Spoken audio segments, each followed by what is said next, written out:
Good morning, good morning, good morning. Hello, good afternoon, good evening, wherever you are in the world. Welcome on in, ladies and gentlemen. Thank you so much for stopping by. Hey, we are back after a couple of days partly unexpected hiatus. How's it going?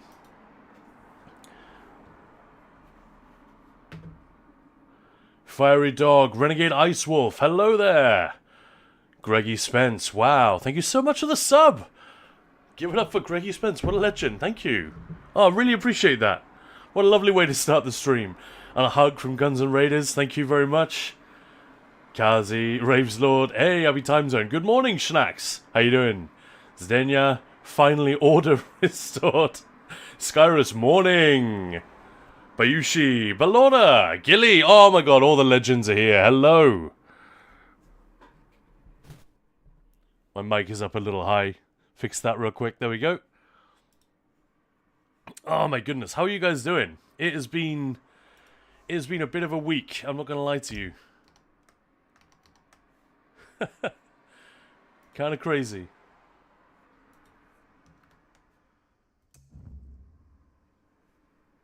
Oh, it's just me today. Maya is out and about as usual. But we are going to be talking, well, we're going to be catching up on the last week's events. We did stream a few days ago, but yesterday and Friday, yeah, we had to call it off. I don't remember many weeks busier than this in my entire life. Goodness me. Kazi, I'm good. I'm bothering people in ESO. Nice. Balnor, wow, thank you so much for the sub. Thank you so much. Wow, that's amazing.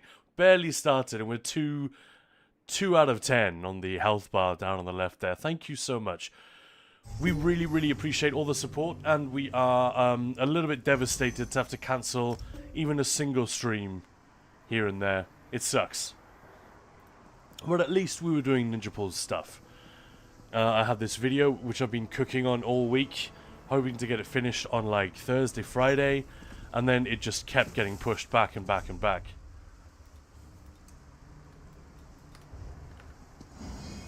I'm not hearing my game.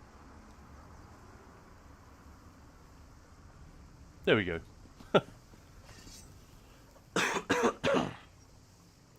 Kazi gifting a tier 1 sub. Thank you so much. And to Gilly as well. Double thank you. Wow, guys, you're the best. That's so lovely. Just as I'm apologizing. Hey, Thoa, get back in your box. I wasn't talking to you. To be fair, always love seeing that respawn animation. It's the only reason I've kept this dummy. Normally any crown store furnishing, I'm just like immediately, trade for gems. Thank you very much. Keep that furnishing bullshit away from me. That's not bullshit. I'm just not going to use it, am I? But yeah, just as I'm apologizing for stuff. But yeah, so much cookery footage. Oh my god, I had to go and buy a new flash card just so we could, like a giant, I think it was half a gig we got in the end, to store all of the extra footage. I completely choked out the capacity of both our shooting cameras. And one of them shoots in 4K and HD, so I have like 2 storage cards in there. We filled them both up. We got so much stuff. All of which is to say we will be doing an Elder Scrolls Online or Elder Scrolls generally themed cooking stream fairly soon as part of a sponsorship with HelloFresh, so we'll be talking about that. But, you know, we thought, let's not do the thing that everyone does. Let's actually make it somewhat relevant to the stream that we have, and the channel and the community that we have. Guns N' Raiders, man, I don't know if it's sad that you guys are a huge pastime for me. Thank you so much for the dedication each and every day. You guys deserve so much. Well, each and every day. Thank you. That's not something I want to do on the regular. It's just randomly cancel streams. But like I said, we were doing Ninja Pulse stuff, so I guess it's all okay. But yeah, thank you for the kind words. And thank you, Kazi, again. Man. putting my hands together, giving you guys a little bow. Right here. Oh, Balnor, no way. Oh, this is almost too much, guys. We've barely started, and I'm apologizing, but here you guys are making me feel a lot better about it. Balnor, thank you so much for the support. This last video, I hope you guys have enjoyed it, was a huge amount of work and really made me ask myself some questions, like why am I spending so much time and testing so much and taking such great care, and there are still mistakes in the video. Even after all the insane time taken. But, oh my goodness, thank you so much for the support. That's incredible. Let's get the sub-goal done with. Well, appreciate it. Unfortunately, it bounces up to to 15. Like, it just sets a new goal if we reach it. But you can just ignore that. Feuerman, happy Sunday, sexy people. Sticker, how's it going?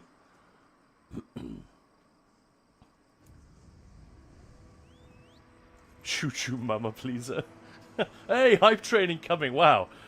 Well, if anyone wants to get in on that, we've got about a minute on that one. But thank you so much for the support, that's amazing. And Kazi, ooh, a German. Ooh. Swiss, I believe, or at least Switzerland resident. And Feuerman, yeah, happy Sunday to you too.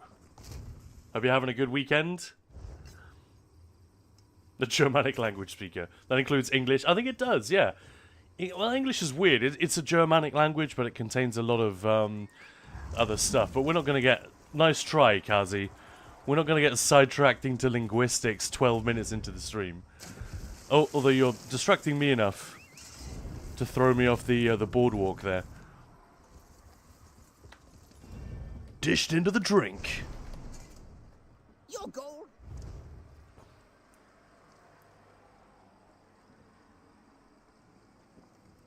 Thank you so much, guys. Incredible. Barnsey, thank you so much for the Prime sub. That's amazing. Thank you so much for your effort. Really enjoyed the Templar video and looking forward to the Arcanist update. Great work, mate. Oh, okay. Well, it is enormously helpful to hear things like that. Don't want to fish for compliments, but it does, like, the support, obviously the financial side of it is absolutely necessary, but an underrated component of this, probably underrated by the community, not just for us, like anyone whose stuff you enjoy on YouTube, Twitch, whatever, is when you just stop and say, oh, cheers, you know, nice work, bro, or whatever. Someone was saying it to Kamal the other day, and he stopped and had a whole, like, 5-minute monologue about it.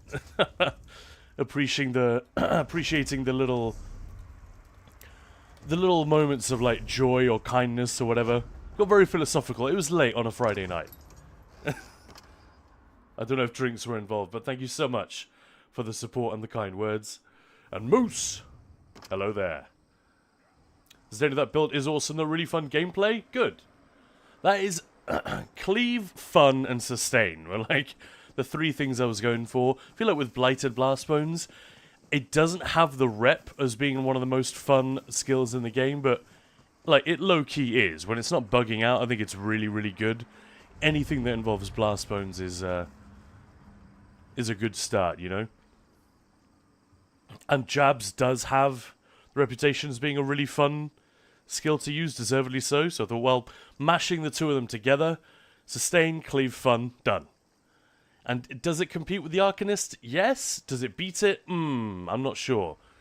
And like we took it into solo content the other day. I think that was on Thursday when I was trying to put the finishing touches to the video. And the shortcomings of this, obviously I didn't have a solo build or anything like that, but I was just trying to do it the way I'd been doing it with the Arcanist Fate Carver setup recently. And the shortcomings of this gameplay, this rotation, compared to Pragmatic Fate Carver were just immediate and obvious. Like, holy crap, it was so much harder to get through it without dying. That for an Arcanist, you just kind of close your eyes and press the buttons and you're done. But in Vadashran, I died multiple times to, you know, stupid stuff, just because I was trying to nuke everything the way an Arcanist would, while being super squishy. And yeah, you just can't you can't really do it. So, yeah, an interesting one.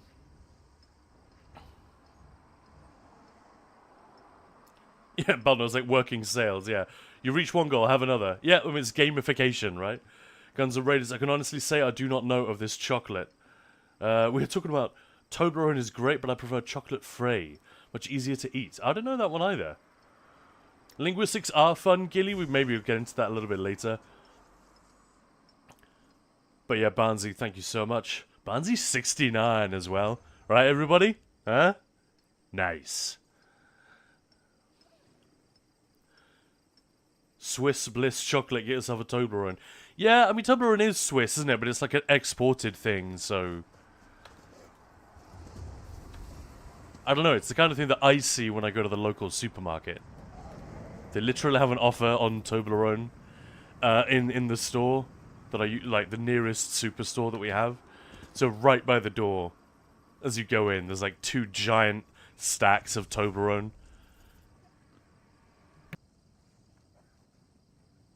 White Toblerone. Is that love? I don't get a lot of white chocolate. Maya is really, really not into it.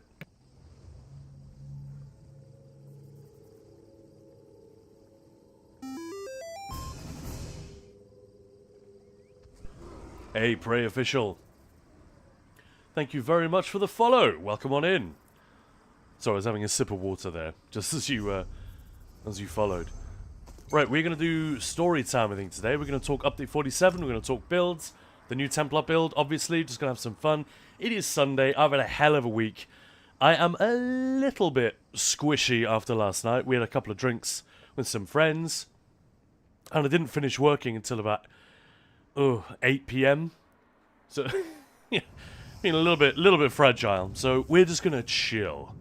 Chill. We've absorbed. This time last week we were still not panicking, but trying to calm everyone down with regard to Update 47. Yeah, not the most exciting update. What are you gonna do? But like this hatred towards it.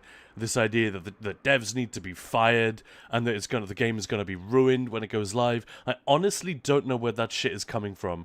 I think it's a little bit of drama farming by some content creators who are unhappy. You know, and the detail of what they're saying is one thing, but like the general vibe of this fucking sucks is being misconstrued by some people. So this time last week we were very much like pouring water on all of that. And try to reassure people that actually know the game is going to be absolutely fine. It's just not a very interesting update. There's not much for us to look forward to in it.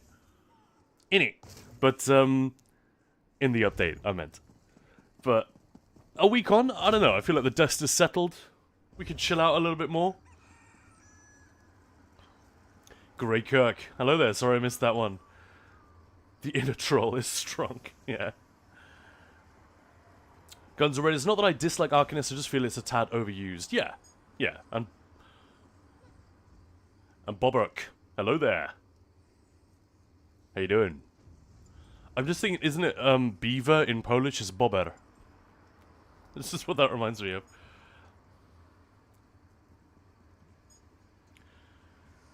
Toblerone's my favourite chocolate to have at Christmas. Yeah. Personally, white chocolate tastes like barf. Oh, I wouldn't go that far. I quite like it. Maya's just really not into it. It is made with cocoa butter, but it's not made with actual cocoa. Bobber. Oh, that's right, is it? Nice. Just a fun word to say, isn't it? I think it's the same in Czech. One of them has an E between the B and the R. I don't know. One of them doesn't. I'm not sure. Maya's Czech, for those wondering why I'm referencing the Czech language randomly. That's why. I have some familiarity with it as a result of that. And Gilly-chan, Chocolate Frey is more well known in Switzerland. It's one of the big brands of chocolate over here. Yeah, there we go. Makes sense. I do not know it. I'm struggling to think if I've ever actually been to Switzerland. I don't think I have. It's funny, I've been in like every country that borders Switzerland. many times, except Austria. Only been to Austria a couple of times. Don't think I ever actually went to Switzerland.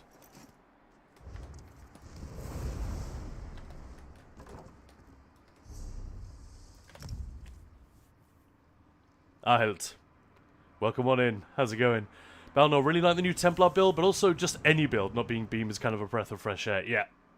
Yeah, you know, that's part of the logic. I wanted to do something which was not just a breath of fresh air or just for beginners. Something which could actually compete as far as possible. And like I said, range and survivability. Arcanist still kind of has the upper hand there, but I think in every other respect, it's a genuine competitor, and I was pleased I was able to find something that worked that way. It's not the only one. Like, there are several Blast Bones type setups that you could use to get very good results. I think Templar is just getting quite a lot of attention now because it, you know, it's a similar corridor cleave to the Arcanist. You know, it does a lot of the things that the Arcanist has been doing. And now that both abilities, because the Beam used to have no cap, or a much higher target cap. It's now capped at 6 targets. Whereas Puncturing Strikes, either morph, used to deal full damage to the nearest target. And then, what was it, 60% of that damage to other targets? And they changed that. Now it deals 100% damage to all targets in the cleave. But, again, capped at 6. So they're much closer together than they were, say, a few patches ago.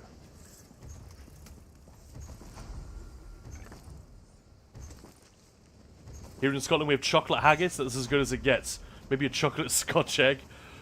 Over-malting Krispy Kreme is also nice. I don't know these. I'm not really a sweet kind of person, though. So I may just be ignorant. Like, Maya doesn't even ask me anymore if we're shopping for a nice meal or if we're at a restaurant. She doesn't even ask me if I would like dessert. The answer is always no. Nah, I'm good. No. I never used to be like that. My dad was always like that when I was a kid. And I'd be like, this fucking bitch is crazy. Like, why is he not having the good stuff? Why is he denying himself? But yeah, as I've got older, I don't know.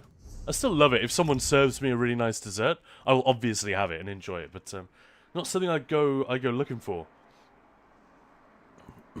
Dragon, once again, people are running around screaming over nothing. Update isn't as bad as people make it out to be. Yeah, yeah. I'm sorry, I'm catching up late, but yeah. That's exactly it. They're not screaming over nothing. There are definitely some things to be like, what the hell? You know, look at the devs with your hands, like with the shoulders raised and your hands stretched out. Like, huh? Is that it? Like, come on. You did this hugely disruptive thing and that's all you've got. But I'm hoping, and I really suspect, that the reason 47 is a little bit underwhelming to us is because, well, it takes a long time for them to respond. And as I've said a million times, yeah, update 46, subclassing in general, should have been more worked out, should have been better prepared before it hit the live game.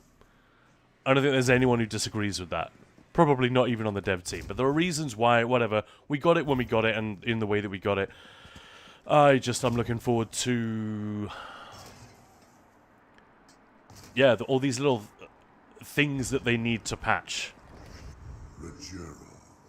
It's just not a very exciting phase of the live game's ongoing development, is it? But yeah. I know what you mean, Dragon.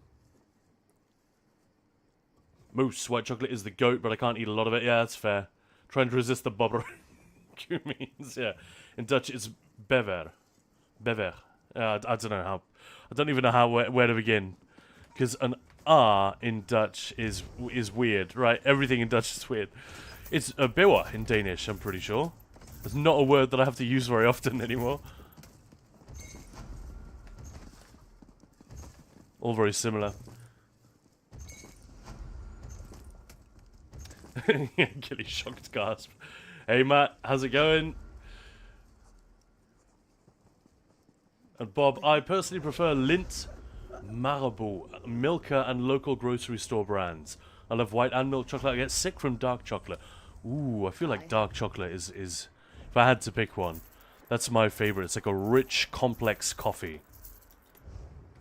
But honestly, if it's decent quality chocolate, I'll fucking have it. Like, I'm not one of those people. There are things that I enjoy more or less, for sure, but like any food is pretty much awesome. And I lose patience with people. This is my issue, not theirs. But I lose patience with people being fussy about things. Not attempting to call out anyone in chat. If there's a thing you don't like, absolutely fine. I think it's because my parents were very anti when I was a kid. Like, when one of my friends would come over for dinner. And this happened a lot more in the UK than in Denmark, by the way. I will say that. In the UK, it's much more normal for for kids especially, to just not be questioned as to why they don't like something. Oh, I don't like mushrooms. Oh, I don't like tomato. Oh, I don't like egg. I don't like air. What the hell is wrong with you? Eat the food. I think that was my parents' attitude. They would say to the kid who I brought home from school or whatever, no, that's what you're getting, eat it. It's awesome, what are you talking about? And they always would. So clearly they didn't have an issue. It's just their parents never stepped to them. Probably because they had their own things that they didn't want to eat. I don't know, man.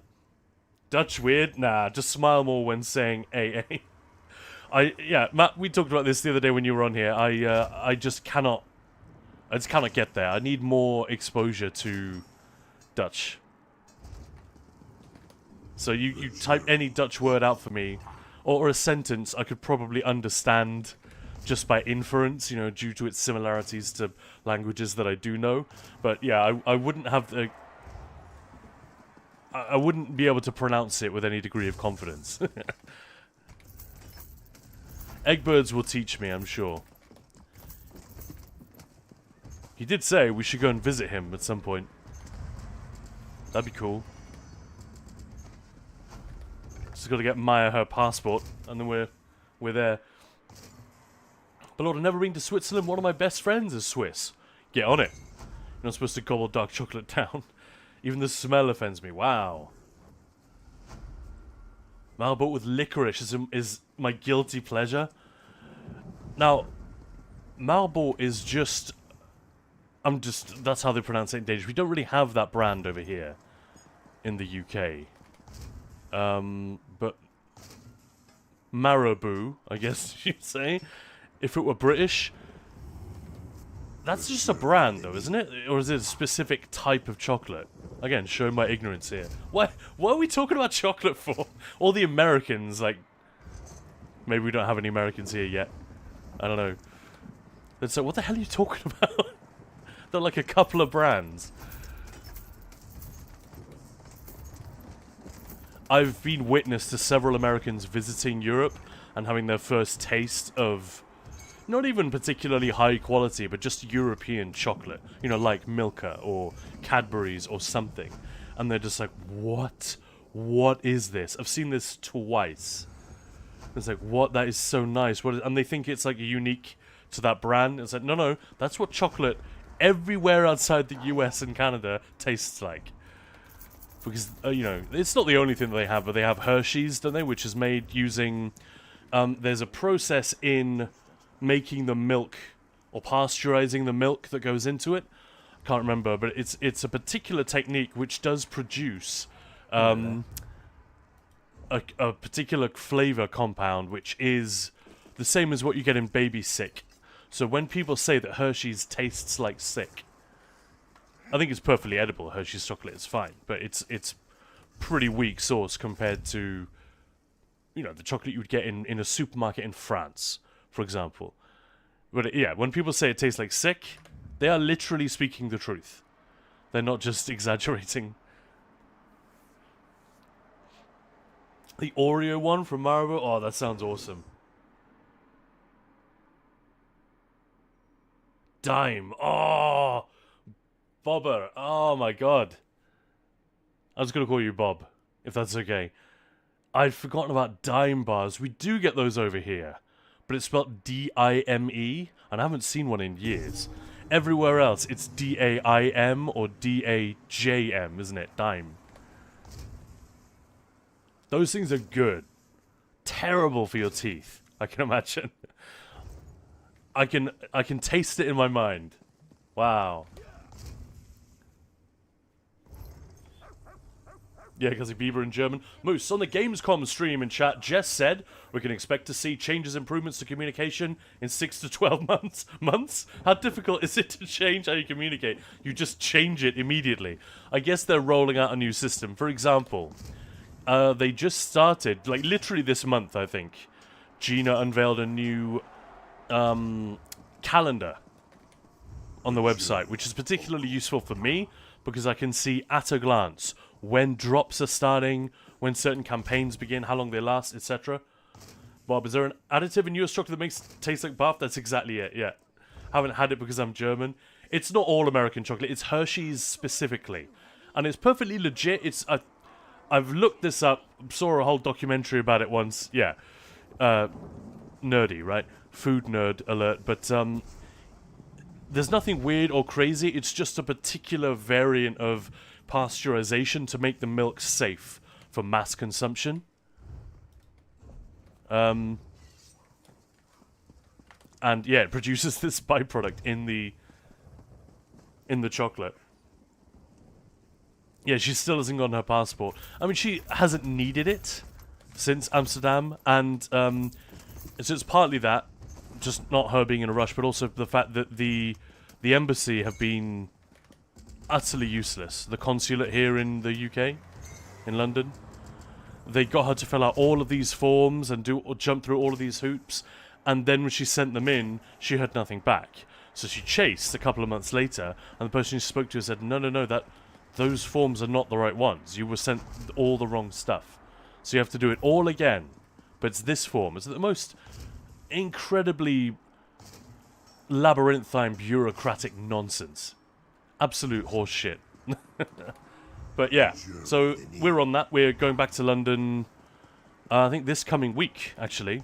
Or I might not be able to go. I might have to go and visit my family instead. My sister's coming over from Germany.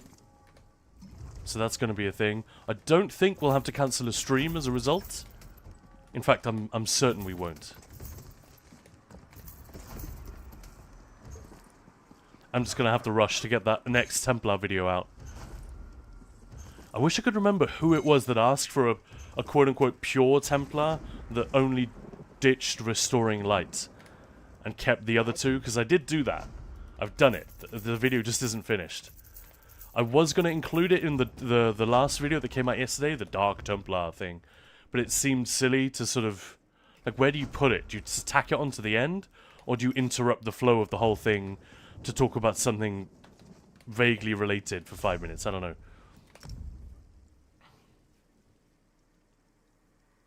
But Lord, I can't eat everything because some textures make me feel sick when I feel them in my mouth. That is definitely a thing. Just having aversions to certain things.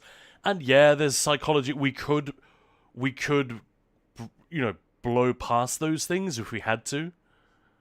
But most people don't feel the need to do that. I definitely get it. When people say they don't like raw tomato, because of the texture. That's the thing I kind of get. I don't have a problem with it, but...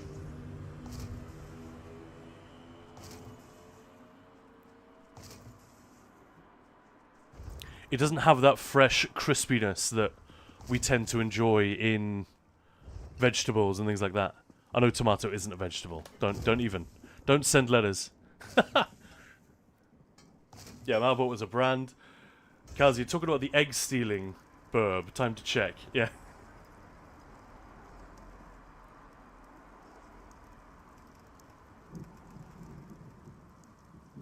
American chocolate is not chocolate. Like I said, hashtag not all American chocolate. But yeah, I know exactly what this means. I mentioned chocolate and it took off, lol. Yeah, I mean, it's a thing that we can all relate to, right? And everyone has favorites, things they don't like. And that's why it's a good topic, Guns N' Raiders. Welcome on in, everybody. We've been talking about chocolate for the last 15 minutes. As a guy who doesn't even... I'm not even that bothered by chocolate in my everyday. It's not really a thing that we have in the house. We keep chocolate milk in the house because Maya has discovered that soy chocolate milk or oat chocolate milk is the absolute freaking bomb when you make an iced coffee. You throw a little bit of that in there, and she's not wrong, I have to say. It's quite a... If you make yourself a nice big iced coffee, like a proper big cup of coffee, but served over ice, tons of ice, and then you leave it for a while so that it properly freeze up, and then drink it. Actually pretty damn good with some chocolate milk in there. That's a new tech that Maya discovered a couple of months back, and since then I don't think a single day has gone by that we haven't had one of those cartons in the fridge. And as soon as it runs out, it's like, Khan, supermarket. Red alert. Guns and Raiders says, here we go, cream eggs or something else, so good. I don't have a problem with cream egg, a little bit sweet for me, but I would never say it's unpleasant. It's just not for me. But I know people who think that the very sight and concept of that is just repellent. Particularly non-British people, I think, tend to be quite averse to the idea. Anyone here had a cream egg? I've seen several Americans try to claim their candy is better. Yeah, that's wild. That's just... Dime is so good. I haven't had them in some time. Yeah, same. Moose, also not the first time they mentioned changes to communication. This is true. We're having parallel conversations here about Zos and their future plans. I've been too busy to watch that roundtable thing, to be fair, at Gamescom. I need to catch up on that. Actually, that should have been something I did this morning before stream started. Well, oh well, never mind.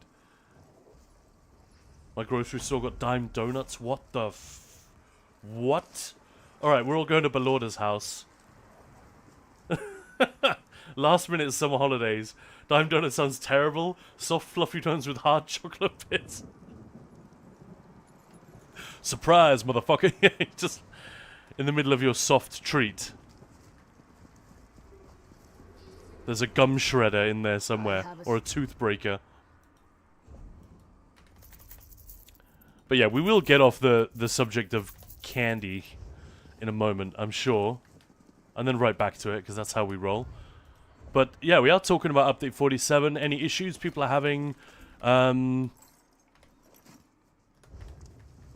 Yeah, just if someone is falling out of love with the rotation that they're playing. Like everyone who's been doing Arcanist, seemingly.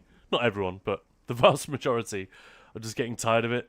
Even those who like it, like, don't have a problem with Arcanist being strong or popular. They're just like, I want to do something else for a bit.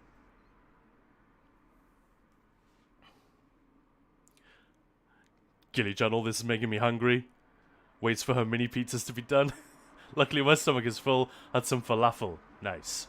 Saved by falafel. You could always do a quick build video for that Pure Templar. That's exactly it, Balnor. That's the plan. Just, like, a few minutes talking about what it is, how it works. Boom, ba boom, boom, boom. Dummy hump video, done. 143k, I was actually quite surprised. And that's not me trying to optimize or anything. It was like my second attempt. I was like, fuck it, that's good enough.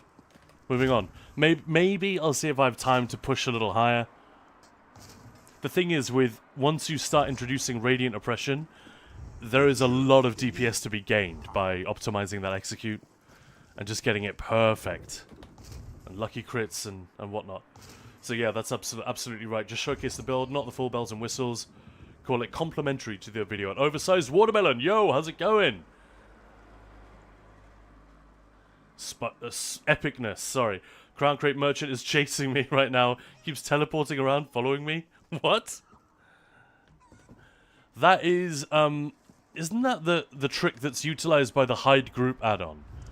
They use the...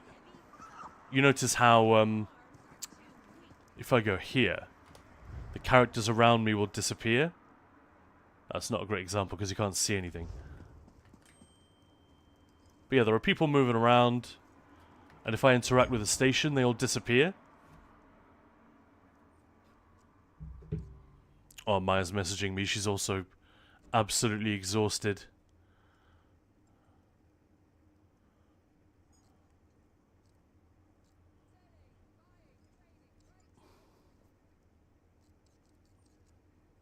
Just messaging her back.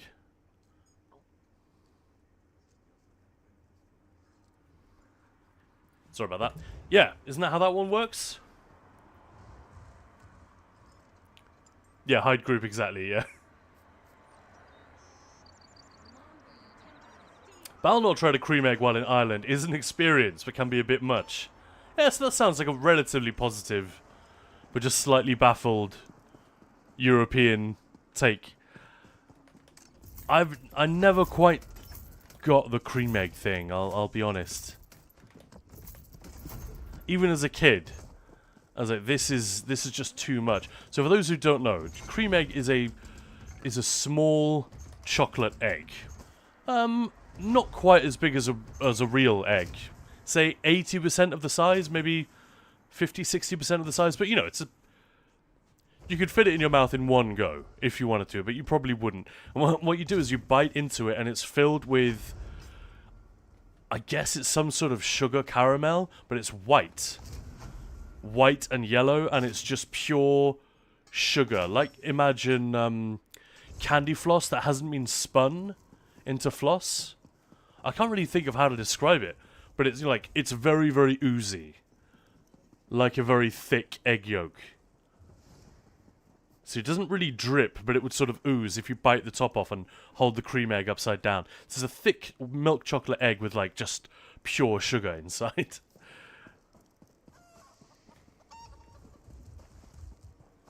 And I think people like it for the texture and the novelty of it. Because the flavor itself, like I said, it just tastes like sugar. But that's a very popular treat. Like, they start selling it. The sales go crazy around Easter, as you would imagine. Pure sugar, that's most candy. Yeah, true. But I mean, in chocolate, for example, there's plenty of stuff besides sugar. In fact, the dark chocolate that I eat, like 80-90%, there's very little sugar in that.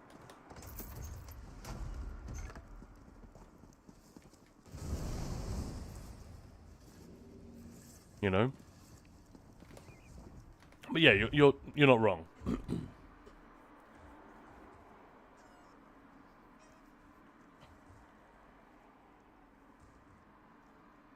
Epicness, I couldn't even seem to get hide group to actually do anything, but if it does that, then that's hilarious. Yeah, immediately thought of the hide group, Alan, when you said that. Utopian, I have too much dark chocolate with hazelnuts in my drawer right now. I got a bunch of students graduating. Ah. Is that at all tempting for you? You know, do you ever have, like, in the evenings, are you ever like, oh, I could just have a little square of one of those? I don't often get that, but every now and again. Like, Maya has a massive, massive jar of these giant marshmallows on the shelf next to her desk. For the marshmallow attack. Which, by the way, we haven't had one of those in a while. I don't know if Maya switched it off. But every couple of months, I have been known to, like, put my hand in the biscuit tin, grab one of those marshmallows. You know, late at night. You don't want to have a snack. You don't want to have a meal. But you could use something. Balorda, never used hide group myself, but you need to set some keys to activate it while being in a group. Yeah, I've only used it once. Oridon cake.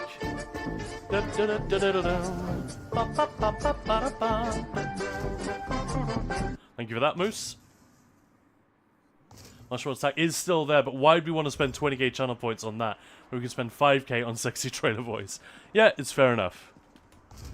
I'm not asking for you to do it. Hey, Gilly-chan, my mini pizzas are ready. Immediately burns mouth. Alright, Order Cave, you found any difficulties within training environments? I've been sending your vids out left, right, and center trying to help people. Training environments? I'm sorry, Order Cave. What do you mean, like, dummy testing?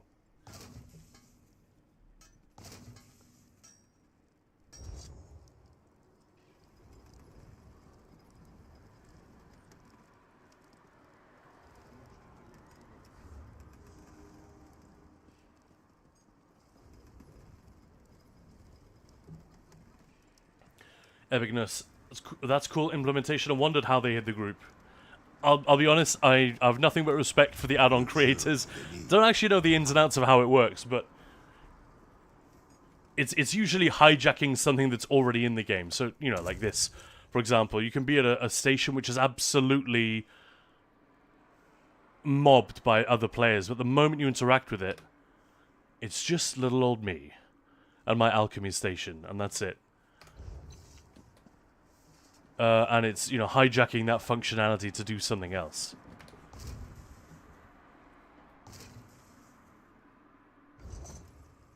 Order cake. So, before training groups seem to be on a level. And since the update, whether that be subclassing, overwhelmed, or choice paralysis, the training groups seem to have a big hole gap in knowledge. I guess I think I know what you mean. The only thing I've noticed is that some people who have been slow or reluctant to get on board with subclassing, and they'll bring, for example, a Magicka Nightblade, like an old school Magicka Nightblade, using Swallow Soul and mostly single target abilities. They are just barely tickling the enemies in the new trial. Which is very, very cleave heavy. Whereas you've got people bringing Dragon Knights, Necros, Arcanists. They are blowing these other players out of the water in terms of their damage and, frankly, their contribution to the group. If we had a teaching run with 8 DDs like this Magblade I'm thinking of, it's not that they were a bad player. They weren't. Absolutely not. But the build was just not... It was just inappropriate.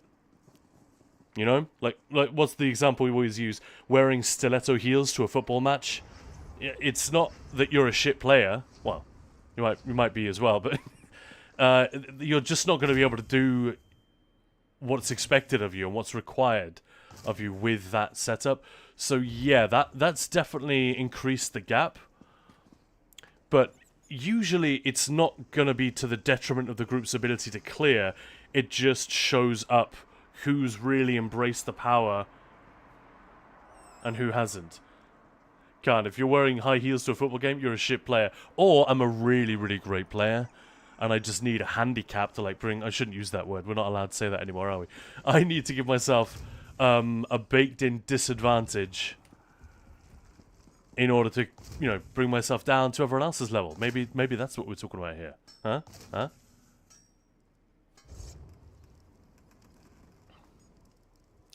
Serious question. Has subclassing forced any particular playstyle set up Frankenstein's monster that's far superior to others? Short answer, yes. Beam Arcanist and the Assassination Tree has been everywhere, yeah. Yeah, last patch it was basically Herald of the Tome, Assassination plus something. Unless you were a support DD, or you were being a Maverick, or a role player, or limiting yourself to quite, you know, very casual groups, where literally nobody cares what your contribution is, and that's all fine. Yeah, unless you were in one of those categories, chances are, as a DD in PvE trials, certainly, you'd be playing an Arcanist. In dungeons, it just isn't the same. You don't need the cleave in dungeons. So the main reason to run an Arcanist in the dungeon was just because it's easy, it's OP, and you get that free shield. So you're much more likely to get a trifecta if you're playing... Like, we had a few players who had almost none of the dungeon trifectas down. Very, very good players, but they mostly do trials. And while our group, one of our prog groups, was on break, 4 of them got together. They got every dungeon trifecta in the game in like a couple of weeks or something. Just because they just brought all Arcanists. Optimized the crap out of it. And it's just a joke. For them. For you know, for players who are already very, very good. And who are on Discord together and, you know, coordinating. But yeah, that would not have been conceivable before the Arcanist. It just wouldn't. For most people at that level. It just wouldn't have.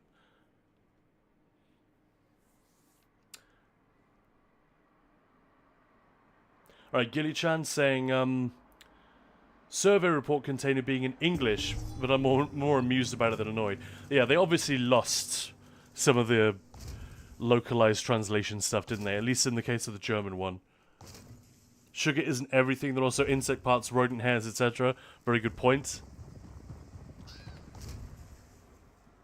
There's a memorable episode of Frasier where the brother, Niles, who's sort of a real stiff, for reasons, you know, sitcom plot contrivance, has to entertain an assembly group of, like, young kids, like 10, 11-year-old kids. And I think he ends up talking about exactly that. Like, all the soda cans that they buy, the chocolate bars, a hot dog, and he lists all the things that the US government deem as, quote-unquote, acceptable in terms of foreign items that can be in there, like rodent droppings and hairs and... Yeah. Nice.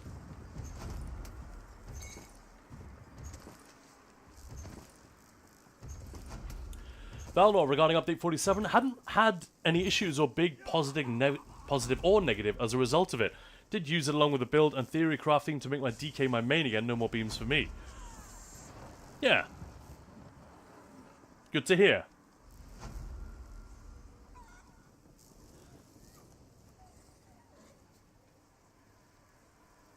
I'm kidding, my hunger was stronger than my common sense. Alright, okay, so yeah. Just wondered if you have experience or advice. This would be in a vet setting. And yeah, just giving people a nudge. Or people slotting the meta stuff but not understanding which order to press buttons. A rotation guide, like the ones that I make, I guess, should help with that. Often people just need to see it demonstrated. Like the fact that I was in Maelstrom Arena and Vadishran, I know that they're not the most difficult things to do anymore, but the fact that I was in there just cruising and reassuring anyone who cared to watch and listen that what I'm doing here doesn't involve much in the way of skill. I am just using the power that Zos has given us this patch. And sure, now we need to flail twice. It's not as easy, but we already did a demonstration before and after the patch dropped, and my goodness, it's still kind of a joke with the Arcanist. So if you can find a way to demonstrate, either with numbers or an actual live demonstration, how much they're missing out on. Because it's the faff of putting together a build. A lot of people just can't be bothered with that.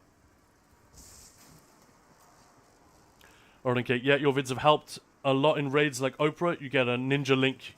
You get a ninja link. Nice. Well, glad to hear it. I just wish we could get all the guides out all in one go. If I could, like...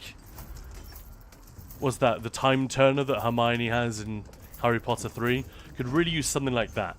To, you know, to front load all the time spent from further on down the line. Because it's when a new patch drops. That's when people want the info.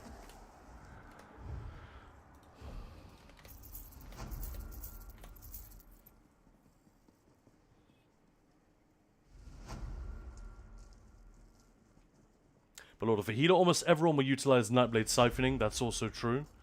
But yeah, it's not forcing anyone to do anything. It's just, if you want to be competitive with the other players in the group, or if you want to generate maximum value for your team as a support or a DPS, then yeah, it does get a little bit dull when there are real outliers that everyone just flocks to.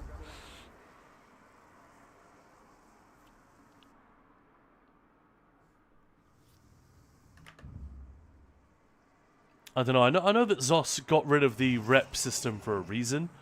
You know, the player representative program where they had reps in the community who were like the talking head for Nightblade or for DK or for this and that. I'm not entirely clear on how it works. A lot of it was covered by non-disclosure agreements, but like Nefas was in it for a while. And he was able to confirm that when they shut the thing down. But yeah, they did shut it down. Clearly it wasn't doing what it was supposed to do. But I do sometimes feel like in an ideal world, there's got to be a way for them to get that perspective, which they don't necessarily have. Like, people talk a lot of shit about Brian Wheeler and Gilliam the Rogue and stuff. Oh, they don't know what they're doing. They do understand the game. They wouldn't be where they are if they didn't.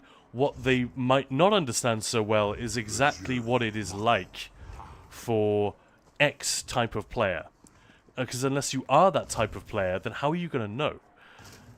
And with a game this late in its like life cycle, it is such gold dust for them to be able to get that perspective. But I don't think they know how, because who are you supposed to believe? Like, if I come to them and say this is an issue, and there is a content creator Discord, by the way, where we will say things like this, I will immediately get shouted down by perfectly well-meaning people who have a different perspective. How are they supposed to choose which one's right? I tend to think they should listen to the people who play the game most seriously. You know, so the ones who do very organized raiding, and the ones who do very hardcore PvP. I think ultimately that's who you want to serve in terms of combat balance and updates and keeping it fun. And then if you've got that one right, it shouldn't be that hard, I think. It shouldn't be that difficult to then keep everyone else happy. If you've like left a gap where, I don't know, more casual players are getting bored or aren't feeling engaged or whatever it is, that is an easier problem to address. But ideally, if you've done it right for the top, it should work for everyone, right? If there's a mixture, a healthy balance.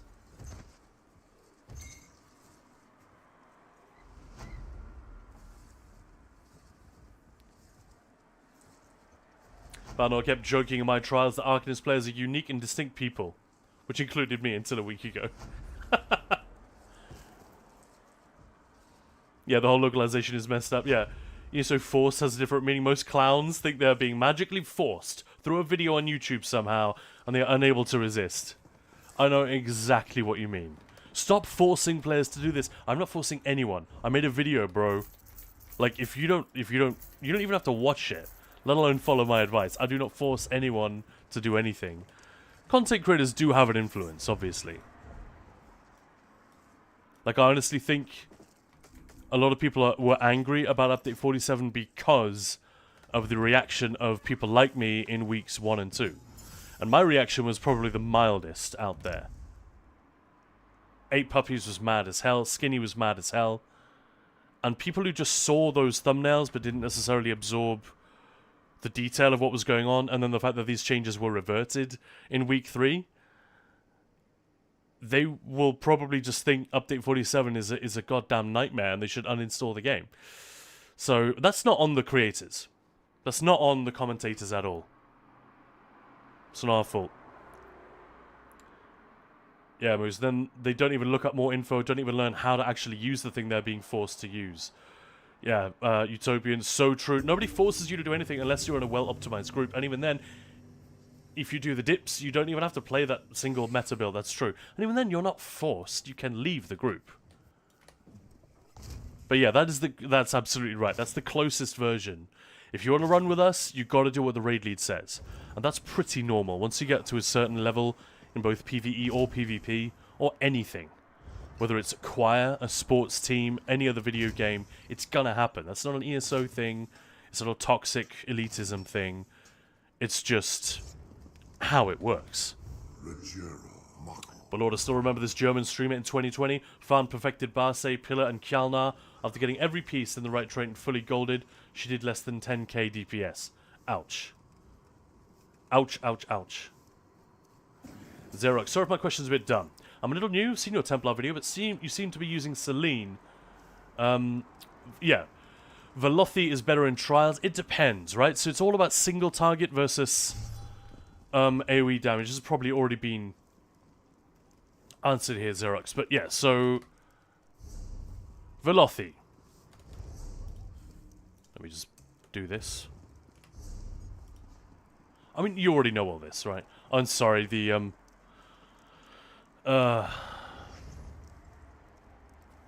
overlay's a little bit fooked, but never mind. Increase your damage done to monsters by 15%, gain minor force at all times, increasing critical damage by 10%. Yeah, that's not such a big deal.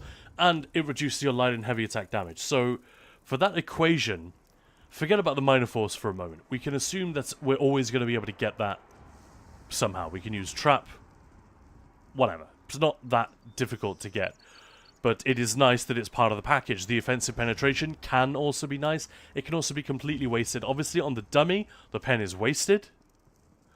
And a lot of that trade-off between increase your damage done to monsters by 15%, but reduce your light and heavy attack damage to nothing, that depends. What proportion of your damage comes from your light and heavy attacks? I need to put the UI back the way it was. Wow. The custom scale, that's crazy. So let's have a look.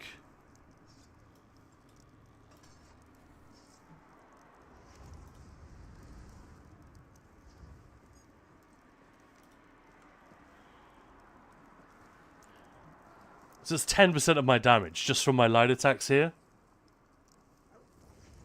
So to lose all that, but then buff the remainder by 15%, and lose all the damage from Celine, which is another 6.3 damage. So yeah, you can start to see why it doesn't stack up for single targets. It's not content versus the dummy. The dummy is content. If we're going to quibble about it, but it is purely single target and very controlled conditions versus things like multiple bosses, Reef Guardian, best example, or just bosses that have ads, so a bit of cleave damage is nice. Even then, you might be better off sticking with the monster set, but also movement and complexity of the rotation, bar space. You know, if you're an Arcanist with banner, or anyone running the banner, it's really nice to be able to get rid of trap from your rotation, even though the damage from trap is amazing. So there are all these different things. Hopefully Xerox wasn't in ads. Oh no, ads haven't started yet. But not a dumb question at all. Hope that helps.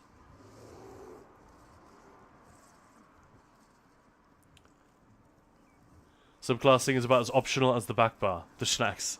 Yeah, I love that. Someone commented on one of my videos the other day. It was in response to somebody else's remark about heavy attacks, 1-bar builds, that kind of thing. They said 2-bar builds should be the weird. That should be the exotic minority. 1-bar builds should be the norm in this game. And I just thought that was an incredibly strange thing to say. And pretty much impossible to defend, given that the gods of the game and how it works are the developers, who clearly designed it to be played with 2 bars.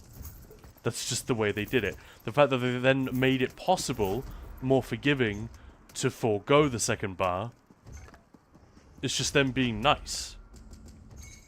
And acknowledging that not everyone wants to fully embrace what's there in the combat system. It's like, I'm here for the story. You know, shut up and give me my quests.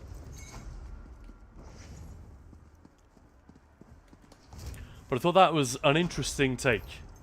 Spruce Lee, just watch your Templar video. Nice. Hope you liked it. Hope it was helpful. More to the point. Do we compare Khan to Oprah? Yeah.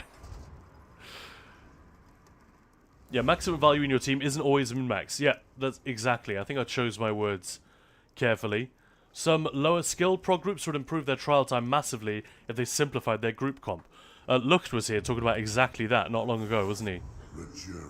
Saying that a huge mistake that a lot of mid-tier players make, if we're just going to be very, very loose and say mid-tier, whatever, mid-tier, upper tier, yeah, so they will get overambitious and attempt to copy some very powerful but complicated things that other groups are doing, who spend way more time theory crafting and practicing than this particular group does.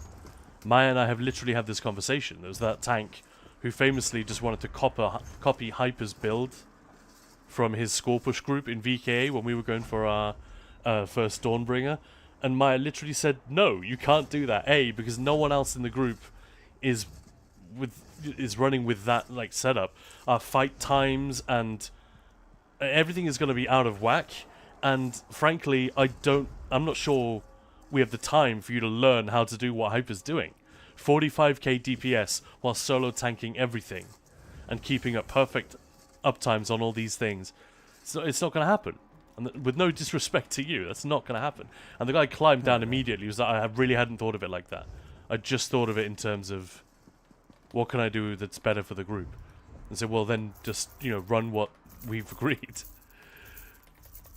No, it would have made things much more difficult for us. Yeah, so you make a good point. It's the same thing I say to a lot of players who are trying to, I don't know, break 120k for the first time.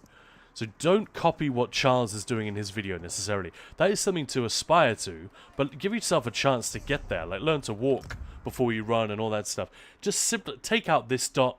Don't track off balance. Take out this.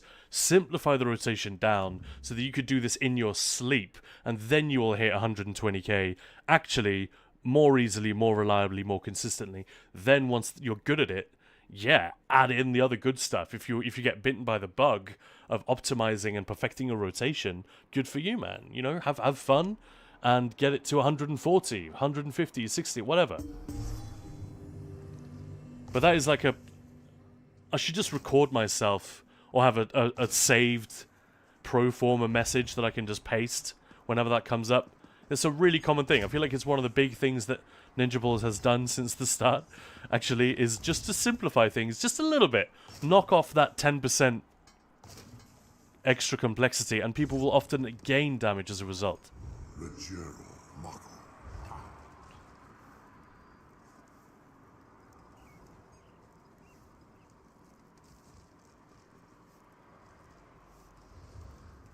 Yeah, Utopian agreeing. Massive truth. You can't get EC uptimes, use Lucent. You can't organize Slayer stacks, use Rojo, etc. Yeah, perfect examples, both. The most annoying uptime for me was always the stupid rocks I had to throw at bosses. Never stopped annoying me. Oh, okay, I really enjoy that. And Oridon, I love Rojo when I'm raid leading. Same. I did that in one of our groups for a while. Wine, wine, wine. All folk need to drink a glass every day. Nice one, Guns N' Raiders. I like that attitude. I had a little too much wine last night, though. We cracked open... I almost said crapped. Nope, none of that.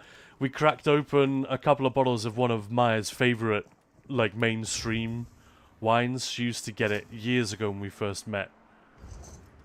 It's just a Californian Zinfandel from a specific vineyard, and it kicks you in the ass, but it's really, really delicious. It's like, I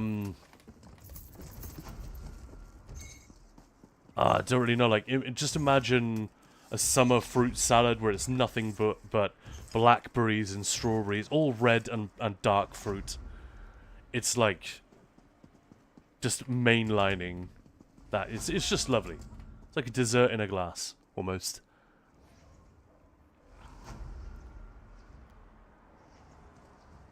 Yeah, lead while holding left mouse button, 2 seconds extra to think. Preach. I agree. I prefer leading as tank or healer, definitely. And Xerox, you're welcome. You're welcome. But Lordo, there's just one thing I would really like. More skills and not less. Can't imagine playing only using one bar.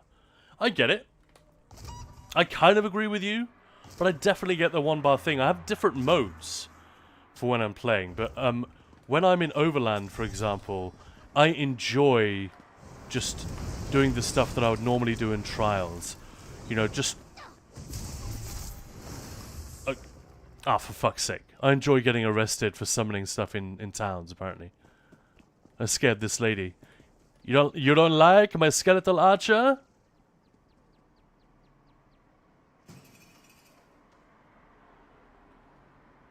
She recovered. She's taking Guns N' Raiders advice. Look at that.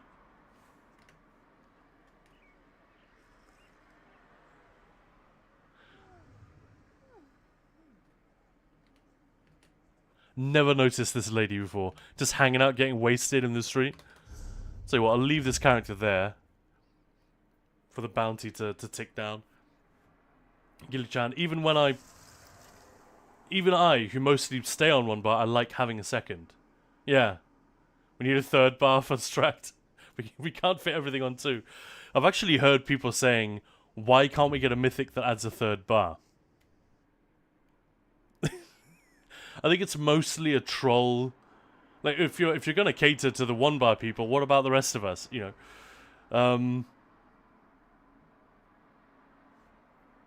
But I think I get it. You know, if the gameplay you're engaged in is super chill, but going into trials and stuff and wanting to limit yourself to one bar, that I'm less. You know, my perspective doesn't allow me to understand that very easily.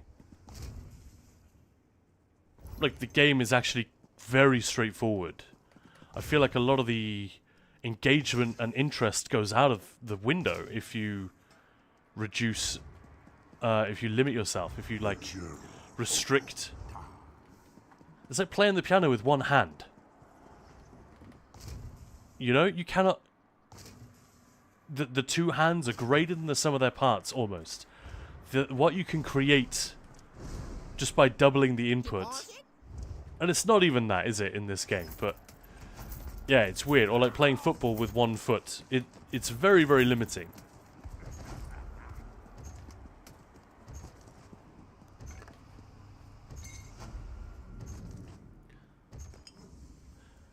Yeah, but Lord, one of the biggest issue with in-game tutorials is the tutorial for second bar says that you can have a second spec on the second bar. Is that really what it says?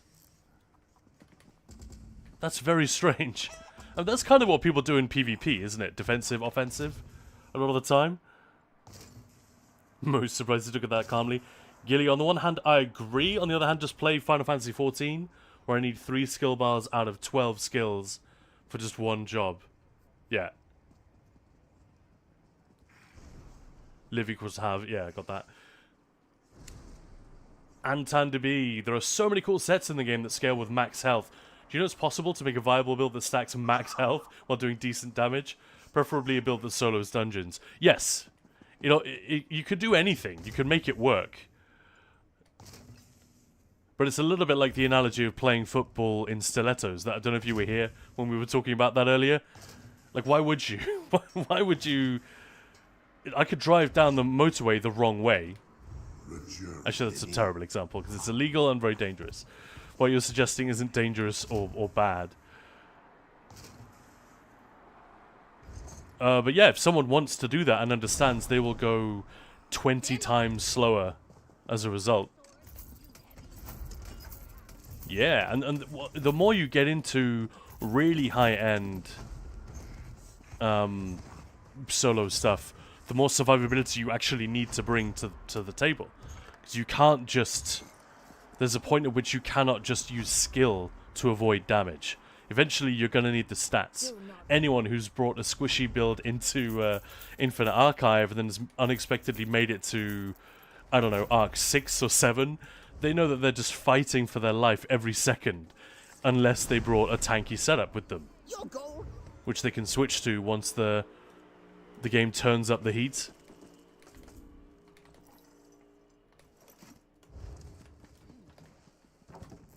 But yeah, I think the only disjunct here, isn't it, is that people, they see that freedom and the fact that it is there, and they confuse the freedom to do whatever you want and to build however the hell you want when you're playing by yourself.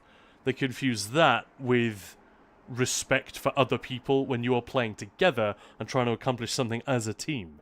That is when it becomes not only necessary but just courteous for everyone to kind of coalesce around the accepted... We're not talking about meta, we're just talking about the accepted way of doing things, a more efficient or a more effective way of doing things. Like, you wouldn't want 8 health-based DDs in a raid, just as you were saying. And preferably solo dungeons, exactly.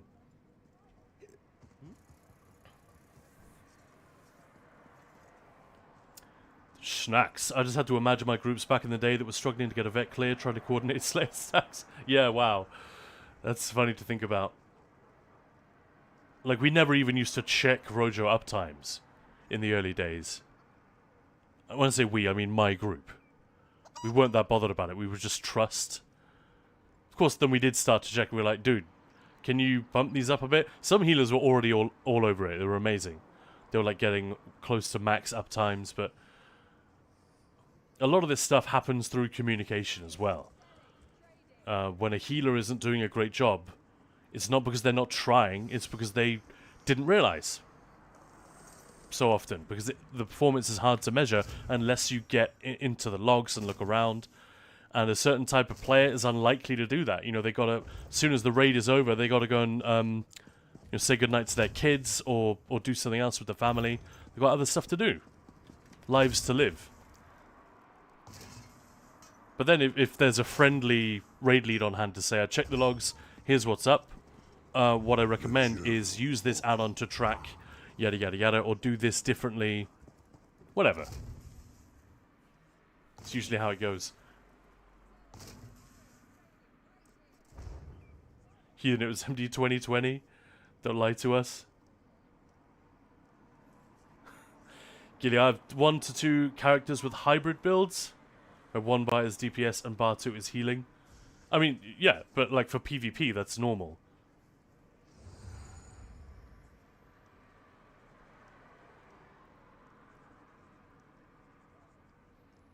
I want a 6th non-ultimate skill slot on both bars. That would be nice. Kale Sense. It isn't easy coming back to ESO with all the gameplay changes. I bet, yeah. And the abilities and dual bars and all. Very complex when you haven't played in a long time. 1 bar is plenty for me to manage. I mean, the 1 bar thing is the new thing, to be honest. 2 bars were always in this game from the beginning. But the concept of a 1 bar build is something that... It was... I guess it was there from pretty early on, but it was very, very niche. It wasn't a thing that anyone ever talked about. It's a thing that I would sometimes recommend if people were really struggling to get into the damage side of things. They wanted good DPS, but they're not that kind of video gamer, if that makes sense. And like I remember a Magblade coming to me and saying, I just want to be able to get this on the dummy. I don't care how simple the rotation has to be or whatever. And I just recommended she literally do... That was her one thing to do on the back bar. And then she had a couple of things back there, like a heal, siphoning attacks, I don't know, some other stuff that just buffed. You know, some utilities. But that was it. It was wall, and that was it. You know, blockade. And then 14 seconds on the front bar, spamming and doing other stuff. And so we had quite a lot of setups like that, but the advantage of just bar swapping twice every 15 seconds. You'd get back there, recast one thing, and the other tip is to just rebind the bar swap button. That's actually what the issue is for the vast majority of 1 bar enjoyers. The problem they have is not the 2 bars themselves, it's that bar swap is really clunky. It is. It's one of the first custom controls I implemented in this game. I think it might even be the first. Except caps lock, so I could toggle on walk and run. That might have been the first. Hide UI was a definite early one as well. Turning that on and off. But yeah, customizing my bar swap was like one of the first things I remember tweaking for ESO. But yeah, that is a very good point, Kels. There's a lot to take in. And do it one thing at a time. Absolutely agree. Epicness, we used to have a 3rd bar with overload. I still miss it.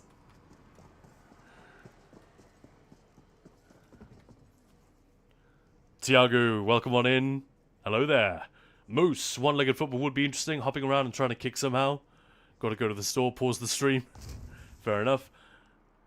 Antan, great analogy, and thanks for the comparison and explanation. You're very welcome. Makes sense. Hey, Aaron, how's it going? Welcome on in. Watermelon, hi again. The sweet roll. Utopian, I love doing log reviews or even VOD reviews of one of my former leads, Mr. Swank. I feel like I know that name. Watched a movie with Hilary Swank in it just the other day. A movie I had not seen since I was... Oof, very, very, very young. It's like a movie that came out in 2000, and I don't think I'd seen it since then. And I was amazed that, like, some scenes I remembered crystal clear. And just as the scene started, I was like, oh, this is about to happen. I remember it. The memory is a weird thing. Like, you asked me almost anything else from that time, I would have no clue what was going on. Because kid, and 25 years ago. And probably too much alcohol in the meantime.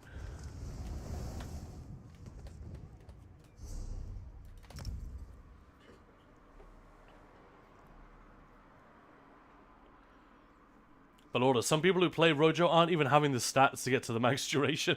Oh no. I believe that though, yeah. Heathen, I missed it. What did you do? What do you have your weapon swap bound to? I didn't actually say. Not everyone can do this, but I have it bound to a button on my mouse. Specifically, my mouse wheel, it scrolls. You can click it down. I think all scroll wheels have that. But mine will also do that thing where you click it left and right to go backwards and forwards. I think that's the default keybind, so you can, if you're browsing the internet, you can go back a web page or forward again by clicking the mouse wheel left and right. I have it bound to left.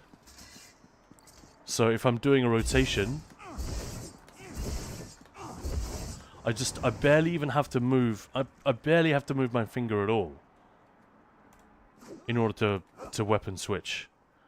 And it's just transformative. I would absolutely hate it if for charity or something you guys tried to make me hit X amount of DPS on the dummy with, you know, with the default keybinds. That would suck. I use an MMO mouse, so I bound it to 6 and put weapon swap on R. Yeah, yeah, you bound Alt to 6. That's another smart one. But again, I feel like just this little, it's a tiny little flick of the finger that I have to do in order to swap. That in and of itself makes a huge difference. Most people that I know who I've talked to about this, they moved it to, they have a mouse with a couple of bonus buttons next to the thumb, where the thumb sits on the mouse. Like Maya and I think everyone in my dungeon group, they had it bound to a button in that sort of area. So again, it's a finger that isn't doing anything else. So you're not interrupting the flow of any of the other things that you're doing in order to bar swap. I think that's the crucial part, is separating it out from everything else. Shadow, subclasses have really caused a stop game growth for content in my Nightblade case. As in you can't progress anymore? Is that what you mean, Shadow? Cool name, by the way, for a Nightblade main. Perfect. Good choice. Overlord, the default key for bar swap is close to the escape key. They will hit escape instead of weapon swap. I'd never even thought of that, but I remember it being in a dumb place. I thought it was like open bracket or something, the default keybind. Is it the tilde key next to 1 that you normally use to open up console in a Bethesda game? Anyway, don't worry, we're not going to be doing writs all day. We'll be doing surveys next. No, I'm just kidding. We are going to be doing, well, we could do whatever. We can do some PvP. It is Sunday story time, so we'll be doing a little bit of that later. But mostly we're just catching up, talking about chocolate, update 47, the new Dark Templar build, which people have had some kind words about. I also got a couple of corrections.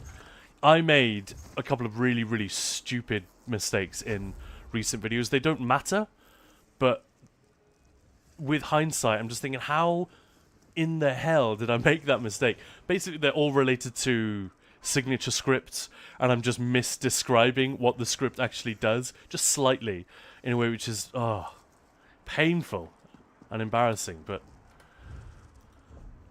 I don't know, man. I take such great care with all these videos. The only thing I don't do, which I would love to do, is get someone to proofread the damn thing before I record it. Maybe I can get someone who's willing to do that for me. But I don't think anyone would volunteer, because it would take time, and it would be annoying. And when I send it to them, it would be like, can you do this fast, please? I want to record it now.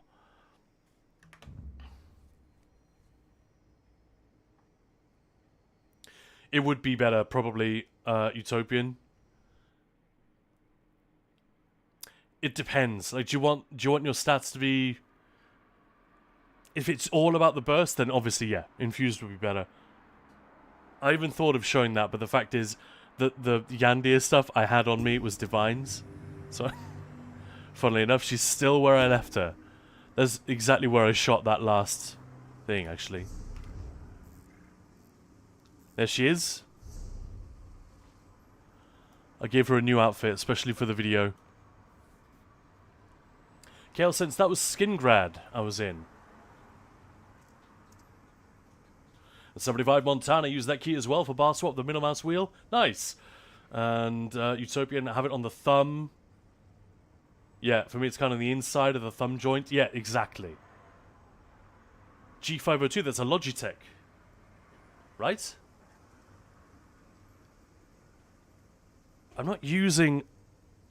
I've got a Razer mouse for my PC, but I use a Logitech for my video editing. It's so nice, man. Oh. Love it.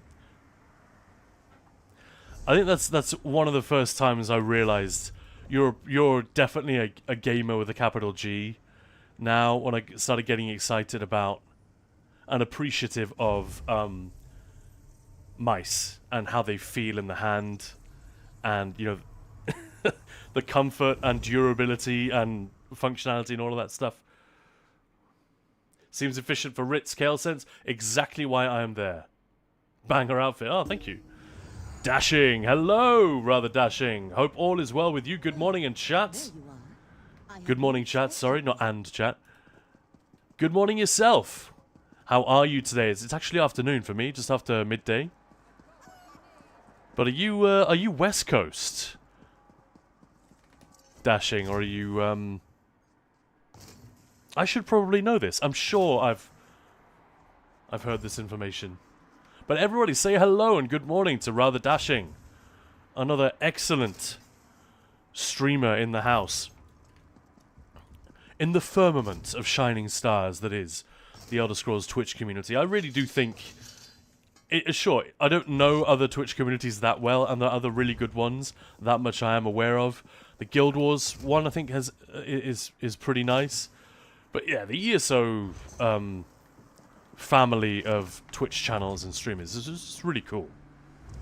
So many lovely people. It's, to some degree, might be self-selecting because of the type of game that this is and the type of game that it has become. It's not really cool enough to attract, you know, the really young gaming crowd. So there's a little less nonsense. Oh, a different kind of nonsense, shall we say.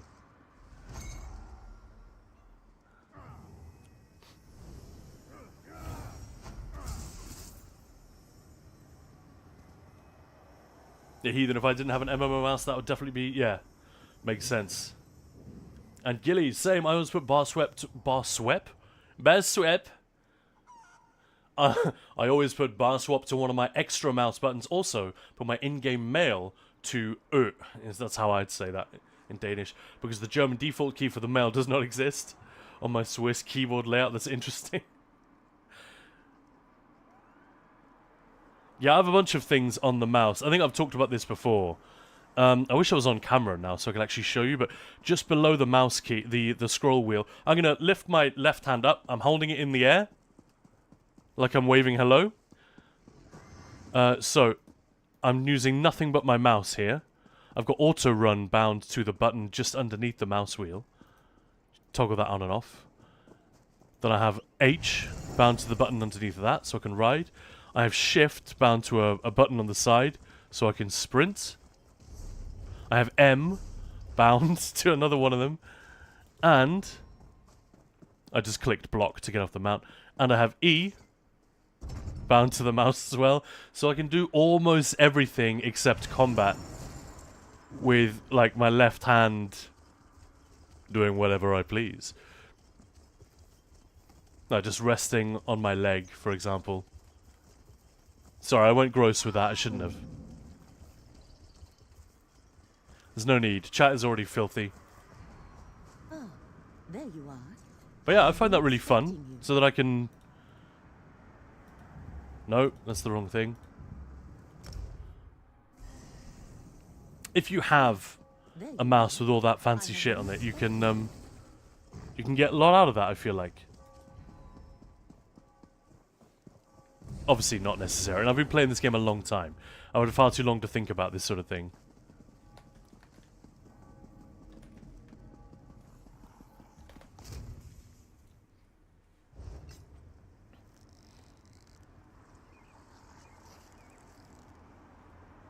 But Lord, I played too much serious stuff yesterday.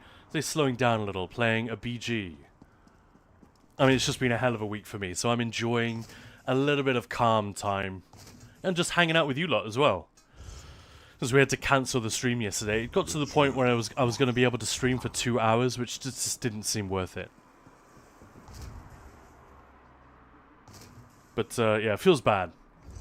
Feels bad not having the full 4 days every week. How can I help you?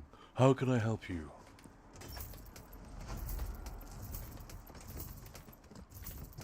But yeah, how is everyone? Welcome on in if you just joined us. You're watching Ninja Pulls. This is Khan. I'm flying solo today. No Maya, sadly, but we are talking Update 47, 1 week in. Most people seem to have calmed down and are just kind of trying new things. That's been an unexpected, or what should we say, an emergent pleasant feature. Like it wasn't necessarily a thing that the devs were aiming for, or maybe they were. Who the hell knows? But a lot of people are now trying out different builds, new setups. And some of them don't work so well, some of them do. But the point is we're trying new things. Which has got to be a good thing, right?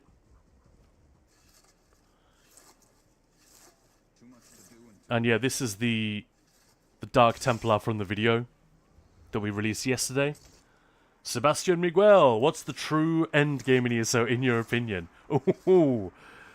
I think it depends on the player. I think the true end game... Alright, I'm going to piss everyone off by saying this. Ready yourselves for a spicy take. Is getting really good at PvE. As a damage dealer, as a tank, and as a healer. Just as a team player. Getting really good at PvP. Maybe only with a couple of builds, whatever. You don't have to be able to do everything, but you know, at least have a round. You could do more than just one thing quite well in PvP and PvE. Get into housing. At the very least, have an appreciation for the housing side. And the fashion as well. You don't have to do a lot of it. But I think just having your feet firmly planted in housing and fashion, and to some degree lore. I'm not going to say story, because some people just don't like the questing. I'm not one of those people, but and that doesn't mean they're not into the lore.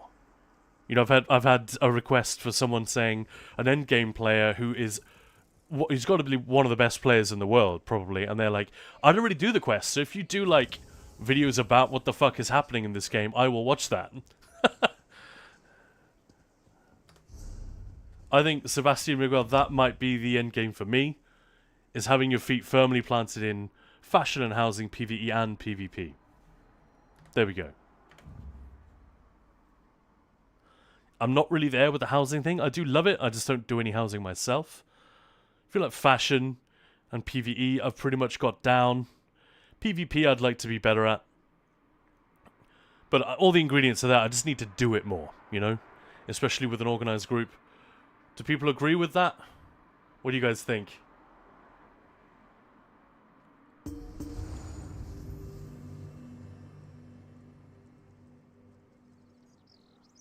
I don't like young people anyway, and we are not filthy, good sir.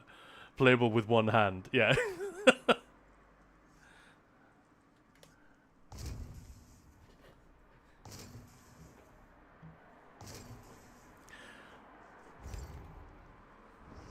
Sebastian, I'm on CP 850-ish right now, so the aesthetics part isn't top of my list. Yeah, I get it, but I think really the true answer is that it depends on the player. But I think we owe it to ourselves at least to check out all of those things, like to Tales of Tribute, I've never even tried it. Never played 1 second of it, and I really need to get on that at some point. Everyone says it's good.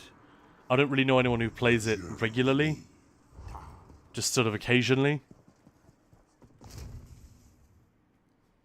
Maybe some people do it for the rewards, or just to get achievements done and then finished.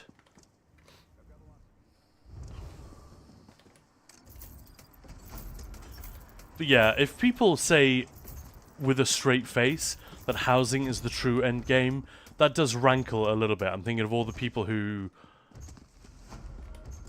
are helping to make Cyrodiil a really fun place to be by logging in there all the time, and raid leads who are putting together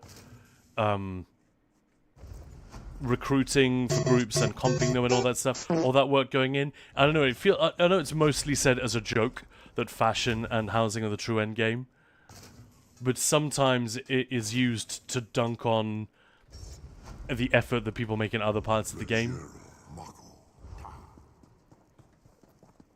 But better than the other way around. You know, that everyone's just saying, oh, housing, that's stupid. I think that's where it comes from, you know, they're very much underdog systems, right? Fashion and housing. Alright, Utopian Warrior. My snipe button on the 502 is chat mute toggle. Then there's first person and bar swap. Then there's tab target and clear target. Got my dodge roll on the mouse scroll. As it scrolls left right, so does my dodge roll. Enable me to go left right if needed. I see. So much more combat oriented. As I've gone for, like, the things that I've bound to these quick keys is very much casual stuff. Surveys, basically. And they don't benefit me a great deal in combat.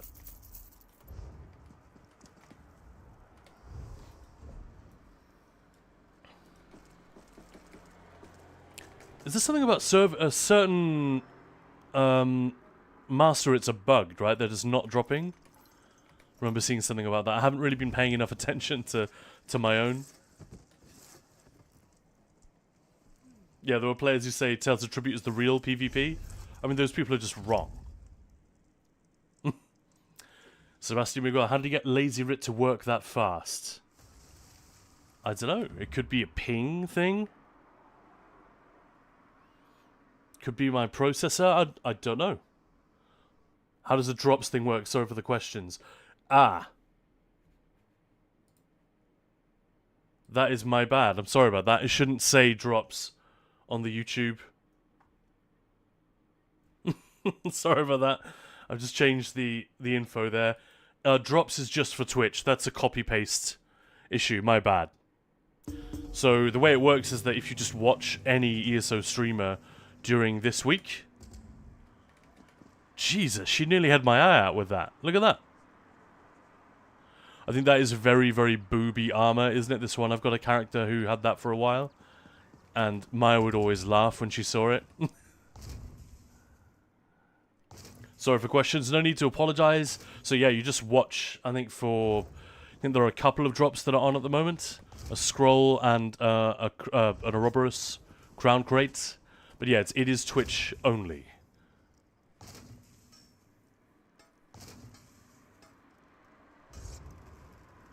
PvP is so much more fun in organized groups. This is true. Even just a duo. You can just do more stuff. It comes to life in a way that, even more than, like, Overland and just questing really came to life for me when Maya started playing this game as well. Because initially it was just my game. She'd played with me in the beta. We didn't really understand how anything worked. We're not really MMO people. But then she didn't even have it installed or anything later on. But then when we started doing Overland stuff together, it just made everything pop a little bit more. It's just a little bit more fun. That's the way the game works. And PvP, like 10 times that. Even if you're failing. That can be a little bit frustrating, but just the amount of advantage you give yourself with cross-healing and a double ult burst instead of just one, you're so much more likely to be able to take people down and fend people off with 2, 3, let alone 5 or 6 people in your group.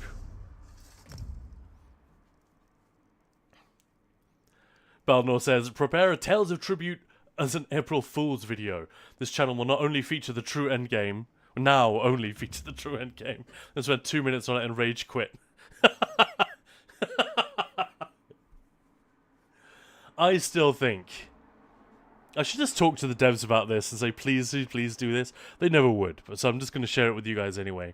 I still think on April the 1st every year, all of the trial dummies in the game, when they get to, I don't know, 50% or maybe execute, they should wake up and punch the player who's fighting them. And it's a one-shot. And that's it. So you cannot kill the dummy on April the 1st. You just can't do it.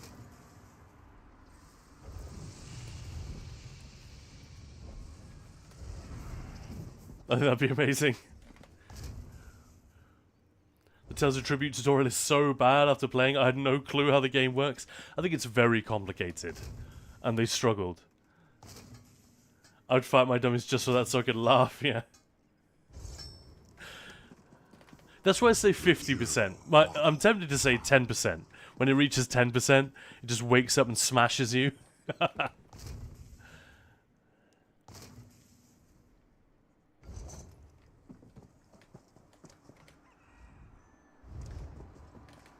I think it was inspired by, there's a boss in Cradle of Shadows, the one who screams, "Lady, forgive me!" when you kill her. She's like, the Spider Kith Daedra that's like down in the darkest part. Not the spider boss, but the female Spider Kith that you have to fight.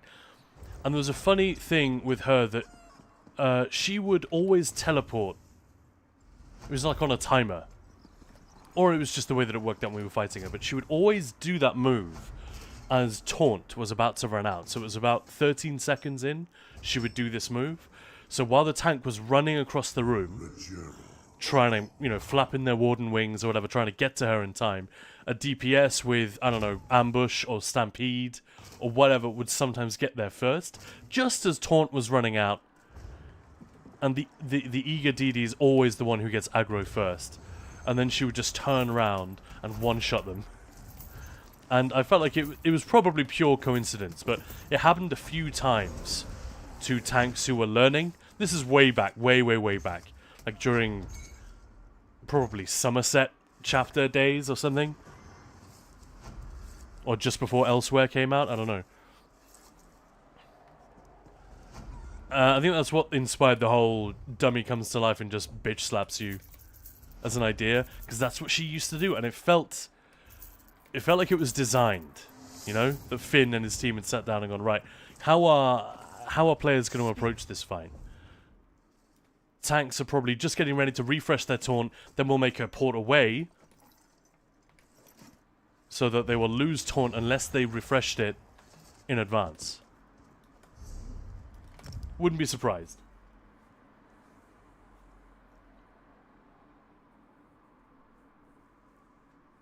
I did see your comment. You made some good points, but none of them trump the exquisite playstyle required to RP as a Craglorn fisherman. Well, you never know. There may be an incentive coming up in that regard. No promises. And thanks, Utopian. Clothing and woodworking aren't dropping. Those are the ones that I saw. Yep. Thanks, Balorda. But you will get occasionally 2 master writs instead of the survey. Okay.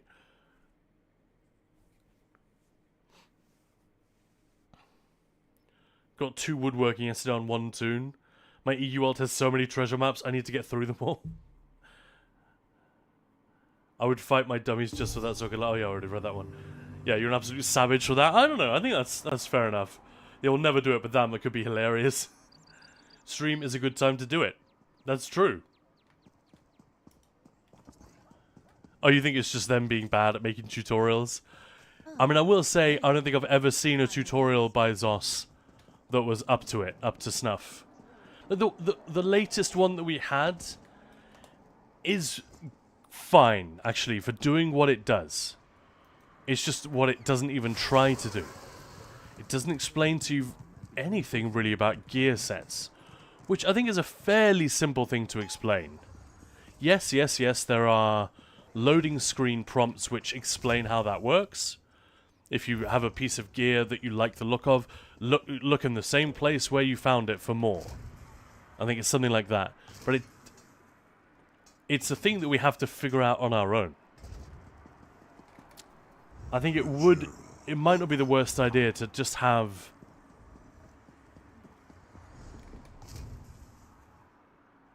a follow-up tutorial. They're kind of trying to do it now with Heroes Return. I know most of you guys haven't seen that because you have to not play the game for a while and then come back to it. Well, I played it on PTS, and it uses the Golden Pursuit system to nudge you towards certain things. That's hilarious, look at that. I literally did not try to do any of these. That's really funny. Oh, I'm even getting some of these now because of Master Writs. That's funny. But yeah, they use this system, go and visit a banker, and then you get a small reward for visiting the banker.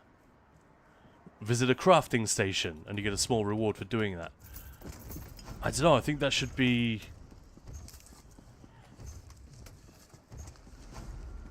I think that should be expanded upon. Hopefully it will be.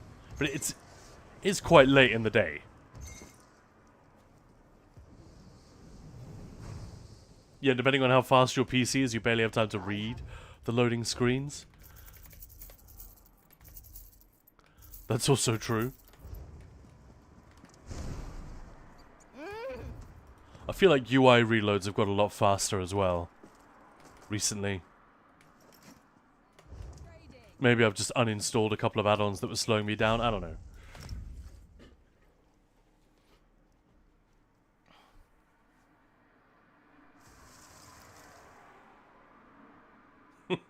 Yeah, how's that feel, huh? How do you like it? The dummy you killed hundreds of times. Guns and Raiders. Simple thing like explaining how 2 sets work.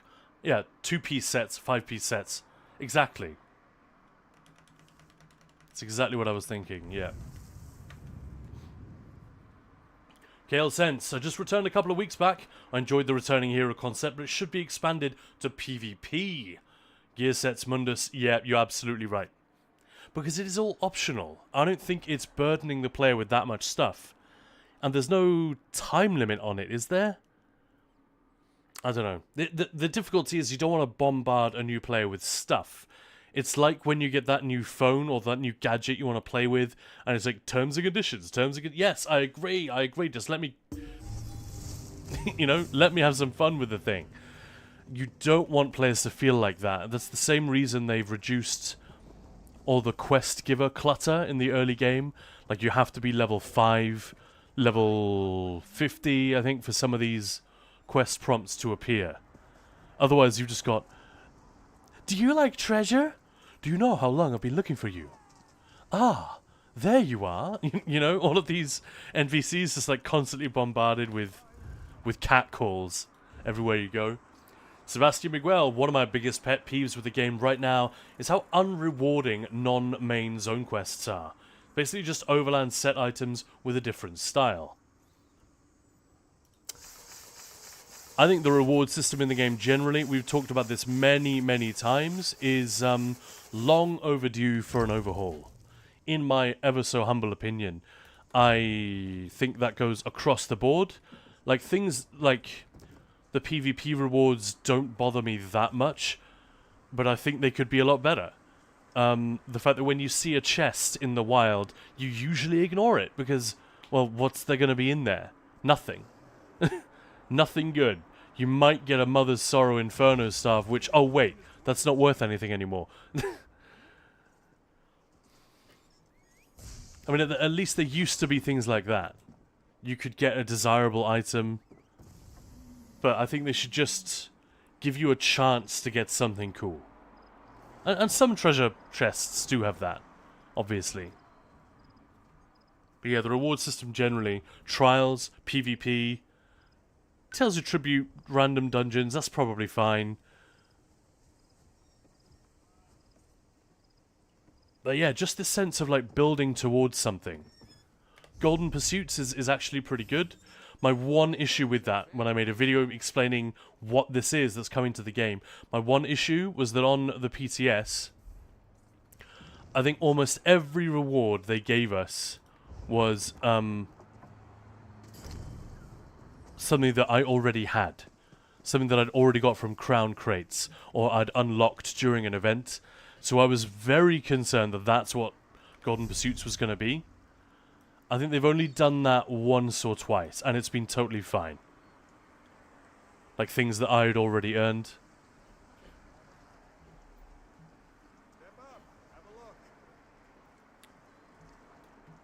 But yeah, that was like my one concern. Is if they're just gonna do this to give away things that I paid for back in the day, like that is ethically a grey area to say the least. And I made a very strong case as to why they should never ever do this, but they didn't. So obviously I was worried about nothing. And the campaigns that we saw on PTS were just placeholders. They could put extremely rare drops, like Asylum Sanctorum, into everything. Yeah, this is what we always say when this subject comes up. I think they should absolutely do that. And it could change every couple of years.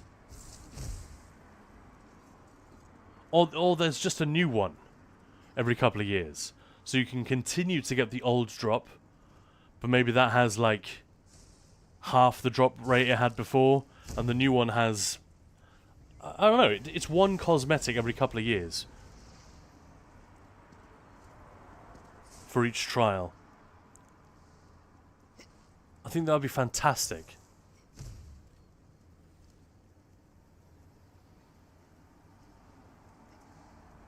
The only concern there is that it would then feed the carry market. I already am very skeptical of like the existence of a carry economy or infrastructure in this game. It's great for people who just need to get their characters up to speed fast, but it's bad for those who think the game is difficult and they think they're not capable of just doing these trials on their own, or you know, with a guild, which is almost, there's like no one for whom that's the case, right? That they literally cannot do this content. It is good to be rich, but it is better to be smart. Just adds Even copious better to amounts be of add-ons you'll have all the smart time. and Yeah, rich. exactly. The smart and rich crow never wants for gold. What can I do for you today? I don't think I've ever listened to him say his whole spiel. Maybe when he was brand new. Carry runs ruined WoW. Don't want to see them become more prominent in ESO 2. Balnor, yeah. My only issue with it is that there's almost a level of extortion involved. Because it's taking advantage of the fact that people don't realize they could easily do these trials without help. Oh, we have stuff to decon. I think that is the issue where it becomes ethically quite problematic. If you're just helping someone to fill up their sticker book fast, that's one thing. But did they realize they could just join a guild and do it for free? And actually learn the content in the meantime? I don't know. I think it is problematic. And you get people from the carry community saying, "Oh, well, almost none of our runs are that." I'm not convinced. I know of another player, the even players who buy Fungal Grotto 1 runs.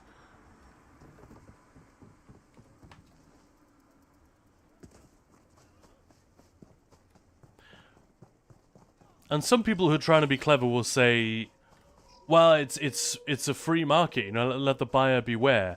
But that is a very childish understanding of what's happening, and a very childish understanding of the actual market that they're referencing. Real markets that function are regulated. And we're not going to get into this, but, you know, this idea that we can just buy... Like, I know people who will just buy things from an NPC in the game. Like, they'll go up to this guy here and buy a bunch of flint or corundum or whatever, or this, the furnishing. And then they will sell it for 5k in guild traders. And they're like, do you guys think that is wrong? Or do you think that's fine? And it's the dumbasses who don't realize that it's possible to get it in game. Like, there is an inherent assumption when you go to a guild trader and see something for sale, you assume that you can't just buy it for 20% of the cost. I think sometimes the whole carry thing can get into that territory. You're taking advantage of someone's ignorance that they can't just like go walk and pick it up themselves. I don't know, but I'm not going to get on my high horse about it. It's the only thing with the reward system. You wouldn't want it to supercharge the carry culture, and you wouldn't want it to be... Ideally, you wouldn't want it to be so that all endgame players have this cool cosmetic, but it's like out of reach for everyone else. I don't know, maybe there's like some elasticity to it, a little bit like the Endeavor, the champion point system, that you get, everyone gets enlightened. And that's to create rubber banding between, you know, so that players who are behind, who don't play as much, will catch up. I think it's called rubber banding. Normally we talk about rubber banding in ESO when we have connection issues, right?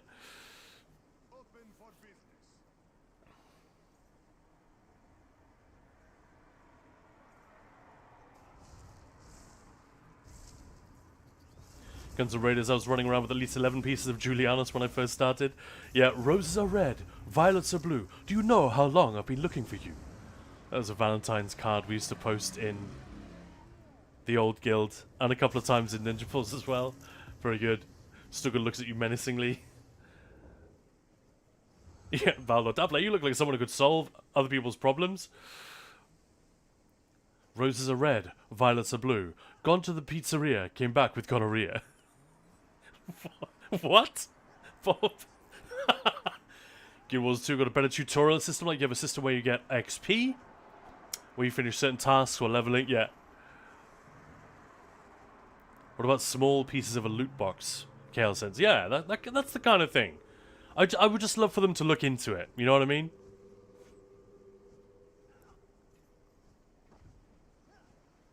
Yeah, Ethereal Dust Cypher, more things like that, yeah.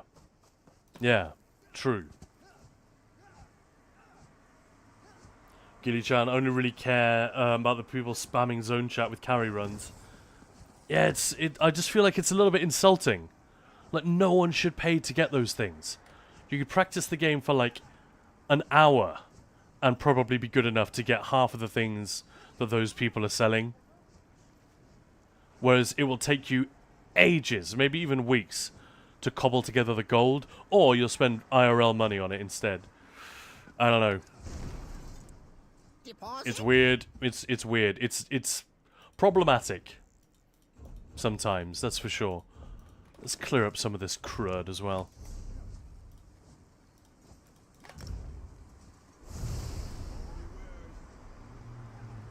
Every few minutes the same person posting the same text, yeah. Don't think a lot of people will pay for 100 plus runs. That's true. If it's like super rare. But maybe you could do it so that you buy 5 clears, and if anyone gets the drop in any of those clears, or however many drops are got, they all go to you, or the first one that drops goes to you. I don't know. Don't know how it would work, but you know, people are innovative, right? We'll find a way very quickly. This thing has just become like, I just want to keep all my crap now. I.e. all my furnishings that I don't know what to do with. Like, this place is it's just an absolute shambles.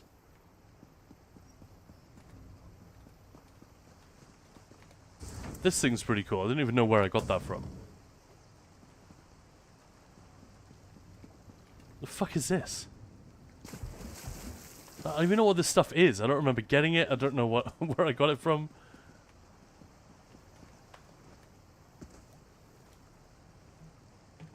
Oddly specific furnishings.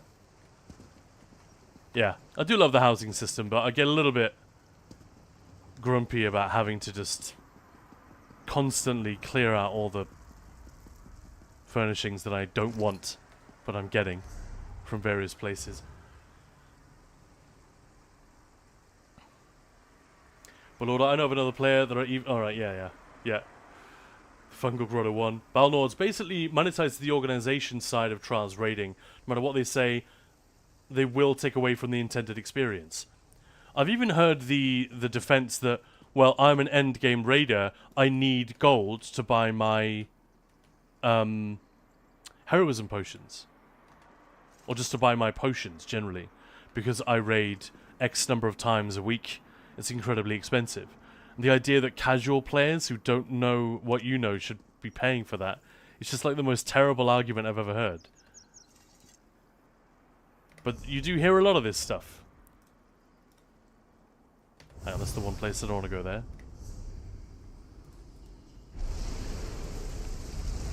But anyway, welcome on in. Welcome to Ninja Pulls. This is Khan. Hope you're having a lovely, lovely weekend. Let's talk Update 47 as well as all the other stuff we're chatting about. Are people updating their setups? Has anyone got any questions or ideas they want to talk about? I'm not the expert who knows everything, but you know, I'll do my best. I've thought about this stuff. I've made a couple of guides already. We've got a question from Andrew Anthony on YouTube. As a Dragon Knight main, how do you feel about Ardent Flame and Update 47? I think it's going to be more popular. Let's do a relog and I'll show you what I mean. I think it might be more popular than it was, simply because if you take Assassination out of the picture, that hasn't happened. Assassination is still really, really good, but it isn't as good as it was. You know, that relentless focus, stacking weapon and spell damage is just bonkers. And one of the reasons that we like Fate Carver Arcanists and that we play them is the free cleave damage. There's so much cleave. What other skill lines will give you stacking weapon and spell damage and more cleave abilities? Well, Ardent Flame, baby. You see it a lot on the dummy, but that's usually with, not with Fate Carver, it's usually with Tentacular Dread. And as we talked about the other day, you know, those are perfectly viable builds. That's a very single target setup. There's nothing wrong or weird about that, but it's not what people are generally looking for to be effective in a sort of a versatile array of content. So let's go. Andrew Anthony, how would you like to build your DK? Would you want Ardent Flame to be your main thing, so whip as your spammable, or are you happy for it just to be, you know, your dots and buffs and stuff like that? Would you want a Fate Carver setup, basically, is what I'm asking, or jabs or something like that?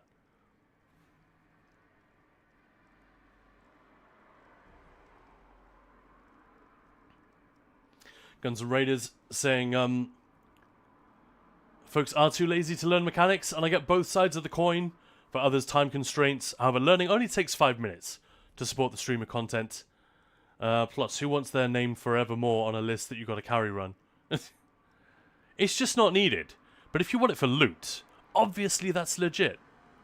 If you know how difficult the content is, you know that you can clear it on your own. You're not interested in that. You're just a console transfer, and you want to get up to speed with all the gear that you had on console. My cat has just arrived. One of his back claws is shedding, so I'm just trying to pull it off his foot. It looks horrible. He looks like a velociraptor. He's got like a spare claw that's clicking up and down when he walks. I better go and hide in the refrigerator. Right now it's dot and buffs using jabs as spam. Okay, well, that's a good shout. Maybe I've limited myself here with this, but what the hey? Why don't we just stick with it? Because this is an Arcanist that I just relogged to. But let's go with... I'm just going to assume it's stamina. In fact, why don't I give you a moment, you can tell me if it's stam or mag. We can play around with some ideas. If you've got 5 minutes.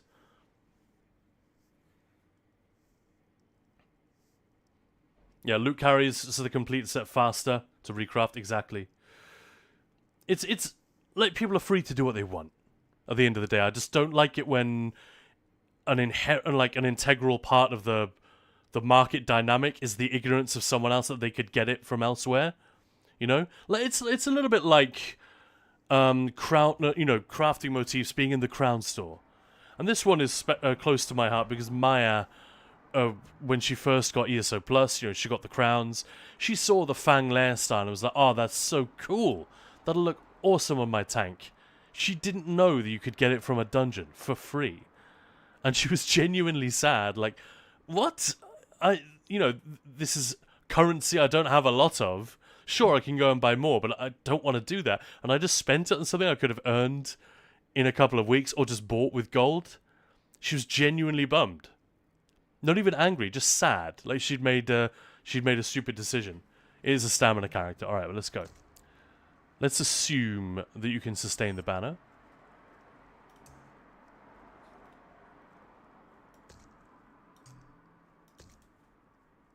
And we get rid of this one, and we grab... Why am I being blind?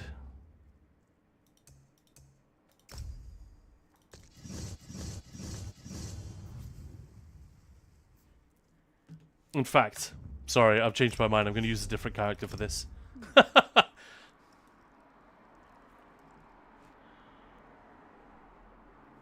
to use my actual Templar just to illustrate this. Make it bind on pickup. Interesting. And should I actually think it's fine when the best players get a few things others can't? Bind on pickup, yeah.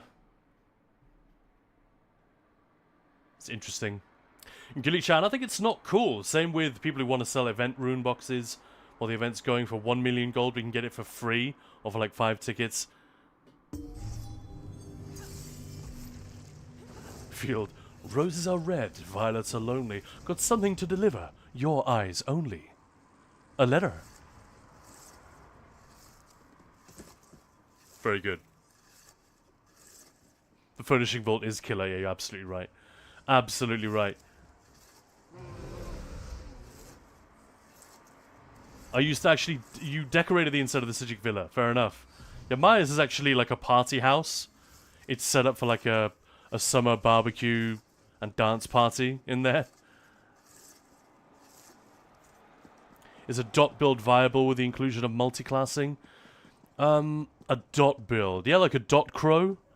It's just that direct damage is kind of king at the moment. It's, you've got all these things that buff direct damage. Don't have as many things that buff dots. And I don't really have a problem with it. It's just the continued simplification of the combat system. Hey, Sparrow. A lot of carries are PvPs or achievement hunters in my experience. And yeah, for loot, says you get every drop from someone. Yeah, selling Vamp Cure in the Crown Store is criminal. That's it. It's not carries in general. It's a transaction predicated on taking advantage of someone's ignorance. It just ain't cool, and it's always going to happen, but as a result, I'm generally not in favor of anything which encourages that kind of exploiting other players who know less than you. But yeah, it's always going to happen. We shouldn't get too hot under the collar about it. But yeah, agree with the Vamp Cure thing. It's totally true.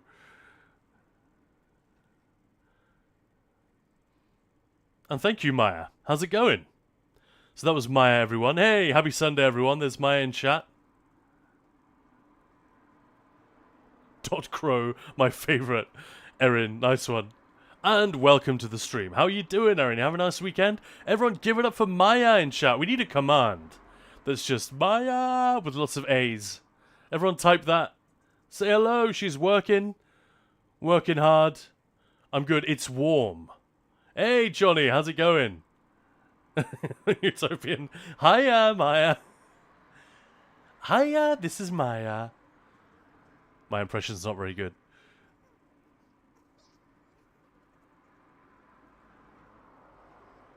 Balnor said the problem is even the loot argument of paid runs is just a short abstraction away from Zos just selling you the gear in the shop. Yeah, it's players filling in the gap. I don't know. I don't want to be like one of those nanny state people. We must be prevented from doing all this. Nah, freedom is a good thing. But yeah, like I said, discouraging us from being dicks and taking advantage of each other. People will buy it. Not the seller is the problem. It's the buyer. This is already a thing during my early days of WoW. There was an event you needed to get cold milk. You could buy it from an NPC, but players were dumb and didn't know. People sold it in the auction house. Ah, thanks everyone for the greets. Maya! Dark Metal. Hey everyone, I'm late I see. Not really, we've been on for a few hours. Couple of hours. But yeah, Maya's struggling. So you're indoors at the moment, right, Maya? And it's not very well ventilated, and it's not super hot today, but it's one of those, like, it feels like a storm is brewing, almost. What do we need here? We definitely want Fu, and we definitely want Whip, and we definitely want Standard. So let's put that on the back bar. We will put... maybe put... how best to do this?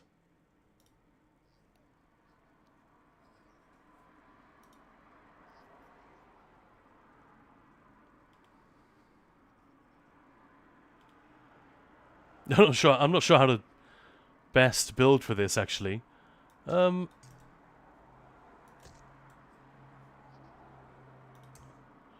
tested this just the other day. This is going to annoy me. So what we're looking for here is a Stamina Dragon Knight base. Ideally with jabs, but it doesn't have to be.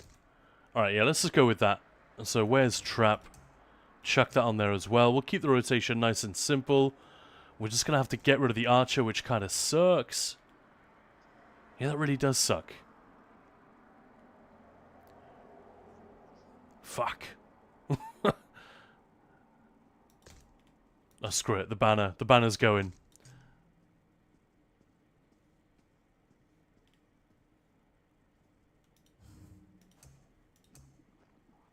LeBro! Hey! Humidity is killer, Sparrow. Absolutely. Being moist sucks. Alright, Maya. It's better than sucking a moist being, right? What? And epicness. When Companions came out, I bought some white Companion gear off the vendor that sells it and relisted on the Guildstone. People bought it. Cheeky. See? You're part of the problem. You're not part of the solution. I mean, ultimately, we could do whatever the fuck we want, but... yeah, so we don't have room for Quick Cloak and all of the other good stuff, which kind of sucks. But if we take the banner off, then what do we got?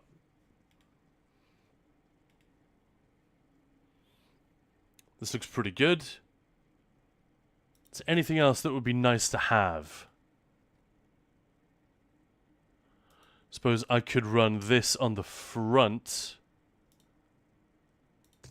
Why don't we just move Trap to the front?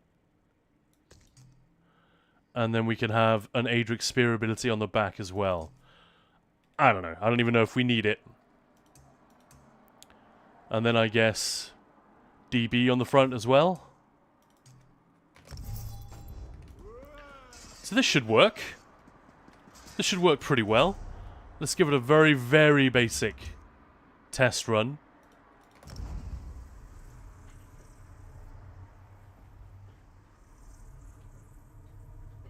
Yeah, Maya, Ted he wants attention. He's sitting on the desk right in front of me where I can't possibly miss him. Poor little dude. He's eaten. This is just me updating Maya on the cat. The cat's progress.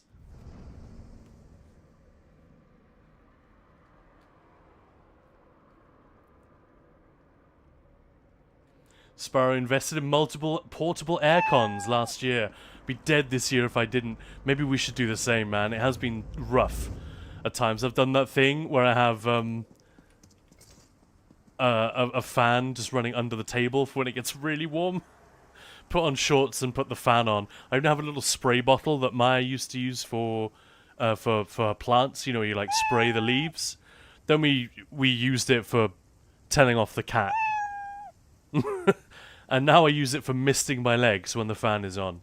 It's such a nice way of cooling down. Kangaroos do the same thing in the scorching Australian sun.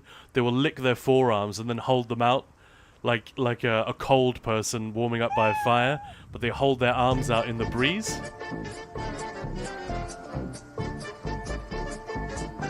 Ba-da-ba-ba-da-ba.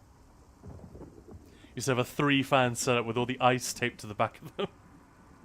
Whoa! Pro strat is not to dry your hands after washing them. Balnor! Oh, that hurt my throat. I shouldn't have done that. Alright, what have we got? Have we got food? Yeah, we've got food. We don't have gear. Rubbish. Who stole my Tideborn? It was the fucking necromancer, wasn't it?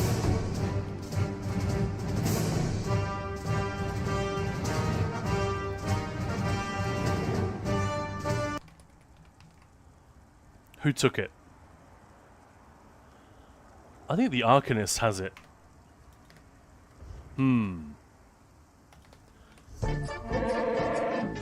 Get to the chopper!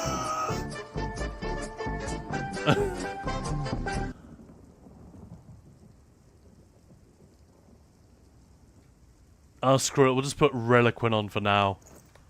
I don't need to relog. Whatever. I wouldn't use Reliquin very often anymore these days, so ignore that. But, you know, it's still fine.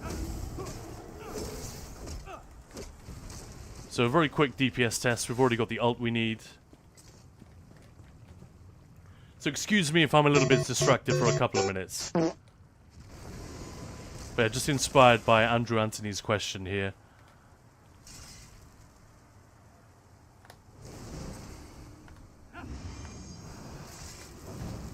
Oh, whoops. I thought I was using Shooting Star still. That's funny. Just become used to it. Man, I did so many dummy tests with the stupid Templar in the last week. That's hilarious. I just, like, dropped Shooting Star. No, it's a standard, mate.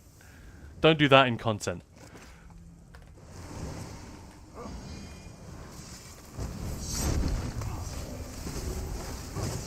Completely messed up the pre-buff, but whatever. Let's carry on.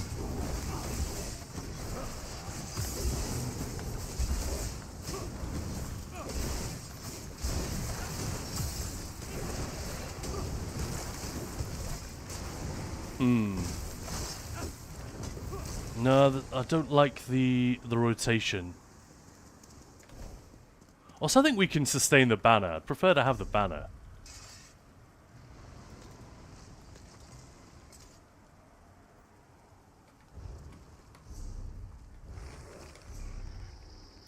Screw it, let's just ditch Cloak for now. If you're in a trial and you need it, get someone else to run the banner for you.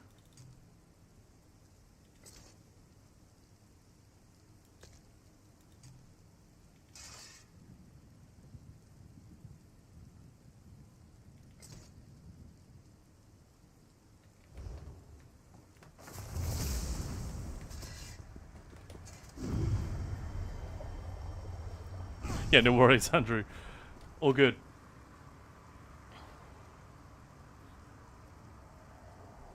Dark metal, sorry, I'll give it back.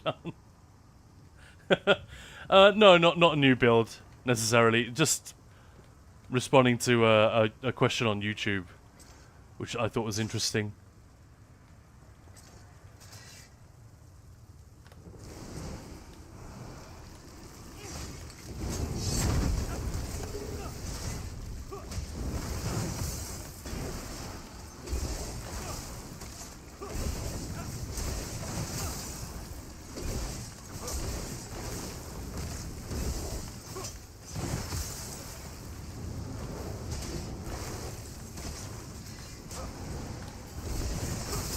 $140k already, I guess it's fine. And that's not with ideal gear. Tideborn would be a little bit better. And I'm going to let Seething Fury run out there. That's not the way to do it.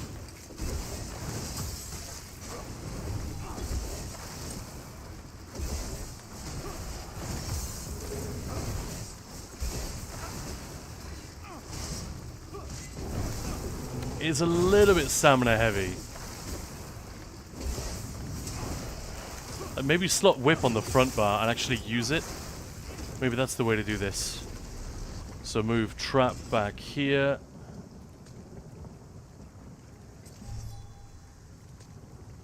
And have the whip as an actual spammable, just as a backup spam. Because it is really good, you know, it's at 3 stacks. It kicks a lot of ass. And maybe that will solve the sustain problem without losing us any damage. Cooking koalas, new build testing or showing off the new one you just promoted? Now this is just a question about stamina decay. You know, so someone who's locked to Ardent Flame, what can they do? Obviously Arcanist works very well, but this is someone who's already using jabs on their stamina decay. So we thought, yeah, let's have a little play around with that.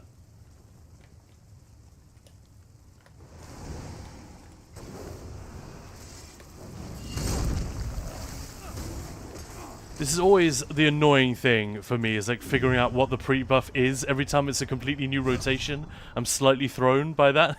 The rotation itself is usually built around a building block that I know very, very well. But the exact pre-buff, like, do you need cloak? When do you fire the ult? All that stuff. I don't know if my brain is just bad at it, but it always takes me a couple of goes before I can really get that shit sort of laced up in my mind, you know?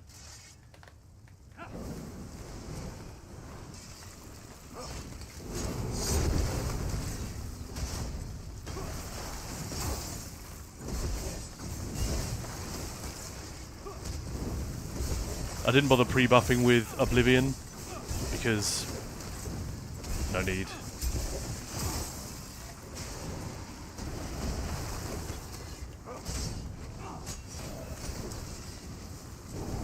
And I still let Fury run out. Rubbish.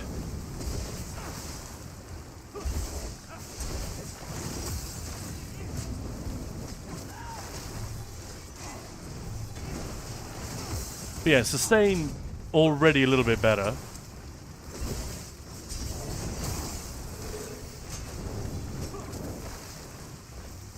Just with the occasional whip.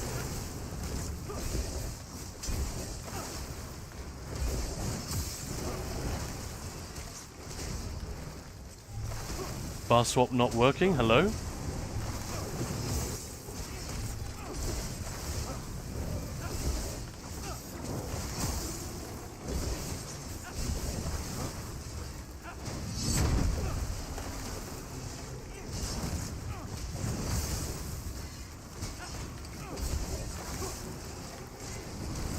It's when you get a load of stamina dots in a row. That's when you want to make sure that you are using the whip.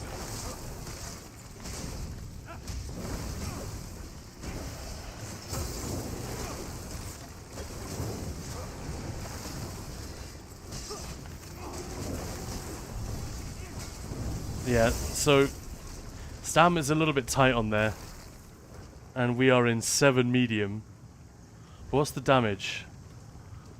130, mid-30s? And obviously I'm not using sustained food here. But yeah, let's have a look. What's the contribution of Ardent Flame? Even like a scuffed ass rotation like that. Like, we're not using the right gear or anything. But yeah, with Fu, Standard are doing God's work here. Burning. How much more are we getting from poison? Not a huge amount. There's just not enough poison in the rotation, really. Might work better on a Magicka. You know, with the Magicka jabs. But I don't know if you want to rejig everything. Pretty much everything else would stay the same, but your spammable would be Magicka, and you wouldn't have as much leeway with regard to blocking, dodging, that kind of thing in trials. That's often the deciding factor for me. I just love having that big stamina pool with high sustain in case of emergency. You know, it sucks to be out of stam when you need to dodge something. It rarely happens because you're getting more synergies, right, in trials, and they will comparatively do more for your of resource than they do for your main resource. But yeah, pretty good. And it can And that's with the banner. Obviously, if you ditch the banner, you can sustain easily, easily.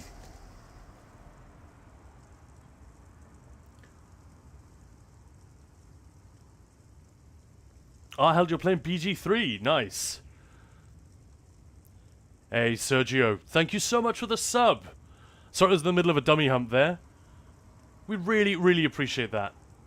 And Maya's still here. So, yeah. Big thank you from Maya as well, Sergio. Amazing. Yeah, Maya would much rather be hanging out with us. Fair enough. I understand. I love this. Are we getting cooking streams soon? Yeah, it is coming. Indeed. Should be on the 3rd of September. Andrew Anthony does give some ideas. Thank you. Yeah, no worries. So, the awesome thing with Ardent Flame is you've got these powerful dots that you can sort of fire and forget. They last such a long time. So if you're doing Zen, it's still a really, really handy skill line to pick. But there's quite a bit of utility in there as well. Like combustion helps your sustain and your damage.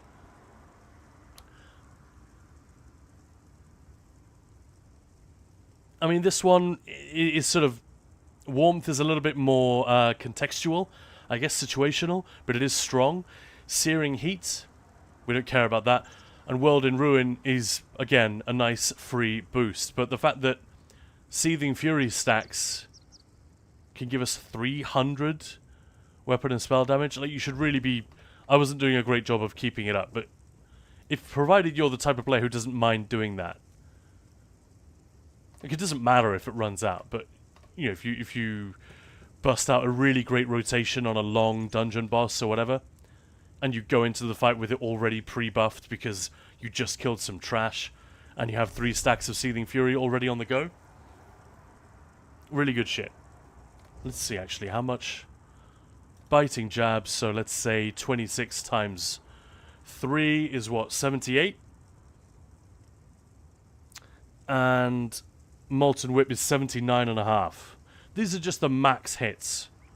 So they're very, very close together in terms of how much damage they do. One cast of jabs versus a cast of whip. Whip even slightly ahead thanks to the passives here. Did I even have the right... had Biting Aura, which might not be right. But yeah, the CPs were about right. But yeah, I think Ardent Flame is good. Like, it's a good patch to be a DK. Probably. There's plenty of cool stuff you could do with that. And if you're not tied to Adric Spear, you can obviously go with Exhausting Fate Carver. All of these different things, they all work. So yeah, thanks for asking. That was an interesting little rabbit hole. Welcome on in, those who just joined us. We're just doing a random bit of testing based on a comment in chat. If you guys want me to... If you have a question, or you'd like me to just have a look at something for you, I'm very happy to do that. We are very, very freeform. It's a very relaxed stream today. We're just kind of hanging out on a Sunday afternoon, Sunday morning for some of you, and having fun together. Gymkhana Unicorn. Hello, how to scale skill pages like yours. That is an add-on called Perfect Pixel. Let me type it in chat. So you see Ninja Pulse Gaming saying stuff? That is Maya, who isn't here right now. But I am about to hijack. That's me. Perfect Pixel. Type in there. So we're both using the same account. Obviously I'm streaming. She's just logged in at work, talking to us. But yeah, that's the name of the add-on. You are welcome. Hope that helps. And 24, are the new dungeons worth running for the gear? No, not really. The gear is fine, but I wouldn't run them for the gear. I'd run them because they're awesome. That's my honest take. Is there a new skin? I don't even know. To be honest, what's it called? Ba-ba-da-ba-ba. Yeah, the Zanmir Defender. I didn't even know you got a skin. But they're never good, I'm sorry. But the skins you get from dungeons are always rubbish. Let's have a look. Alright, I'll take it back. That one's okay. But it's not terribly interesting. I still need to get this. I'm like 8 storylines away. But compared to the skins you get in crown crates now, it's just... It's not even close. And that's not even a very good one. In fact, generally, I think the skins have gone quite downhill. This one's pretty cool. That was like a year and a bit ago this one came out.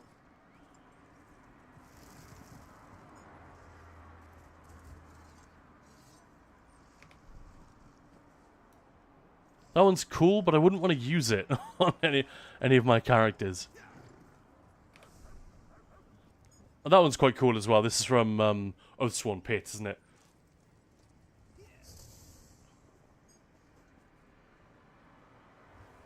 But yeah, thank you for the follow, Kibo88. Welcome on in. And 24, yeah, no worries. I hope that's a decent response, but yeah.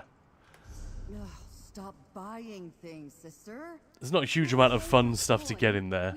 So this is just, you complete them both on Veteran to get that skin. That's pretty easy to do. Fine, but we need to eat. You're Keymaster title. What else have we got? A hot meal might be nice. Deathbringer title. That's kind of fun. The Crypt Singer. It's also pretty fun. What else have we got in terms of collectible stuff? Illustrious. Meh. The Brilliant. Foundry's Foil. Yeah, so not a lot, basically. I think the dungeons are, in and of themselves, they're the reason to do the dungeons, you know what I mean? The dungeons are the reason to do it. And Andrew Anthony asking, so you would run Tideborn over Deadly. On that setup, I think I would. I won't have that saved, but for context, we already showed this the other day, but look at my... This is the one in the video that we just released yesterday. So direct damage. I'm just going to select all of it here in combat metrics. This is all direct, direct, direct, direct, direct, direct. That's not direct. These aren't direct. Thank you for that. All of this stuff is direct.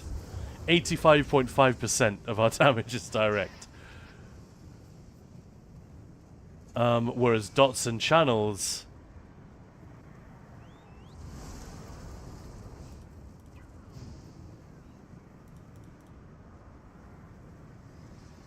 It's not a lot. 23% of our damage is dots and channels. So Deadly on this setup is really not going to be that good. If you're dealing with something like Fate Carver, or an Arcanist, a Herald of the Tome setup which uses Fate Carver and the Languid Eye ultimate, then the case for Deadly becomes much stronger, because then you're dealing with channels and that big dot ult. Maya, that's not fair. You can't redeem stuff. You have infinite channel points. And hey, Eggbirds, how's it going? No, can't. The Meridian one from the cellar place looks great. Oh yeah, yeah, but that's an old dungeon, dude. We're talking I was talking most of the newer stuff. The anniversary skin only used it for like a week. Carnage from Spider-Man. My Sork is wearing the same motif right now. This one.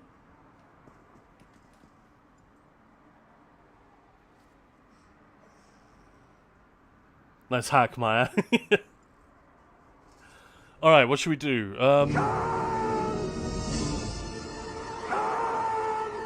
So yeah, Andrew Anthony, the answer is not necessarily Tideborn over Deadly. Sometimes Deadly over Tideborn, but in this case, with the type of setup we were just talking about, if you up the dots and everything, sure. But with Gravelord and... with Blastbones and Jabs, most definitely a Tideborn should pull ahead there. Right, let's find a book.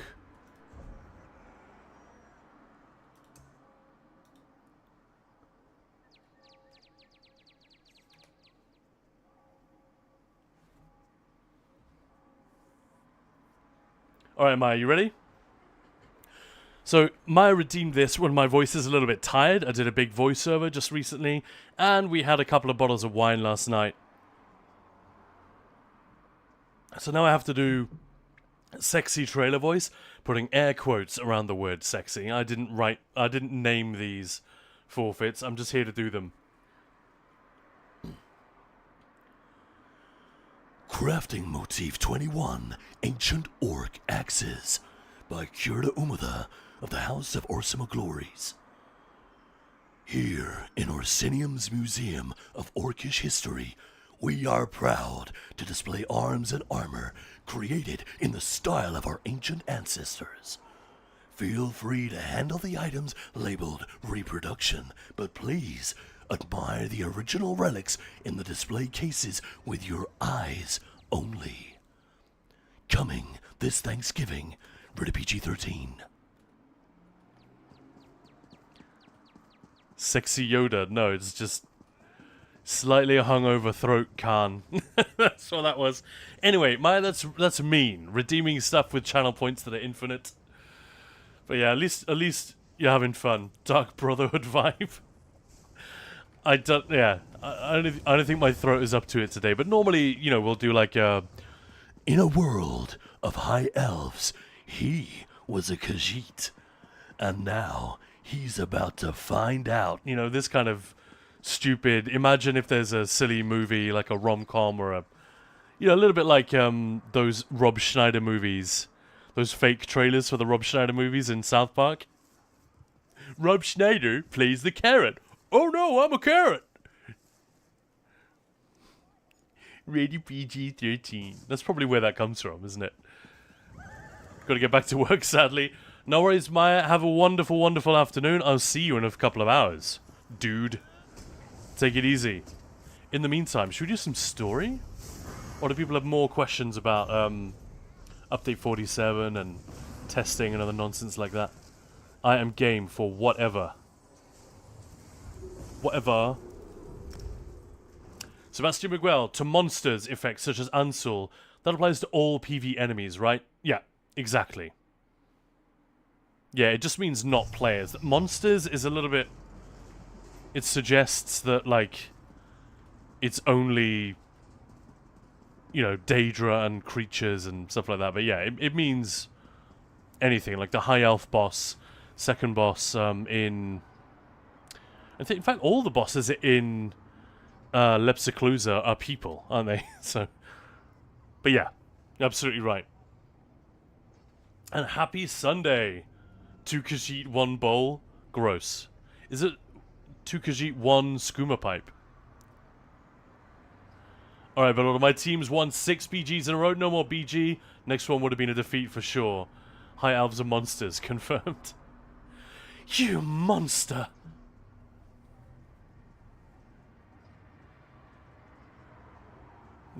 Gilly-chan. I wondered where that saxophone was coming from. Thought there was another Harrow Storm starting. Imagine if that was the noise of a Harrow Storm kicking off.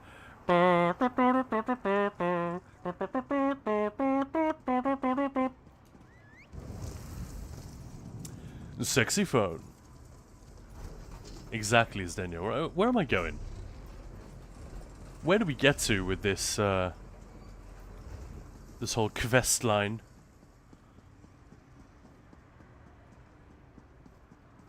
How's the stream today? It looks a little... It does go a little bit grainy when I'm moving. Don't know what's been going on with it recently. Let me just check some stuff.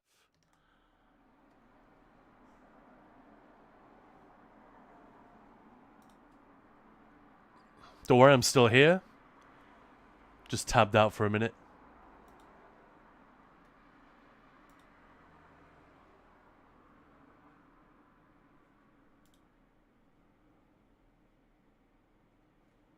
Dun dun dun.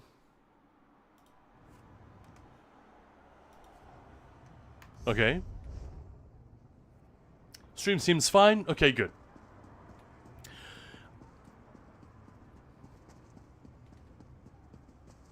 Right, so we were doing a little bit of Clockwork City stuff. Before I continue with that, let's just crank everything up. This is old story content. I'm pretty sure it's going to be spoiler-free.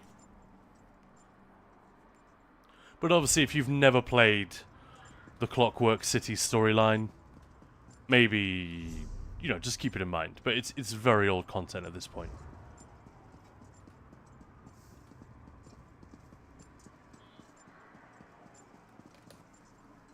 Yeah, Clockwork is one of my favorites. Many people say that. You're absolutely right. It's a very popular one. Yeah, so he's been got, this guy. Your dedication to finding me was impressive. I'll give you that. Put music on as well. The whole shebang. I love her voiceover. I was talking about this a lot last time we were in here. The voice actor did such a nice job with her. Welcome back. I was just having a little chat with former Chancellor Gascoigne. He insists he's told me everything, but I know him well enough to know he's still hiding something. Honestly, I can barely stand to look at him. It's just a really nice rendition of an idealist. You know, she's a little bit sort of doe-eyed and naive, but in a way which isn't annoying, which is kind of lovely. I just think she sounds awesome. Also, the Dunmer thing probably helps. Rothgar also very good. I think Rothgar is my personal favourite, but it's hard for me to say. There are loads of them I haven't finished or even started still, so it's a little bit silly. Can't be spoiled. Played everything. Nice. That's what I like to hear. Moose, I put Winter's Embrace on my DK tank, and it feels so good, even though it doesn't change how it's played at all. Only swap Dragon Blood for Polar Wind and Frostcloak. Yeah, exactly. In place of Balance, Hardened Armor, so literally no change, but it feels fresh somehow. That is the UX thing, isn't it? You're absolutely right. We don't think consciously about the effect these things have on us, but yeah, when you're when you press a button and a thing happens on screen, even if it's only really the visual that's changed, on the sound effect, the animation.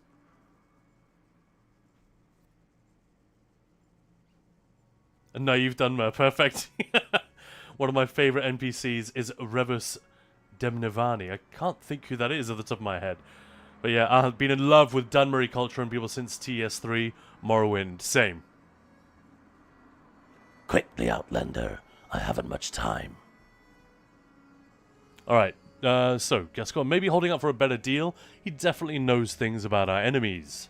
Typical Gascoigne. Always trying to oil his way out when his plots fall apart. What did he tell you? Any specific leads we can follow up on? Polar Wind is just so much stronger than Dragon Blood. I mean, it's a burst heal. The hot is a very small component, so yeah. It feels... The effect is so immediate. It feels great to use. I agree. As like my Warden tank is probably... She's not my quote-unquote main character. That's the one I'm on right now, the Nightblade, the first character I made. But it's the character I've played the most by a million freaking miles. Is the Warden tank. Get out of my way. I need to get to Wayrest ASAP. Feel Arc or Sork work equally well as the third. Yeah, it's really fun, the choices for tanking. You'll make a choice based purely on the ults that you want. You know, do I want to be able to chuck the Colossus on my enemies? So you take Gravelord and you still have all the tanking kit that you need, because you now have two, you know, skill lines that you've used to build all the tanky stuff that you need. So you can just go completely buck wild with the third one if you want, for fun, utility, whatever. Daedric Summoning is the other obvious example. And yeah, and then you just provide Major Berserk, possibly Saxhleel, Major Berserk, Major Force at the same time. That's what I've been doing in our dungeon group. No sax, though, because we didn't need it. No sax, please. We're British.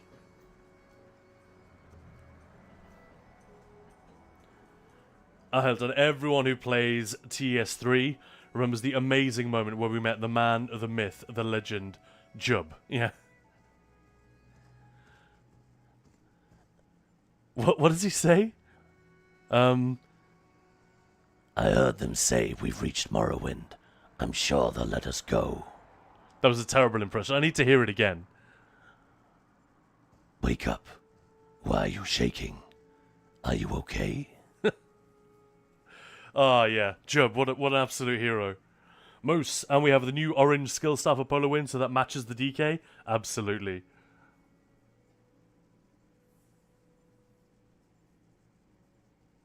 The fact that I said it alongside you means it was just fine. Gilly, Revis is the guy you meet in Morrowind who is responsible for the miners of the Scrib Mine going crazy. Because he was working on Dwemer relics and its magical influence over everyone else? I see. Alright, so he promised to deliver a key to Clavicus Vial, but Crows stole it before he had the chance. The Congress of Calibration thanks you for your service. And on a personal note, I applaud your mercy. Gascoigne's an insufferable traitor, but he's still an apostle. Lord Set always said we should take care of each other. Take this, and my thanks. Skill point! Skill point! I will fucking take it, thank you very much. Obviously, we need to recover this mysterious key. I don't know where Achievement it is, unlocked. or what it does, but if Daedric princes intend to mount an invasion over it, we can't afford to let it slip through our fingers. Where do we start? Gascoigne insisted that Talking Crows stole the key from him, right? We should start with them. According to the constables, the birds started stealing things as soon as they arrived. I've never seen a crow before. Is that sort of thing unusual?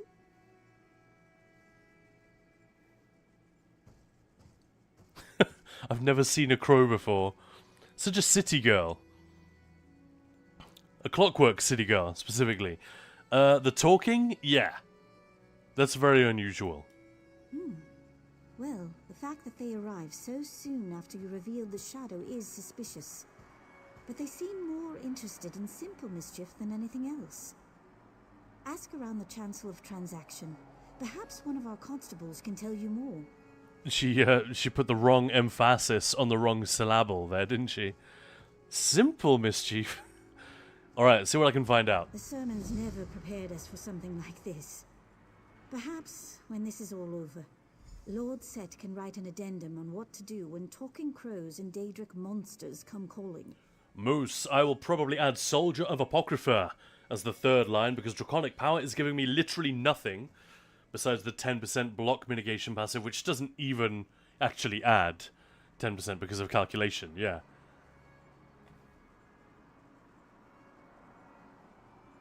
Eggbirds, did you get the one in Wayrest? What are you guys talking about? Did I miss something?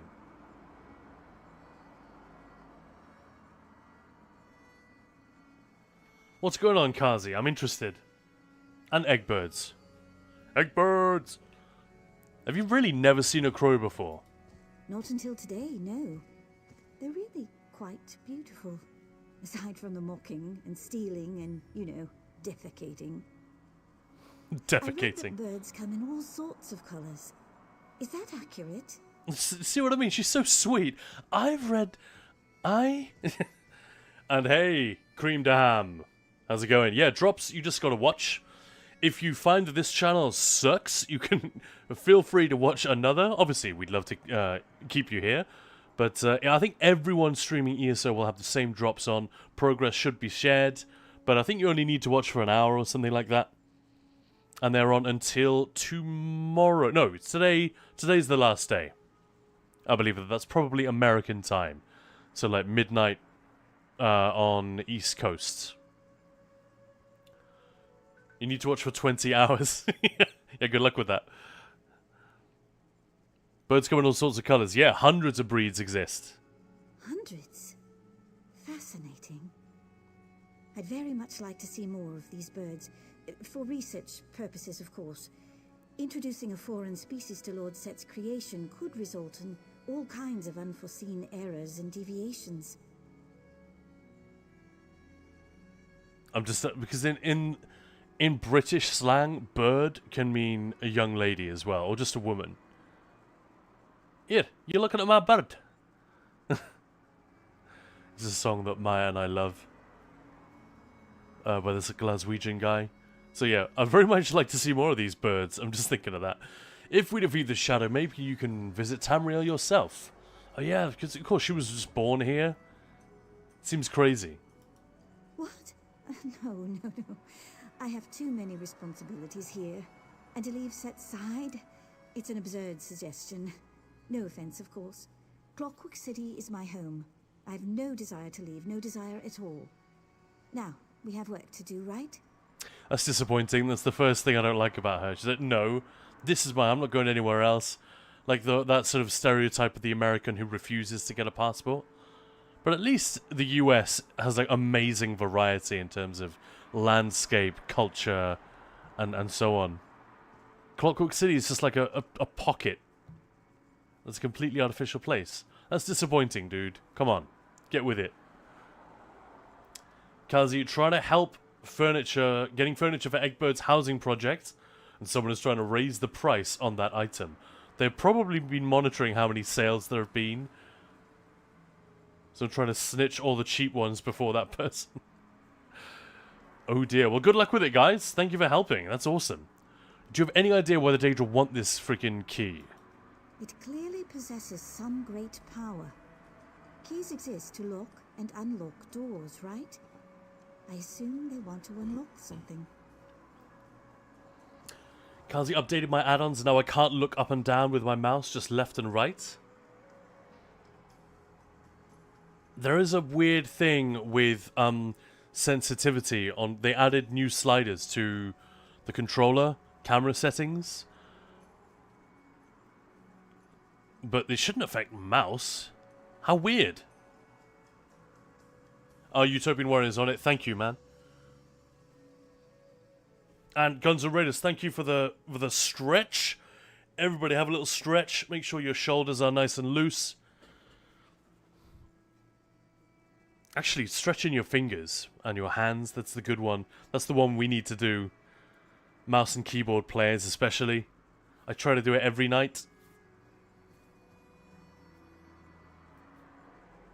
It's a real thing. A lot of people who complain about, oh, I'm old, I can't get... It's because they don't stretch before and after a long gaming session of clickety-clacketing. It can really stiffen things up. Anyway, enough about that. That's not what we're here to talk about. Welcome on in. This is Khan. You're watching Ninja Pulls. We're just having a chill Sunday. Actually doing a little bit of story for a change. And Sparrow, yeah, check camera sensitivity. It was set to -6 for some people. Yeah, bizarre. Vertical camera have 2 with -1 value. How strange. Moose, I hope we get those sensitivity settings on console. Max speed is so slow. Yeah, they should be coming. Walrus, the vertical mouse bug is related to account settings add-on. There we go. Thank you, Walrus. It sets to a negative number by default. How bizarre. Yeah, very weird. Yeah, Kanzi's saying thank you. Zombie Crow, hello there. Zdenya. I have had massive issues with my shoulders and lower back for years. Then I started just hanging out on a bar every day. Alright, hanging out in a bar and hanging on a bar every day for 30 to 60 seconds. Pain basically gone in less than a week. When you say hanging, just a bar that's slightly higher than your extended heights with your arms up, so you can just like you're going into a pull-up but without actually doing a pull-up. There's an add-on on console to double sensitivity, Epicness is saying. Good tip. And hey, Shinzetsu-sama, thank you very much for the follow. Welcome on in. Very kind of you to give us a follow. Yeah, like a classic dead hang. If the hang is dead, I usually move on, but that's a good tip. I don't have it anywhere in the house where I can do that. I could try the chandelier downstairs in the hallway, but I think that might result in injury and a large electrical bill. and a punch from the wife when she gets home. Oh, thanks everyone for jumping in with the shared knowledge there. I've heard about the issue. It's not something that I had to fix myself. So yeah, apologies. I wasn't able to jump in with the answer, but look at that. I didn't even need to. Legends, the lot of you. Just hang off the bed every morning.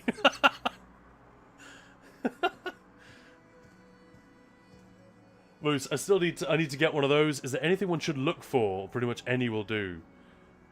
No, I just do it in the gym or when I'm out walking. Apart it's an outside gym, like in Sweden, is infested with. Infested? Oh, that makes it sound like a bad thing. We've got a little outdoor gym in the park just across the road, actually. Could just go there. We walk with the dog right past it most days.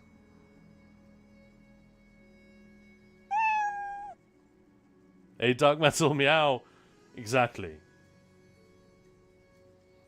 That's such a cute little dude. I used the template that already existed, but I made this guy look like our little cat, Ted. He's not been enjoying the heat. Right, I'm just going to turn the mic up. See if you guys can hear my dog dreaming.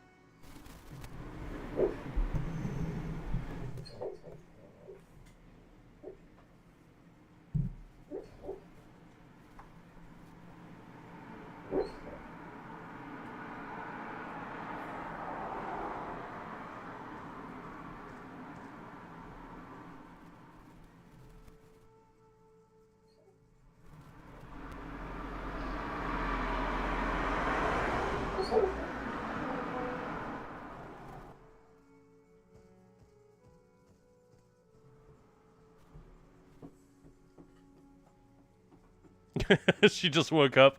Now she's looking at me and wagging. Let me know if I'm too loud now. I turned the mic all the way up and then back down. Should be about right. Oh, so cute. Hey little buddy, we having a bad dream. Oh. Yeah, good girl. Duty.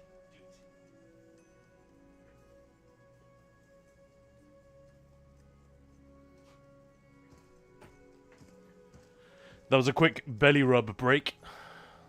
Forgive me, I'm back. Moose, I don't go outside. Well, you went grocery shopping just earlier. We heard you. Alright, is there anything here in Clockwork City they might want to unlock? We don't often rely upon locks, but I guess it's possible. Maybe an apostle's chest, or some lower sections of the incarnatorium? Yeah, she was like behind the mic normally. If she's dreaming in a basket, the mic is basically pointed right at her. But she's at the other side of the room. I think the basket's too hot for her today. Yeah, hey baby girl. Good girl. Oh, she's staring at me. I should probably go and give her something. Tell you what, I'll finish this conversation, then I'll do a quick BRB and I'll go and give the dog a little bit of luncheon. That's probably what she was dreaming about. Did you hear a car drive by? Yeah, lots of drive-bys in this neighborhood. And I got my windows wide open today because it is hot. Disabled add-ons, set the sensitivity, enabled add-ons again, did the same. Dark Metal saying, it is not necessarily an add-on issue, I have the same problem, it's an ESO camera issue. Account settings, yeah. We'll have to resave all settings after changing it.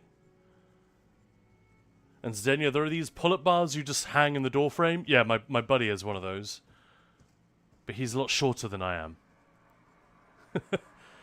They're more than enough. The key is to learn how to relax while hanging. And you basically feel yourself just stretch out. It sounds awesome. It's something that's good for you and not that difficult. And add-on seems to be causing the settings issue. Give Doggo a treat? Oh, well, let's go and do that.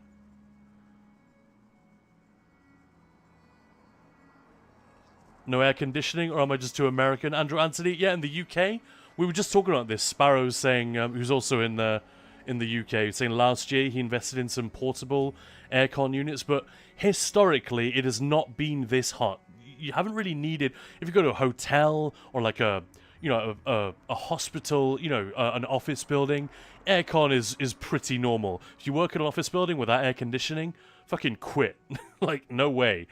But that's more to do with large institutional buildings where they need to keep things circulating. it's been more than enough historically for a house, you know, a residence, just to vent it with windows, opening your windows. But yeah, the weather's getting hotter and hotter every year, so a lot more households are springing for air conditioning. I think we're like borderline. I would much rather not do it, but yeah, it's way hotter since 2020. No, this last decade has been noticeably warmer than it used to be. Houses built to keep heat in, historically, yeah, that's it as well. They don't have that French thing where they build the villas with those thick walls and shutters, so they stay really cool. Like, you open the thing out at like 5 to 6 a.m. in the morning, get the breeze flowing through the house, then you close all the shutters and just... And it stays more or less cool until the sun goes down again. Yeah, we don't do that here. Europeans, what is AC? Gilly-chan, I got water ice eating it right now. Then I got ESO combat music. Luckily, it was just Zereth being overprotective. Oops. Kazi's found it. It is account settings. Good. Yeah, we get like 3 days of heat, but the past few years have been different. Exactly, yeah. Anyway. Oh, well, reaches 100 Fahrenheit here in Oklahoma. I could never. Yeah. Yeah, I mean, it's when the heat just becomes inescapable. And it goes on and on for like 5, 6, 7 days at a time. We've had a couple of those already this year. Before August even started. What about Sothasil? Alright, what does he have something locked away? I really wouldn't know. What happens in the Cognitum Centralis remains a mystery to pretty much everyone. But don't worry. If Lord Set locked something away, no mere key could open it. You sure about that? Certain. I mean, I guess it's possible that... No, I'm certain. Alright, I'm going to do a quick BRB while I go and feed the dog. She needs it. But yeah, like, we're talking 2 minutes, 3 minutes. Have fun. I'll be back momentarily.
Okay.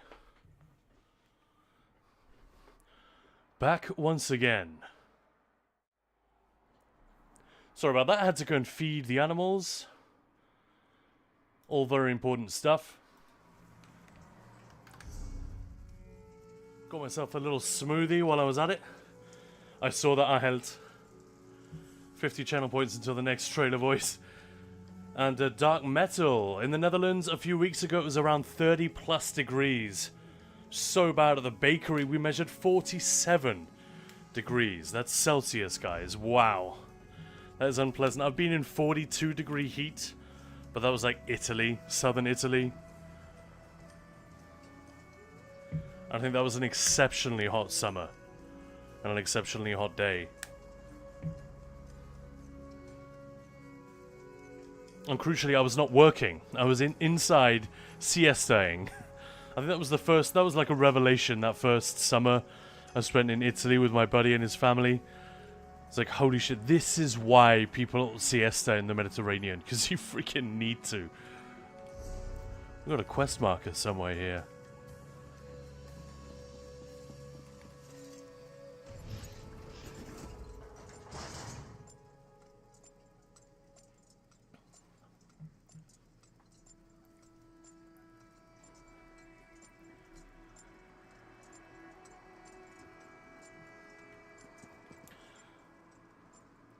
Sounds like you could have had some pinches to the pastries from your sweat.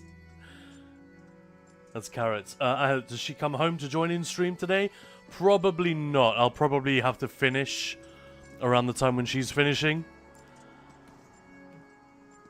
But, I don't know, we could always persuade her if you have something in mind. Never say never.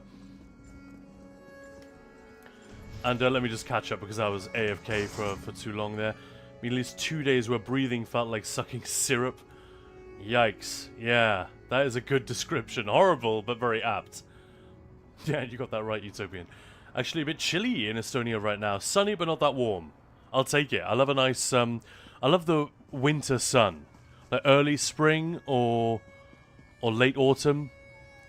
Well, they sometimes call it an Indian summer. In this country is when we have a very warm October. Like clear. I love that shit. Where it's not that hot, but you get that beautiful, beautiful sun. Best of both worlds, I feel like. Damn it, Steve. Over here in AZ, where it's 110 to 118 for the past month. Yikes. Yeah, that is brutal. And welcome on in, Steve. Lovely to have you with us. Sorry I went AFK just as you joined in. Yeah, vacation's over. I live here. You know, moving to a... It's only been like... What? How long has it been? 2 to 5 years? I mean, I have no idea. But I know it's not been like a decade or anything yet. So I guess part of it must still feel somewhat fresh and... different enough from your childhood and so on. But yeah, a vacation? Sadly not. Was in the Netherlands end of July and early August. That was lovely. Nearing the end of my old style surveys. Nice. Sparrow, I can do heat, but when it's mega humid on top and sweat doesn't evaporate, not a good time. Yeah, that's also when it becomes dangerous. Isn't it? We go where we please, wingless. Go away, or we peck out your eyes. Eyes? Ah, sweet, juicy eyes. Such flavor. Can you guys hear the dialogue all right? Vile beasts.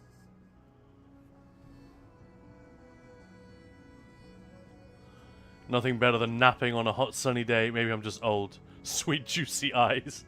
Hey Razum, how's it going? Oh, you've been in Estonia for 11 years. Alright, I had no idea. I thought you were still in the Netherlands when we used to game together. Utopian. I don't know how I didn't grok that.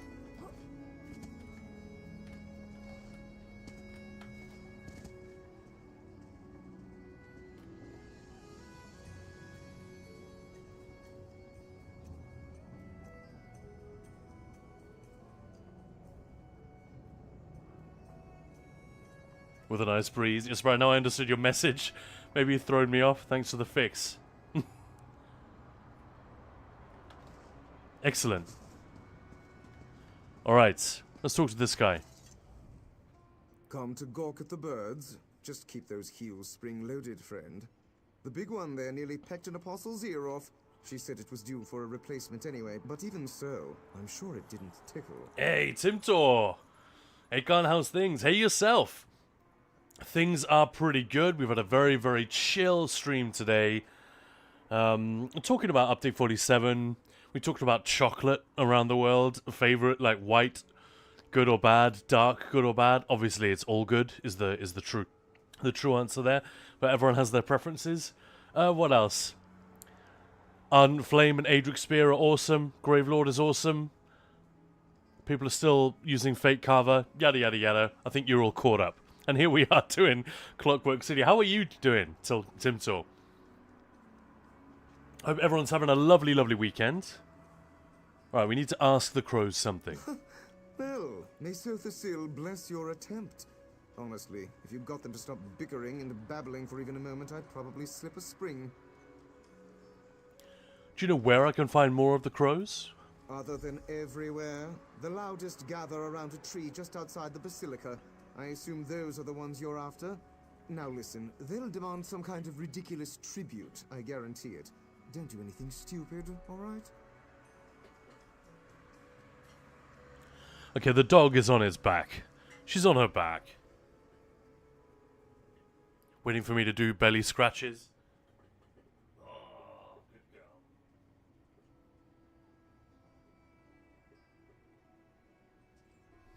A happy dog is just the greatest thing. Alright. Okay, thank you. Thank you for the Pity tip. the factotum that has to clean his holy likeness up there. I've never seen so many droppings in one place. Sergio! So calm, please help a fool as I am. I'm fighting my brain to find a reason to have more than one character with all this subclassing thing. Can you set my mind at ease?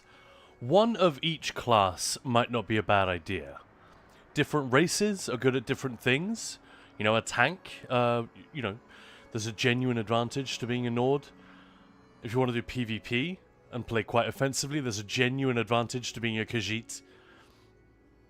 If you play solo, Khajiit is awesome. If you like to play Magicka, High Elf is just unbelievably good. Because, especially since hybridization, that spell recharge passive, so you get stamina back that other races just can't. It's really, really strong, and I hope Zos continue not to notice how good it is. I don't want it to go anywhere. Because it's subtle, you know? But it is very powerful. So I guess race and class. But yeah, in terms of differences of class, there aren't that many. Let's just kill that conversation real quick. If you wanted to do this, for example, like you can only use these cosmetics on a Nightblade. That's a pretty thin reason to have separate classes. But yeah, say you're the one character that you've got is a sorcerer, and we have a couple of patches where you really don't want to be running any of the Sorc skill lines. Let's say, for example, Zos had a really bad update for sorcerers, and then the next update didn't quite get it fixed, and you're just a little bit frustrated because you're stuck with these 3 skill lines, one of which you have to use, but you don't really want to use any of them. For example, this is very hypothetical, but Sergio, I hope that helps. If you want to make one, go for it, but make it genuinely different to the one that you've already got. Like, try a different race, a different class. And if you do daily writs, obviously the more characters you have, the more ridiculously loaded with wealth you're going to be at the end of each week. I pity the factotum that has to what? Like the birds? No. We did have a skeevaton infestation once. Someone left the fabricator running and it spewed out thousands and thousands of the things. The apostles deployed clockwork cats to catch them, but then we had too many cats.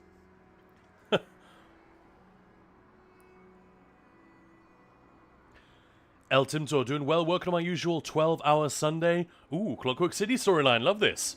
Oh, great. Just for you.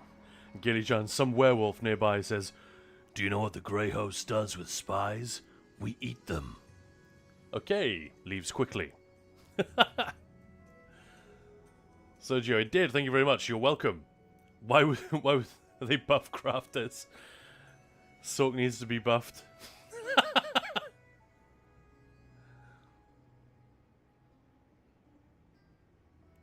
Alright. I didn't actually listen to what he said, I was reading chat. Somebody left a Skeevaton infestation once.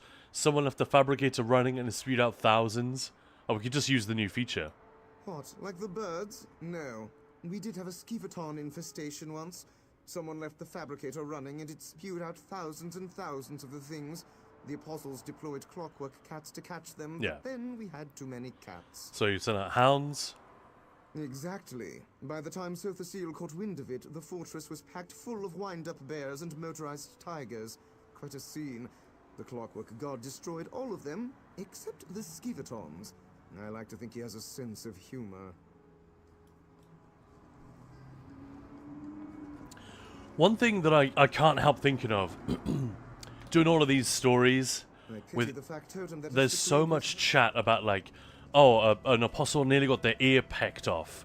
Oh, it was time to replace it anyway, and the fact that his one of Sothasil's like lead apostles is that lady who's like 900 years old, and has just been like mostly machine, like Darth Vader, forever. It just makes me think, what about when we finally get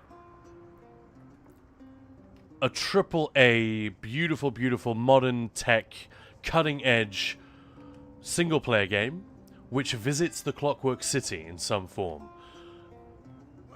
The fidelity that's possible in this game has kind of made it impossible to show much detail about how the biological, like how their anatomy interacts with all this clockwork stuff. But that would be really difficult to do without just turning it into a fucking horror show. You know, like the Maelstrom gang from Cyberpunk? That's what these guys are. The more I talk to them and the more they do this story, they keep making little off-the-cuff references to replacing body parts and the integration with tech. But yeah, like, in a game that actually has the fidelity to show it, I kind of want to see that. But I'm also nervous at the visual horrors that await, you know? I like how you can replay... Oh, Utopian said the dialogue could be a bit louder. Let's do it. Let's pump it. Dialogue. Oh, it's already at max. Alright, let's pump up the whole thing just a bit.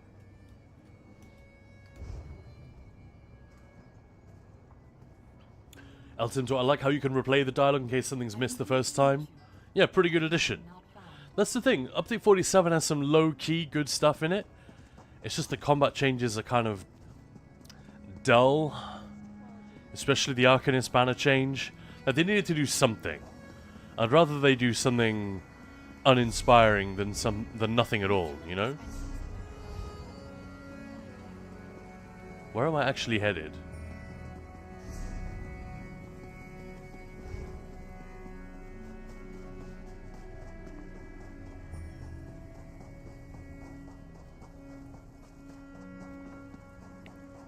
For the record, I get why they do it, especially in an MMO, but I dislike storytelling in games where your map, your UI magically knows where to go. Like, no one has told me to go here. Intruder! Halt! Halt! Speak or be pecked! Knave of Rooks. Spy! Stay back, or I'll... Wait! I know you! The Duke's tall, fat-legged vassal from Crowswood! Ha! Well, we're not in Crowswood anymore, Featherless. Go look for shinies somewhere else. In fact, that they remember the public dungeon in Stone Falls, that's a lot of fun.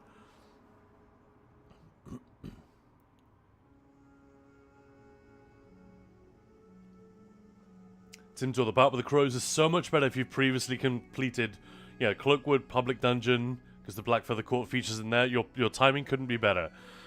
Get dialogue options, it's great. Yeah. Crowswood, not Croakwood, got a Baldur's Gate playthrough mixed in there. Fair enough. Still haven't finished BG3, so I've barely even started it. So I wouldn't have got that reference. I'm not a spy, I just want to talk. Spy! No talking! I know a spy when I see one. The Exarchs of Dross may share meat with featherless giants, but not the Black Feather Court. In wartime, only spies approach without tribute. Every bird knows that. Okay, what if I get a tribute for the court? Tribute? Yes! Shinies for the Duke! We demand a treasure from our enemy! The metal man who shouts at us, Constable Drados. May his tail droop and his wings wither! Snatch up his silver treasure, and then we parley! Go! That was kind of obvious. The guy literally just said, don't do anything stupid. And here we go, about to do something stupid. Where can I get the treasure? Come on. Perhaps he carries a treasure beneath his clinkety-clanking clothes. Or maybe he hides treasure away in the stone nest called cloisters. That is for you to find out, Featherless. Now go! Alright. Well, welcome if you just joined. Welcome to Ninja Pools. We're doing a little bit of Clockwork City story today, as you've probably noticed. I actually have a Darlock Bray set up. So let's go and try and pickpocket the guy. I made this years ago for just for doing heists and Black Sacrament with the Thieves Guild and Dark Brotherhood. And then when they started doing daily endeavors, often there's some pickpocketing or thieving stuff involved. I found that it was very useful for that. Oh, we talked to him. I thought it was going to be pickpocket time. Look who's back. Just couldn't turn the key with those birds, eh? Don't be too hard on yourself. At least you've still got all your fingers. Actually, they agreed to talk, but they want something of yours as tribute. A silver treasure. I told you they'd ask for something. A silver treasure. Of course! They want my canteen. Those daffy birds sent you after a pewter canteen.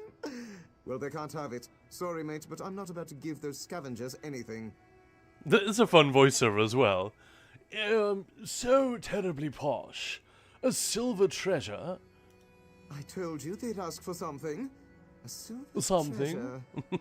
Of course. Right, let's They persuade want him. my canteen. Fine, but this had better work. If these vermin are still filching our tools and tableware in a week's time, I'll know who to blame. The fuck, dude?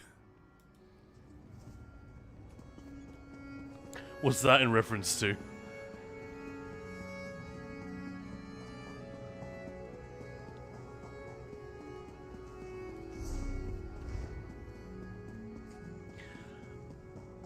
I guess with the voiceovers, they just gave the actors license to really go a little crazy.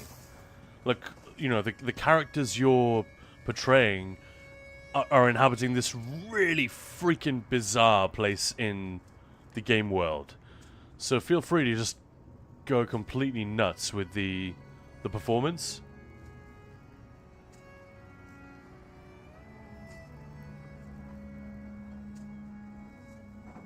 They want my canteen, silly birds. Well, they can't have it. Eltim Dor, does he extend his metal pinky finger when he drinks from his canteen? Probably. I do that sometimes. Not if I'm drinking tea. I don't really drink that much tea. But not if I'm drinking out of a mug. But I feel like I do it when I'm driving and like Maya hands me a bottle.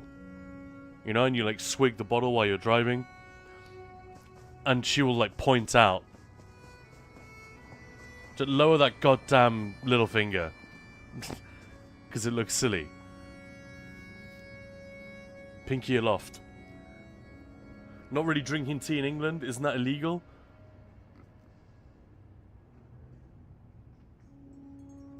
I don't know. I mean, I'm not English. And I just never really got into the habit. I've nothing against tea. Tea is lovely. Especially like really good tea, you know? Canman J, welcome on in. Thank you very much for the follow. The spiffing Brit won't approve. Yeah, I mean, who cares? Italian coffee culture is more for me. Short, black, strong coffee. Although I'm told that the proper Italian way is to put a little bit of sugar in your espresso. I don't do that. No need. Yeah, I'm into Czech beer culture, or German, to be fair. That whole general Central European beer culture and Italian coffee and Californian wine. How about that? In terms of drinking culture. Yeah, tea. I don't know. Do you guys drink a lot of tea? Well, do you have our shinies? Speak, spy! In my experience, it's actually quite an unhealthy habit that a lot of the Brits have, because they will just make cups of tea like 6 times a day at work. And it's good. It breaks up your day. You go and you chat to someone while you're at the kettle or whatever, you know, in that part of the office. But what they also do is they put milk in there and then a ton of sugar. So, like, one of my bosses in my old job when I was a management consultant, I think in under a year, he lost something like 10 kilos just because he stopped having tea at work. And when he did, he'd have black tea. He stopped putting milk and sugar in everything. Because when you think about it, like a couple of spoonfuls of sugar in a mug 6 times a day or whatever. It's a social crime, not a legal one. Maybe so. But yeah, even when I was surrounded by the tea drinkers in the office, I would usually just make coffee. But like once a day, not 6 times. Alright, Constable Drados gave me this canteen as a gift for you. Such sparkle and shine! The shouting metal man gave you this treasure willingly? Why? As a peace offering, he wants you to stop fucking him around. No, he wants you to stop heckling him and bothering people in the fortress. Ah! He quails at the might of the court and wishes to surrender! Yes! Yes, we accept! A fitting prize, this canteen. Perhaps you are a worthy crow friend after all. Of course we are. Ask your Of course. questions. Ask!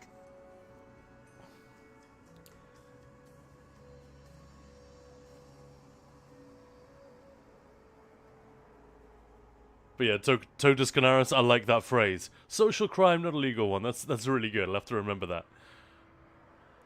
I do approve of the mocha pot Italian coffee culture.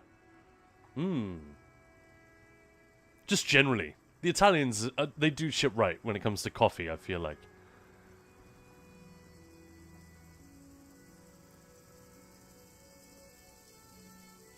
El Tinto, the Spanish seem to do that as well. Every time I get an espresso in Spain, there's a sugar packet that comes with it. Yeah. I mean, that's pretty normal. I think you'd get that here as well. But most people don't use it. Whereas I'm told that is apparently the way to do it. You know, it's like if you go up to Scotland, you don't put ice in your whiskey. Maybe a little bit of water in there, like a tiny bit, to unlock the flavour. If it's like a cask strength whiskey, you just soften it up, you can taste so much more. But you don't throw ice in there. That's not the way to do it. But if someone wants to, they're welcome to. Like, go ahead. I think rocks. Whiskey on the rocks is more of an American thing, isn't it? Xenia, basically you just add sugar and more sugar since milk also has quite a bit of sugar in it, yeah. I held saying, again, you're better half joining us today. Didn't you ask this earlier? Or was it somebody else? Probably not, because around the time when I'll go and pick her up is probably the time where we'll have to kill the stream. But we will see. I can always ask. In fact, let me shoot off a message right now. I do have another video which I somehow need to finish in the next day or two. The, you know, the quote-unquote pure Templar with Power of the Light, Puncturing Sweep, and Radiant Oppression. That's mostly done.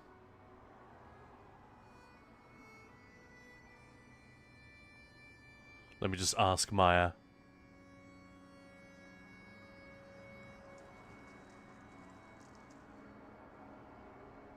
But in the meantime, welcome on in. It is just me, Khan, flying solo, no Maya so far today. But she'll be back around a little bit later. And we'll see how much longer we can keep the stream going.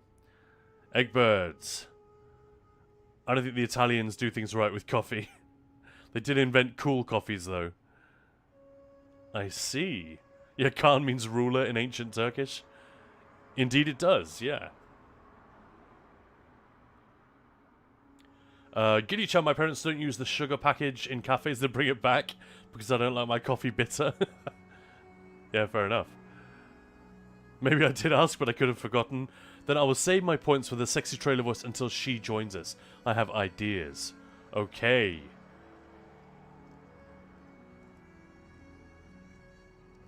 But yeah, Nusrat Namani, welcome on in. And Canman, have you done any Barce Mania passes yet? No, I haven't actually. But with Tideborn doing what it does, and with I suppose you could combine it. I'm just loving the Tideborn Null Arca combo because Null Arca's good enough for single targets. There's a little bit of splash sort of built into it, which is kind of unfortunate if it goes to the wrong thing, but yeah. It sort of works whatever you're doing, ish. I've mostly been preoccupied with, in terms of updated sets, Caspian, which I did showcase in a video recently, just before Update 47 went live. It's like a summary of what's up, and some Caspian's DPS testing in there. It's a little bit disappointing. Like, it's not much better than just using against 3 targets. You get like 12k out of Null Arca, and you get something like 16, 17k out of Caspian, tops. So, I don't know, I'd like it to be a little bit stronger than that, but of course, it continues to, you know, against 4 targets, 5 targets, get stronger and stronger.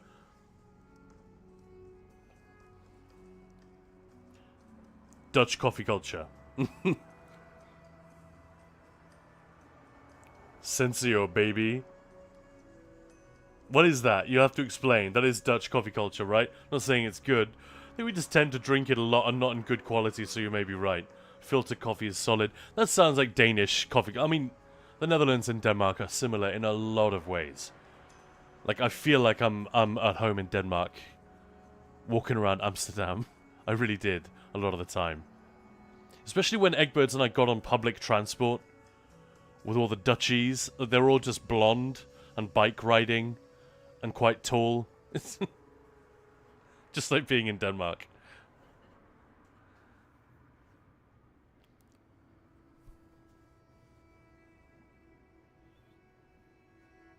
Since it was a coffee brand, I got that much. But is it like rubbish? Oh, it's a machine that makes coffee quickly, but its taste ain't really that good. And it's from Philips. I see. So like middle class coffee stuff.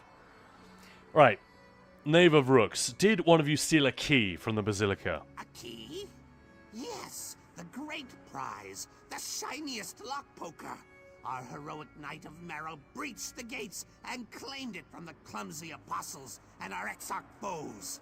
The featherless ones squabble over its whereabouts, but they'll never find it. Never! Elf Archer, everyone talking about their culture for drinking. I'm going to pass on Balkan gets blind drunk every day culture. Yeah, I know what you mean. I mean, there are traces of that in the Czech Republic, for sure. Like the whole thing of, oh, you're a bit hungover? Have a Becherovka in the morning. You know? Take the edge off. And then you have some slivovitzer with lunch or whatever. And in Denmark as well, there's, again, like vestiges of that kind of thing. If that's the right word, probably not. That we will have a traditional lunch. Where you have the pickled herring, the term smorgasbord, that's from the Swedish, which means a sort of a table spread for lunch where you have just lots and lots of different things, and you know, you just make your own. You're like making your own sandwiches and whatever. It's not quite the right description, but whatever. Smørrebrød in Danish, same thing. You have your pickled herring, you got your various salads and onions and all that fun stuff, pâtés, and at least where my family is from, traditionally you'd have snaps with that. My dad fucking loves it. It's like one of his favorite things about Denmark is that sort of lunch. Yeah, leverpostej. Turkish coffee is prepared in hot sand.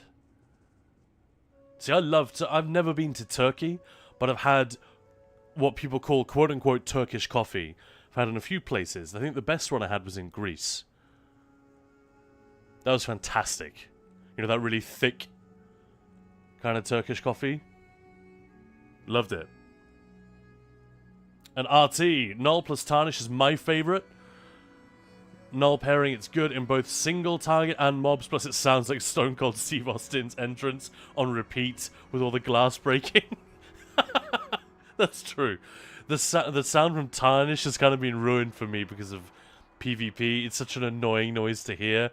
And for that 1 or 2 patches after it came out, it was like, oh, another really imaginative tarnished user, which is a dumb thing to say. It's like when I get grumpy about people using streak. Like, of course you're going to use streak. I'm like the only person who takes storm calling and doesn't use it because it's really strong. Tarnish is really good, especially in PvP. But I think the sound effect has been a little bit ruined for me by that. It's so intrusive.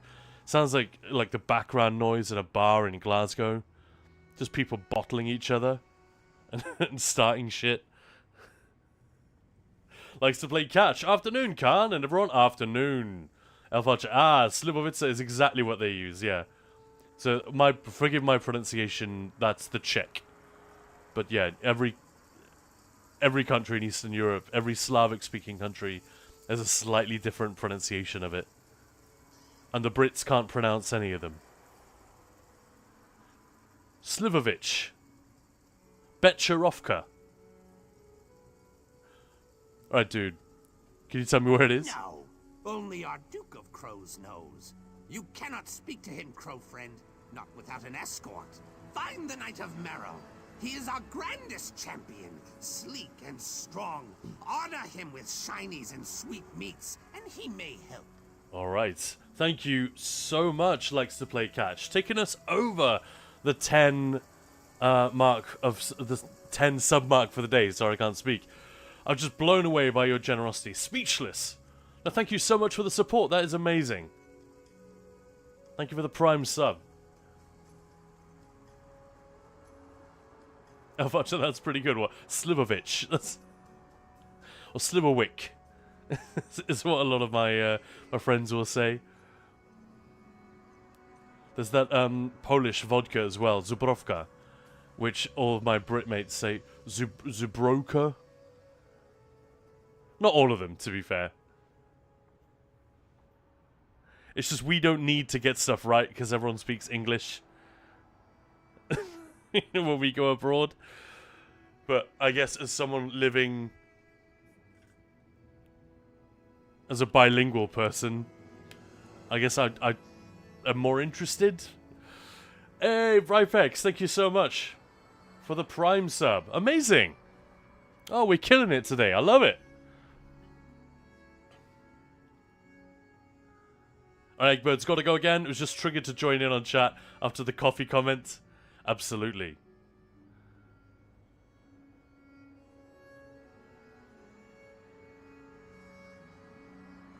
Well, here we go. Right. It's this Knight of Marrow. This conversation's taken a while.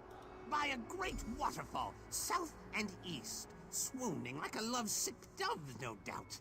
Even now he builds his lady love a glorious nest, but she is fickle and he is foolish.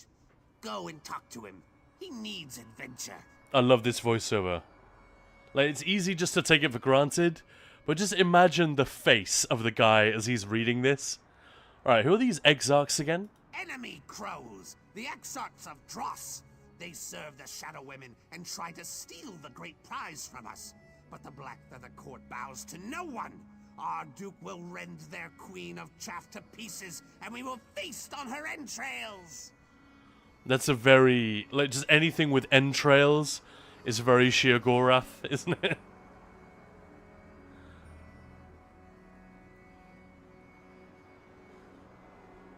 Alright, well, thank you so much, Vipex likes to play catch. I wasn't even pitching for subs, just really appreciate the support. Thank you so much. We've got a lot planned for September coming up. We're going to try and stream every single day. There's going to be at least one 24-hour stream, almost certainly a few 12-hour streams, party stuff. We're going to have so much stupid shit that you guys can make us do. Fun stuff, you know? And just a party atmosphere. Yeah, just like old times. Been enjoying the content a lot recently. Oh, great. Well, Guns N' Raiders, I'm sad. I miss streaming, honestly. Every day, streaming was really good fun, but it's so hard to get anything else done then. Because if you get up at 6 AM, sure, you can get a few things done before the stream starts at 10 or whatever, or 9. But you can't do a lot. And once you've, like, had a shower and you've had breakfast, you kind of feel like just, oh, I'll just prepare for the stream. And then when you finish at 2 or 3 or 4, sometimes I'd go right up until like 9 till 8 or 9 till 9. Not every day, obviously. Then you literally can't do much else with the day. And the YouTube and the website are all, you know, nothing's happening. So it was fine to do that during the summer break. But just can't sustain it. But if we want to get back to that, stream every day whilst the content is just churning out, the thing to do is to bring Maya back home. And so that's what we're going to be asking for in September, which starts this Friday, weirdly enough. Alright, tell us more about these Shadow Women. Shrikes! Weeping, featherless paleskins that swat and curse us. And their other servants also, black-robed cultists. May they eat sour meat and die. May they eat sour meat and die? I love this. I love this writing. It's a lot of fun. Alright, why do you care about this key so much, dude? What's up? If you see it, you will know. No silver glistens and gleams like the prize. The Exarchs and the Shadow Women want it, but it's ours now. Ours! The Knight of Merrill claimed it for the court. Ask him. How'd you learn to talk? How did you learn how to talk? We crows are clever and wise. Wise! We bend our words into sentences just as you do. Except we're better at it because we're smarter than you. Crows are really, really smart. It was amazing. Once for like my... Oh, it was a while back. Some birthday in my 20s. Maya took us to a... we stayed at this hotel in Scotland, which was like an old castle. And they had a falconing... They had this whole falconry set up in the grounds. They had loads of like trained birds of prey that were living there, and they would run these courses with them. There were owls and I don't think they had any eagles, but they had loads of like amazing birds. And one of the most incredible was this raven. They had one, not a crow to be fair, but you know, of the same family. And this raven was like ludicrously smart. It was always holding something, like a twig or a stone or something. You know, using tools and all that stuff. That was a really fun experience. But there was also an owl, like a small owl that they'd had, and something had attacked it one night, and they don't know what, but it had been left slightly dazed and injured, so it didn't really fly anymore. It just sat there with its head sort of slightly like retracted, like its neck had been removed and the head just sort of retracted into the body, and it looked so cute. And it would just stand there like blinking up at you and let you like stroke it on the head. This is like an owl the size of a very small cat. Incredibly sweet. But yeah, live stream them too. What's for breakfast? Minus the shower scene. But you're just talking about me turning my house into like a big brother type situation. Honestly, I could see some fun in that. I don't think it would be all bad. But it would be weird. Like, why should anyone give a shit? You know, the reason this works is that we're here talking about a subject that I've actually looked into. Usually. So, usually I can provide reasonable advice and accurate information, with the occasional mistake, of course. Am I going the wrong way? I am, aren't I? Yeah, of course.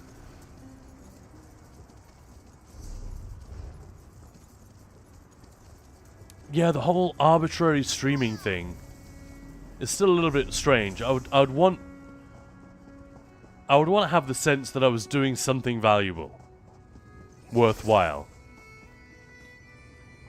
Who is this? Do you come to challenge the Knight of Marrow? Have at me, featherless foe. The way he said, "Who is this?" reminded me of, "Who did this? Where's Atavar?" Zombie Crow, my people, exactly. Breakfast with Maya and Khan does sound good. Yeah, it could work. And we're going to do more food. Gaming food, like food from Cyberpunk and Fallout and Elder Scrolls and Dragon Age and all these kind of gaming worlds that have a culinary element to them, you know? Maya's so into that. I mean, we've been doing it for years, just for ourselves. Like, one of our favorite things to do is when we have an afternoon, like, just to ourselves. We don't need to do anything or be anywhere. We'll pick a game that we've been playing recently. It might be Elder Scrolls, like when Oblivion came out, we did it with this one. We did it quite a bit with Cyberpunk. And that is to find a movie that gels really well with the game that you're playing. So Cyberpunk, it could be something like RoboCop or Total Recall or something like that, you know? Like a real 1980s cyberpunk dystopian kind of thing. And then some sort of food that is relevant to the game, or ideally both things. Like in Blade Runner, there's a lot of Japanese food depicted in there. There's a lot of Japanese food in Cyberpunk. So you could do a Blade Runner Cyberpunk day. You know? Watch the movie, play the game, and then just eat a load of food themed around that specific thing. That is a really, really fun couples afternoon, I've got to say. It's a lot of fun, and if we can distill things down to recipes that are like easy to follow, I think that would be a lot of fun to include that as part of what we do on Twitch. So yeah, it's not the most outlandish idea. Breakfast with Maya and Khan. Hey, Paint It Black. Thank you for the follow. Welcome on in. Might steal that idea. That sounds really sweet. Yeah, it's been really fun. We played Half-Life and ate a bunch of crabs. That wasn't really... That's more the comedy theme. Elf Archer, yeah, can confirm as a really awesome couples thing. Game, movie, maybe even music. Yeah. And especially if you, like, tailor it.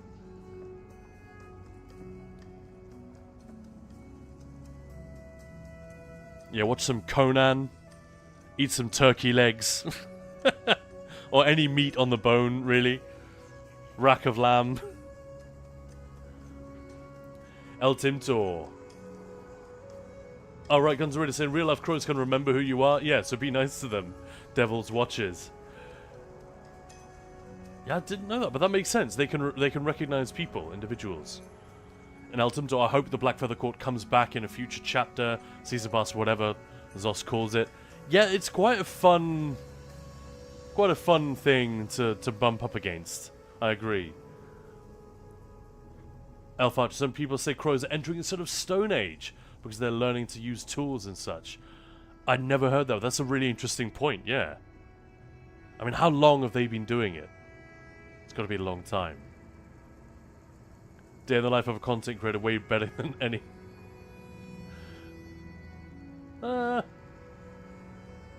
If you be foe, cast down your silly gauntlet. But I warn you, you touch this magnificent trove at your peril.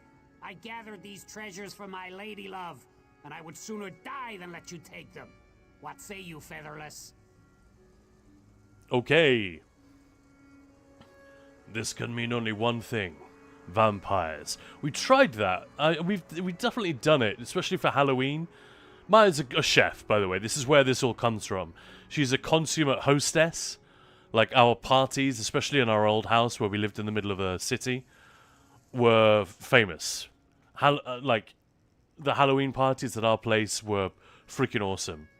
Eventually it becomes a self-fulfilling thing because people make the most efforts with the costume. Once had one of our best friends come as the pale man from Pan's Labyrinth. You know, the guy with the eyes in his hands, and he holds them up to his face so he can see you. That was fucked up because he created this costume where you couldn't see his eyes or any of his face, but he could see through. There was just like thin gauze, so he could still see just about what was going around. But yeah, he looked fucking horrible. And the eyes that he'd made these custom gloves with eyes sewn into the palm. Ugh.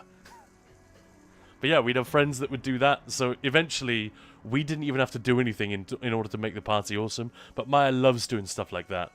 And it's a lot more manageable. It can be a lot more adventurous when you're dealing with just 2 people. But yeah, that's the kind of thing. Vampiric themed food. What do we think? What can we do about that? Hey, look, how's it going? What would you watch? What would you play? And what would you eat if you were doing like a vampire themed game, movie, and dinner? Daenerys. Crows not only remember who you are, but they will also communicate this info to other crows. So be nice to crows. I would always be nice to a crow, I think. Eating sand biscuits while watching Dune? Yeah, or eating some sort of giant worm. I don't know. Guns N' Roses, I would love to just see who the streamers are, per se. Only if you guys are comfortable with it, of course. I think it would be disappointing, ultimately.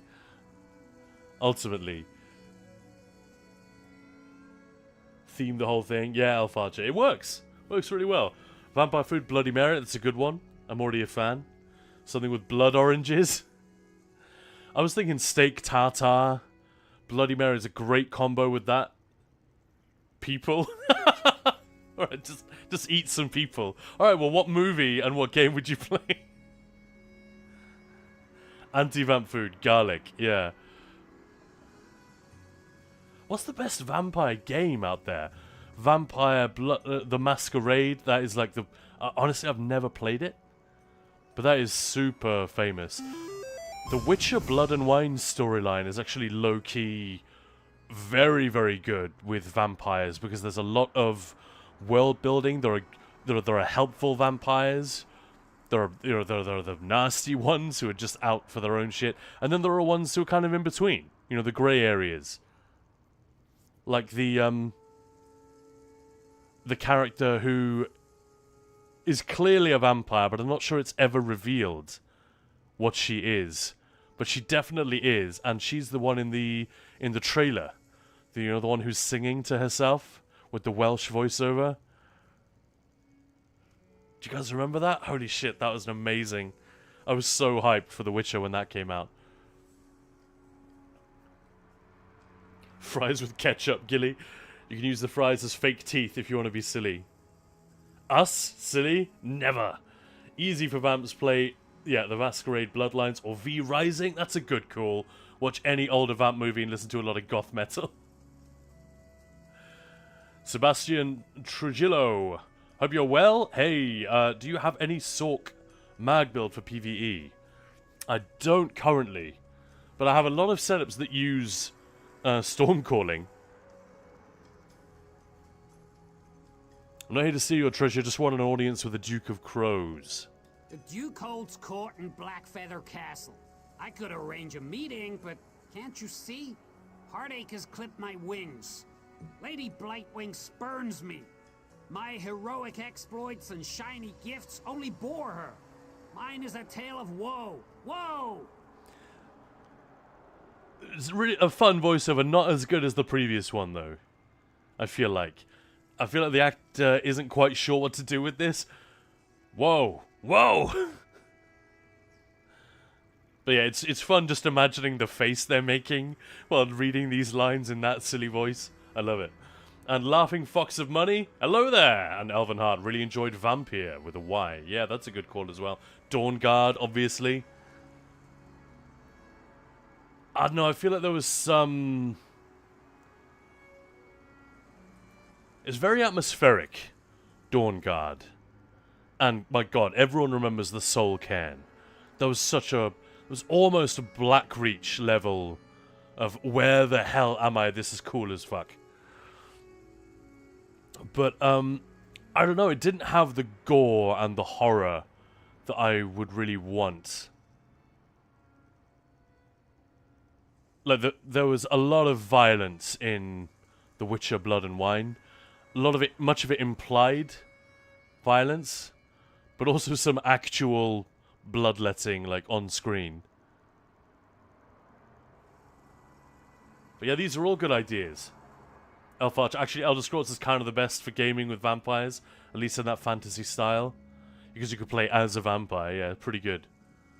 Best vampires are of House Ravenwatch. Motion agreed with Elf Archer. Elvenart agreed. It's why I started ESO way back when. Is that the Dawn Guard? Oh, that's interesting. This chat is about to start a vampire RP guild on ESO. Yeah, sounds good. And RT in response to Sebastian. So I put jabs on my Magsork, so he has double the heals with crit charge up. Yeah, that makes sense. Crit surge and puncturing sweep. Silly healing. Then slot reaving blows as well. You'll be immortal.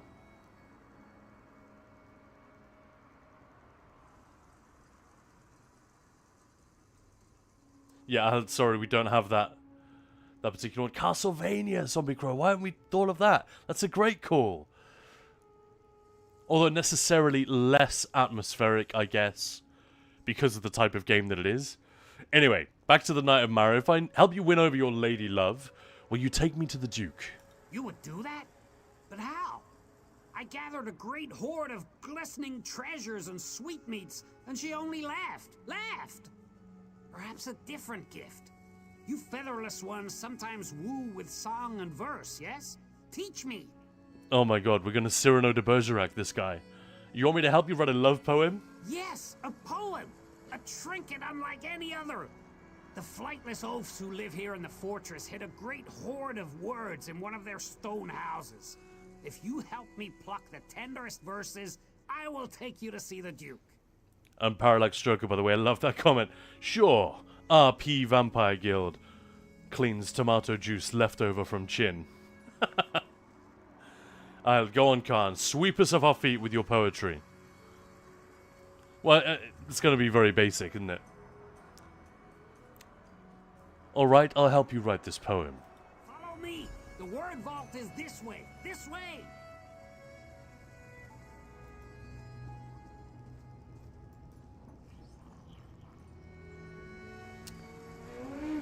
There's a town near, in the next county over from me called Devizes here in England. So how about this, Ahelt? There was a young lady from Devizes whose breasts were two different sizes. One was so small, it was nothing at all. The other was big and won prizes.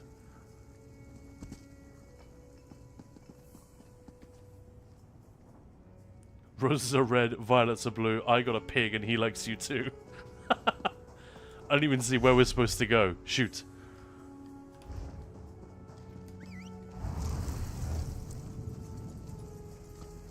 I mean, there are so many. There was a young man from Nantucket. This is the content we come to the stream for. What stupid limericks about, like, odd place names in the UK. I shall perch here and await your swift return. Limerick stream confirmed. Alright, let's see. I'm gonna use the power of the internet.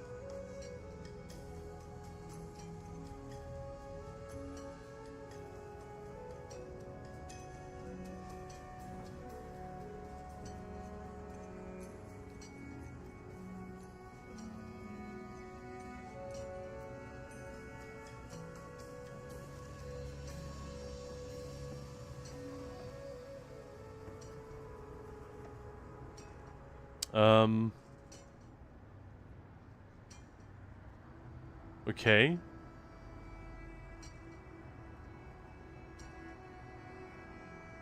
I'm trying to find some limericks here. I think I've got some. Let's have a look.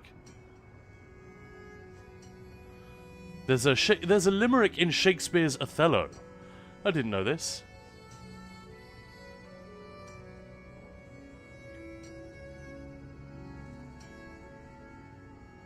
Iago sings a drinking song which he claims he heard in England. So this is from a play written in about 1604. And let me the cannikin clink, clink, and let me the cannikin clink. A soldier's a man, a life's but a span, why then let a soldier drink. Okay.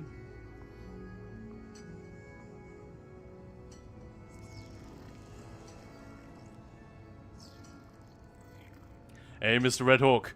Thank you so much for the Prime sub. Amazing. Much appreciated. Thank you so much for the support. Roses are red, violets are glorious, never surprise, Oscar Pistorius. Oh my god, Moose. I've not heard that one before. That's pretty good. And Zombie Crow. Roses are red, the sky always shines, the wood elf knows, and Finadrin has been found guilty of the following crimes. What? Elf Archer, I'm a chip in with the old Skyrim meme of roses are red, Skyrim is fun, you are carrying too much to be able to run. That one I have heard, that's excellent. Fantastic. How you doing, Mr. Redhawk? Alright, Utopian. Love the mathematical one that in words read out as a dozen, a gross, and a score, plus 3 times the square root of 4. Divided by 7 plus 5 times 11 is 9 squared and not a bit more. Ah, I fumbled the ending there. Didn't stick the landing. Wolf's White Rose here, hun, and chat. Hugs and love to all. Hope the day is pretty and kind. Wow, what a kick-ass message. Thank you, Wolf's White Rose. How you doing? Hope you're having a lovely weekend. We're having a fun time here. For some reason, we got into limericks because we're doing a little bit of this Clockwork City storyline where poetry is required. Okay, so here's one. So you guys know the classical painter Titian, right? Well, Titian was mixing rose madder. His model reclined on a ladder. The position to Titian suggested coition, so he ran up the ladder and had her. That's pretty good.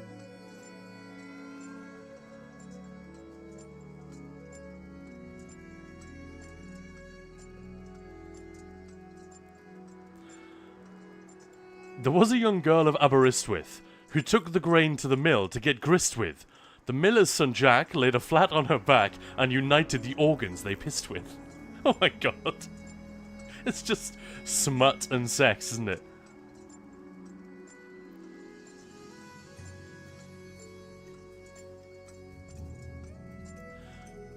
Alright, Moose, this one's for you. This is a Scandinavian one.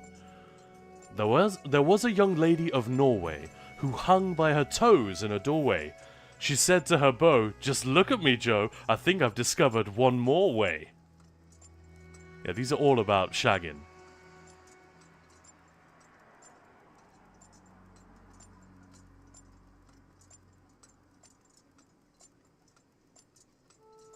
Anyway, enough about that.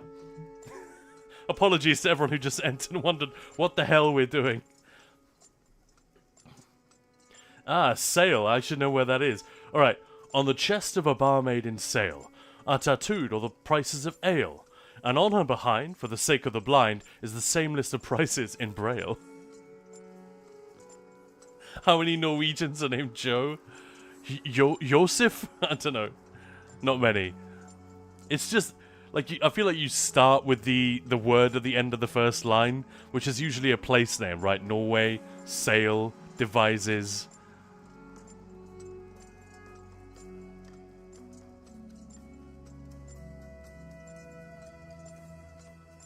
Elder Scrolls Online is so good. Yeah, I love it. I'm down. Right, what do we got here?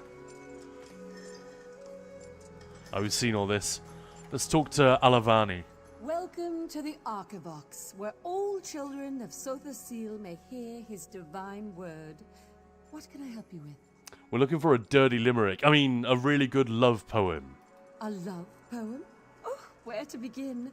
I have so many favorites. Perhaps the Song of the Axle. Or are you looking for something more conventional? Ode to Brass Lily might please you. It's over on spool 19. Ode to Brass Lily, okay. The Song of the Axle. And arty, yeah, lopsided lolly. Okay, so next, either one of you say, we're just hanging around. You may get a few raised eyebrows. Exactly, yeah. Zombie Crow. This one wishes warm sands to you, because ome wamu shinderu. I butchered that one a little bit, apologies. Spool 19. We can ask these goons as well.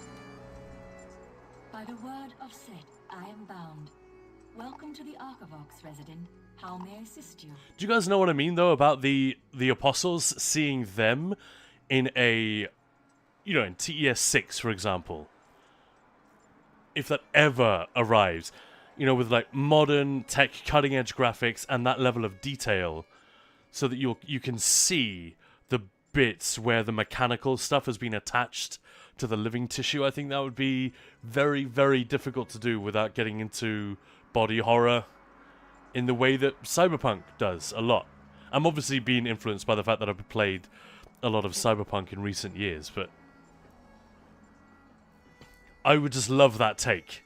That added layer of slight terror and disgust to the whole thing of Clockwork City, because it's so bizarre, right? And if they just they had that extra layer of visually, it's just quite upsetting looking at these people. Obviously not this guy. This is just a factotum. Young Maya was witty and sly, with a mischievous gleam in her eye. She said unto Khan, "Catch me if you can," and the neighbors still wonder just why. I did post something a while back. Someone was asking for poems in the guild Discord.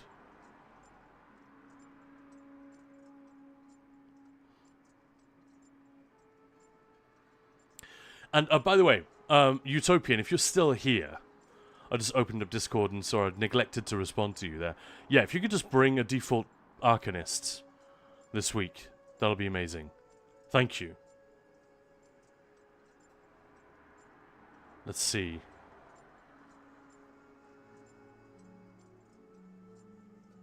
No, it's not coming up with anything. I'm just trying to find what I wrote.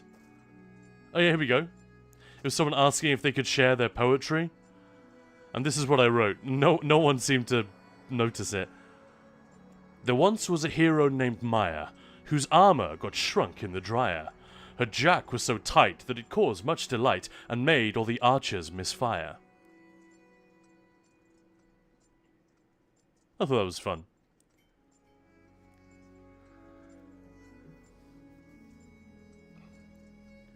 Elf Archer, I'd love anything Clockwork related in a full TES game because it really fascinates me. It's such a cool world building thing. Yeah, I'm right there with you. I think it was amazing in Morrowind in TES 3 when we barely get to see it. Spoiler alert, you do get to go there, but you see very, very little of it. And obviously the graphical fidelity back then there was a lot to be desired by today's standards. And I think they did an amazing job with ESO of like, it's a really big bite of the apple. Let's go to Clockwork City. Let's depict all of that stuff. That's a real big swing. To have the confidence that they were going to pull it off, and they did a pretty decent job. There are still early concepts that you can see on YouTube videos back in like 2015. For official things from the dev team when they released their first looks at what would become Murkmire, which didn't release until 2019 or something like that. It was years and years later. Or 2018, I can't remember. But, yeah, it's crazy. They started work on so much of this stuff really, really early. and Clockwork City was in there, and it was way different. It was much more crazy than it is. It was like on multiple levels, like the verticality of the city, and there were walkways and all this crazy stuff. It was much more insane. Like some of the environments in Star Wars The Old Republic, if you guys played that. Or like the inside of some of these Dwemer delves, where you have these huge structures inside the delve with all these walkways connecting them. Very easy to get lost. I'm guessing that's why they didn't go through with it. But yeah, it was a very different Clockwork City to the type that we finally got. So their original ambition was actually even crazier, even bigger. But I still think they made something really wacky and really fun. And it kind of holds together, mostly. Like, obviously, if you start to think about it, it doesn't hang. Like, how these people would all be dead. There's nothing to eat. But they do their best. Can you direct me to a good love poem? Just a moment. Category not found. Your request, love poem, does not appear in our organizational schema. I regret that I was not able to help you today. Please report this deficiency to the archivist in residence. At least it just says no. Like, AI just spits out some absolute rubbish and hopes that, you know, it's good enough. Are you sure there's nothing you can do? Dreaming. Discarded flowers. Empty cylinder. Thank you for your patience. This unit has generated an original composition based on your inquiry. Love poem. Please claim your word form at spool 17. Wait, it is AI. You just wrote a poem? Poem. A collection of thematically appropriate statements and metaphors arranged in stanzaic sequence, including title and required punctuation. Yes, this unit has composed a poem. I hope it meets your specifications. May Set bless your labors. That's pretty funny. Right, so we can get that one. Or this one. Let's talk to this guy first. I'm guessing that option will disappear if we pick up either of the others.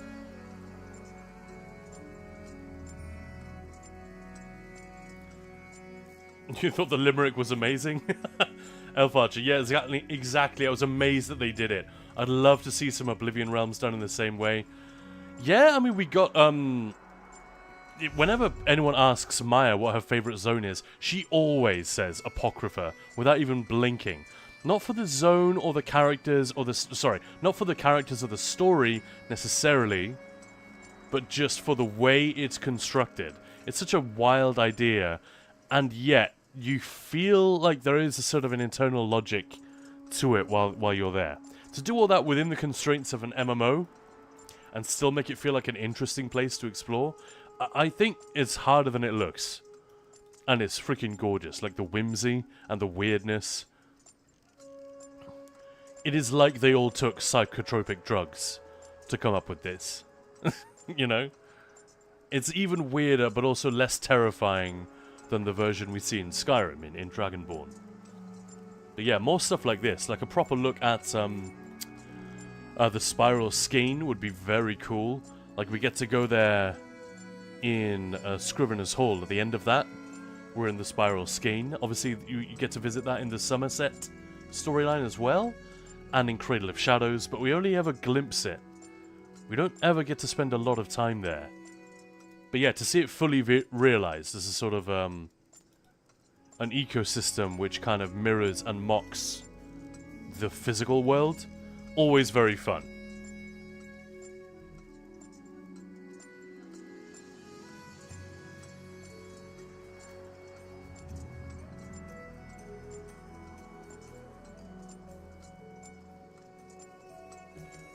The Factotum's poem is an absolute work of art. Classic. Ligaios Mornhays, yeah. Am I saying that wrong? Ligaios? Apologies, either way. Screw it. The archivist can write AI poems. I'm not ashamed of the one I shared. No, not at all. Exactly. The Tribunal expansion of Morrowind gave us a tiny peek at part of the Clockwork City. Gladius gave us more. That's exactly right, yeah. And RT is saying, I'll never play Cyberpunk unless they add a full third-person mode, like NMS did some years ago. I get dizzy playing in first-person too much. That is fair. I think the reason they decided to go first-person was the gunplay. There's so much gunplay. Gunplay in third-person, it can be done, but it's a whole other challenge. And there are a lot of very cinematic moments in it where it benefits enormously from being in third person. When a character turns and looks at you and their face like breaks slightly because they're upset about something, and this happens a lot in Cyberpunk. There's a lot of characters in great pain and emotional distress, sometimes physical pain as well, in that game, and being able to see it on the faces and not just hear it in the amazing voiceover is a huge, huge part of it. Because unlike the Witcher games, it doesn't have... You never step out of first person. But I can see that, yeah. That's fair. Utopian, alright. Gotta work on this one a little more. There once was a DD who drooled, but had everybody quite fooled. He dressed really clever, but when in trial, whenever he could, he outright ninja pulled.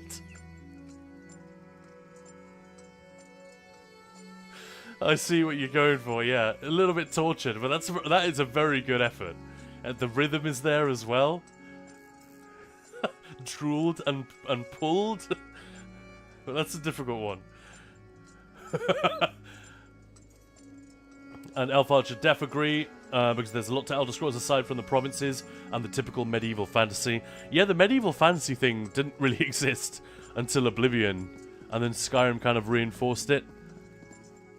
We talked about this a lot when last time I did Storytime in Clockwork City. The Elder Scrolls is weird, right? It's a very weird setting. I do not mean that in a bad way, I mean that in an awesome way. And ESO doesn't necessarily get as much credit as it deserves for embracing the weird and just diving headfirst into that. Oblivion had a lot of it, which is easy to forget because on the surface, Cyrodiil is very vanilla, actually, isn't it? So the weird stuff was kind of pushed to the edges. Famously, Shivering Isles expansion, insane. Literally. In every sense of the word. But there are loads of weird quests in Oblivion. Skyrim was much more straight down the middle, Conan-type fantasy. And I'm so glad that the Elder Scrolls Online didn't hew to that. They were very happy to just go completely batshit with some of the things, even in the base game, but especially with Imperial City. Like, that is horrific and bizarre what is going on in there. So many of the dungeon stories are completely nuts. And obviously, zones like this one, Apocrypha, Fargrave is zany as hell. Yeah, I think there's a lot of... It becomes a much less interesting world to inhabit and muck around in. Bit like the Forgotten Realms, you know? It's very... There are rules and tropes and all this stuff, but it's a Western as well. Or rather, it draws on American storytelling traditions of the Western. So there are all these wild cards in D&D as well, and it would be a much poorer franchise without it, you know? They're very different, I'm just saying. I think that's something they have in common. Erin, Cyberpunk will never have third person? No. Immersive. Yeah. They literally got death threats at CD Projekt when they announced they were making a first-person game. Literal, actual death threats. Like, what? Isn't that the strangest thing you've ever heard? And it's genuinely... Yeah, the launch was a complete fucking disaster and awful. Terrible example. But their cleanup was admirable. And it's genuinely one of the greatest games I've ever played. That is a very subjective statement. That's my personal experience of it. But man, I love that game like I've loved very few. To the point where it makes me sad when I have a character that is finished and moving around the world, just enjoying the sandbox, but knowing there's nothing left to do is kind of heartbreaking. I don't get that with Skyrim as much, you know?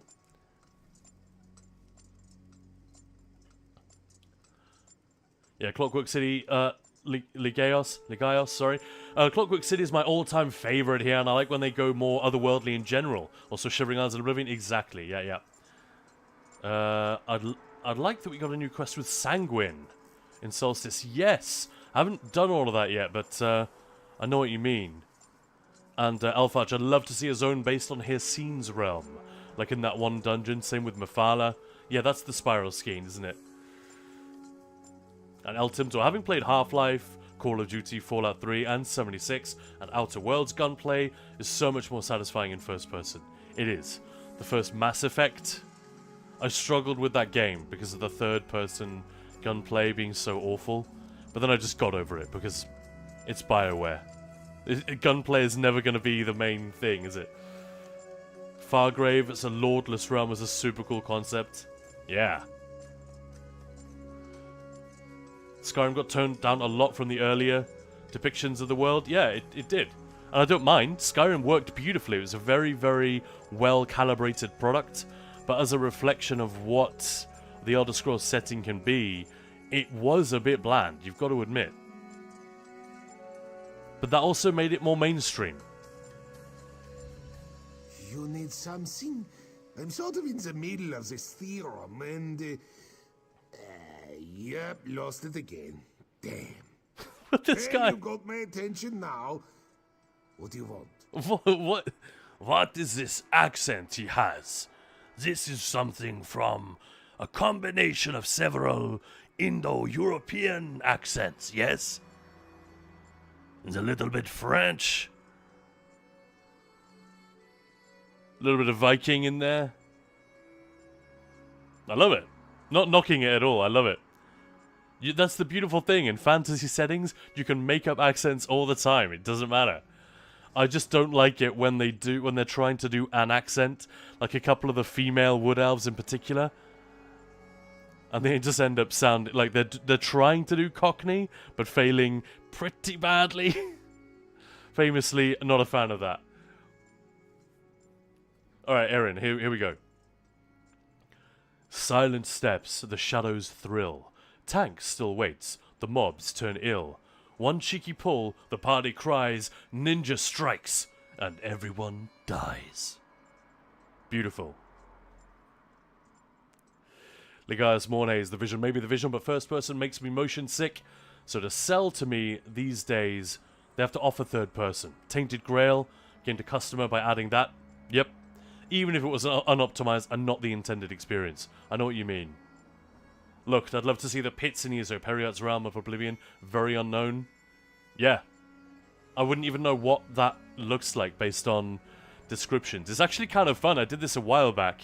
Can't remember why. I think we were thinking of doing a video on it, but we went back and looked at the descriptions that the ESO team had to work with for places like Cold Harbor and these places which had never been depicted before but had been described. I think it might have been done for a lore segment on stream. I can't remember, but it was really interesting because they're very vague, but you can see exactly where they drew inspiration in terms of bringing certain places to life. And funnily enough, it's all tied up with the invention of the Arcanist, because it's to do with what's the name of the guy? Maurian Zanas. You know, the guy Zanas is empowering disc that we used to use all the time and now mostly don't. That guy is first referenced in it might be in Oblivion, but either way, it's one of the older Elder Scrolls games, and that's where a lot of this stuff happens.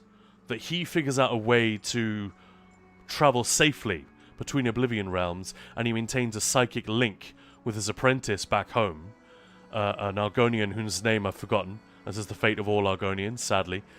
And he just sends back like little simple descriptions of what he's seeing. And the theory is that he settles down in...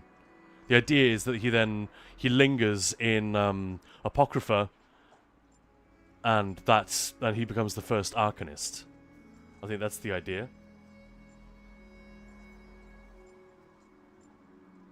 But yeah, that's a good call. Periite's Realm of Oblivion. Very unexplored. Tribal European accent, yeah. And Utopian Mass Effect is one of my all-time favorites, with 2 cats named after the series. Wow. Yeah, I mean, people love it. Rightly so. And Eltim's, I guess not having a first person is why I never played Mass Effect. And I hate how I can't see my weapons in SWOTOR when in first person. I don't remember that being an issue. But yeah, that would be jarring. The Old Republic looked amazing. I really liked that game. I couldn't get with the whole MMO part of it, but it was good fun. I tried.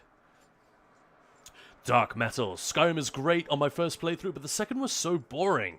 Now I have to add mods to make it interesting. Well, there we go. That's how Bethesda does a lot of the longevity. They make the sandbox good, and then provide mod support, and cross their fingers. And the community always provides.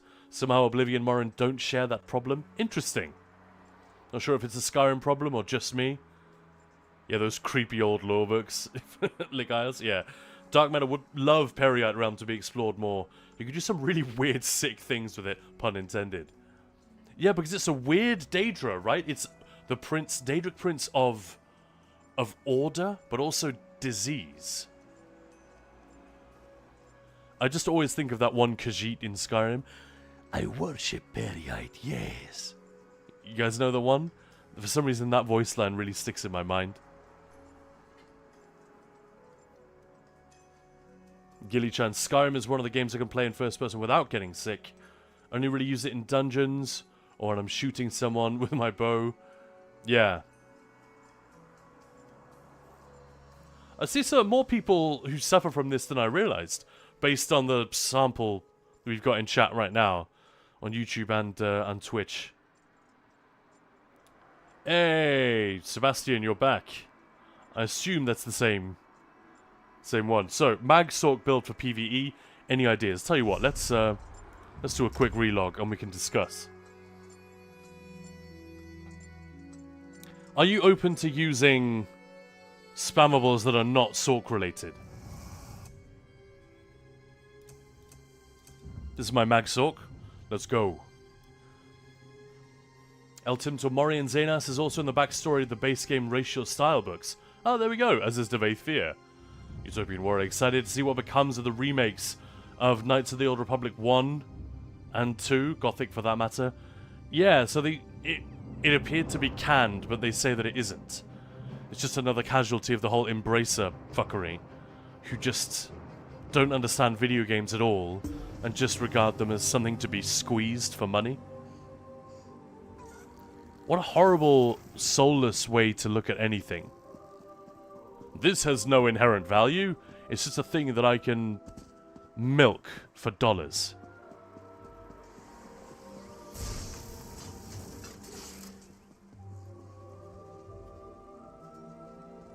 But yeah, I'm with you, Utopian. I'm very much hoping that project doesn't go away.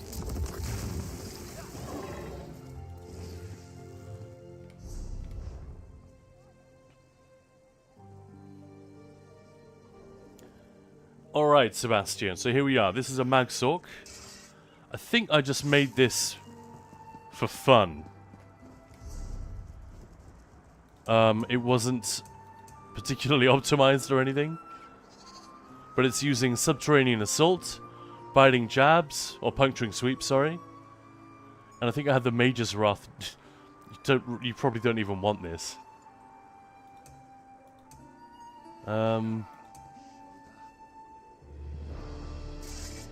I seem to remember it working, though.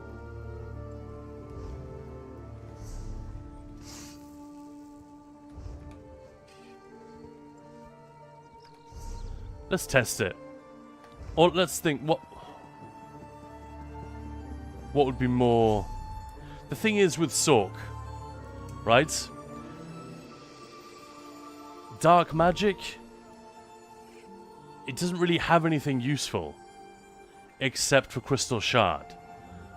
So you're sort of sacrificing a skill line slot and not getting a huge amount out of it. And that's one of the problems with subclassing, which I hope they will fix. Daedric summoning, storm calling both work. Would you want it to be... Would you want it to be... have pets? Or... And do you care about which spammable you're using? Like, does it kill... Does it ruin it for you if it's got sweep like this? Or if it has an Arcanist beam?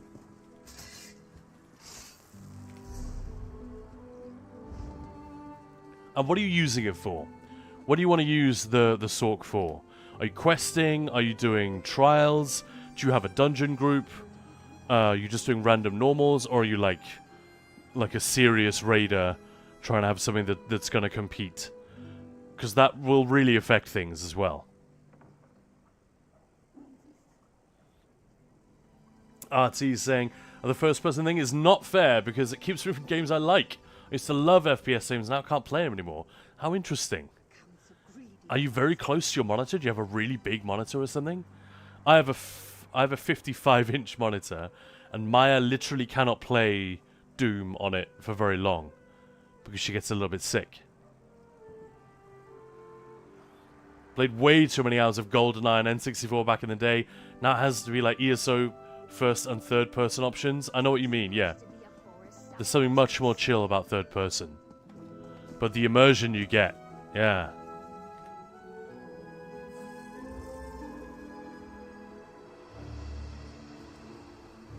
Yeah, Dark Metal. Jigalag is Prince of Order, but Periite has something to do with that as well. Yeah, Pestilence and Plague, yeah. And Tasks, that's it, yeah. Good skills are spread across all lines. Yeah, that's true. Some more than others, if you know what I mean. Yeah, ESO first person doesn't work that well. I use it for just if I'm in quest mode. You know, if I'm just walking around. You get a much better sense of the place by doing this. Like, immeasurably more so than if you're doing that the whole time. All you ever see are the road textures. But for gameplay, first person is awful. They tried to make it work so that, like, most visual effects have... They have an analog. So I can see that my hurricane is on if I go first person. I can't really see it. Except on the floor around me. But like Vigor, if you fire Vigor, that's very obvious, right? You can see that happening. In first person, you get that glow at the bottom of the screen. But you can only have a few of those before you're overwhelmed. It's much, much, much harder to read what the hell is going on. So for the type of game this is, first person just isn't really viable for combat. But I'm glad it's there, that you can go in for exploration. That's really good fun. But yeah, Sebastian, did you say what you want to use this for? Like dungeons, trials? Are you just doing story? What is the build for? And we can give you something... We can give you a couple of ideas.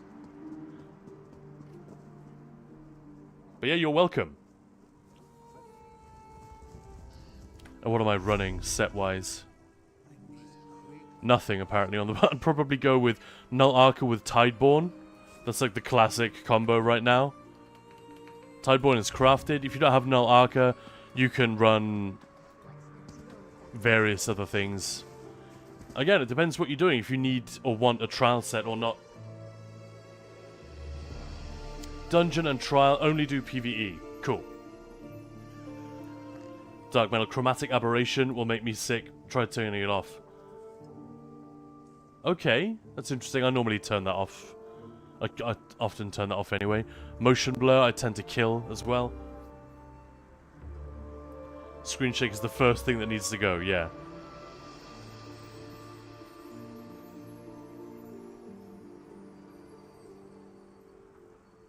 Ahelt, I have good news. Maya said she will join the stream for a little bit. Orders Wrath still an okay crafted damage set? Yeah, better than okay. It's very good. So if you're not sure about the sets, Orders Wrath and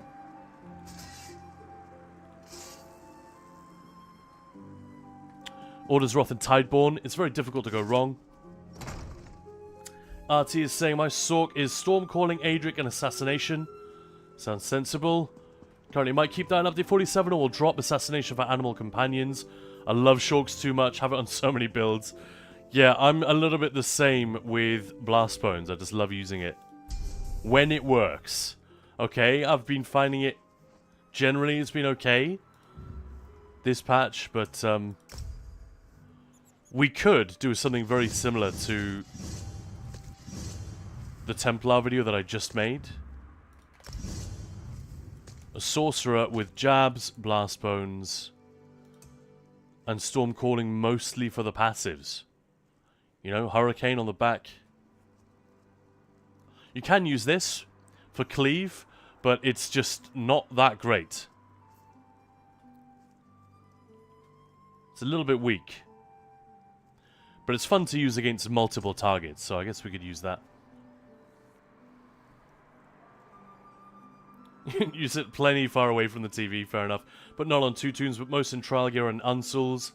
And went ham on that one. My Sork is in Tideborn and Stormcurst. You just swap out Stormcurst. It's amazing and trash. Only if you're stacking enough shock damage. Obviously, Stormcurst is absolutely amazing.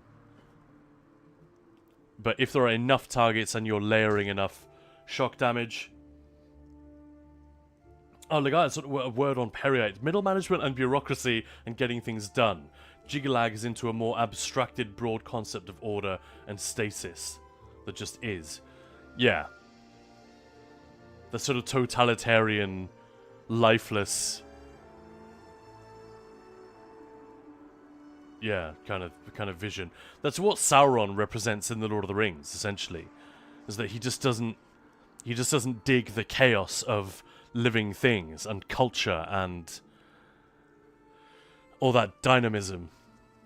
He's opposed to all of that.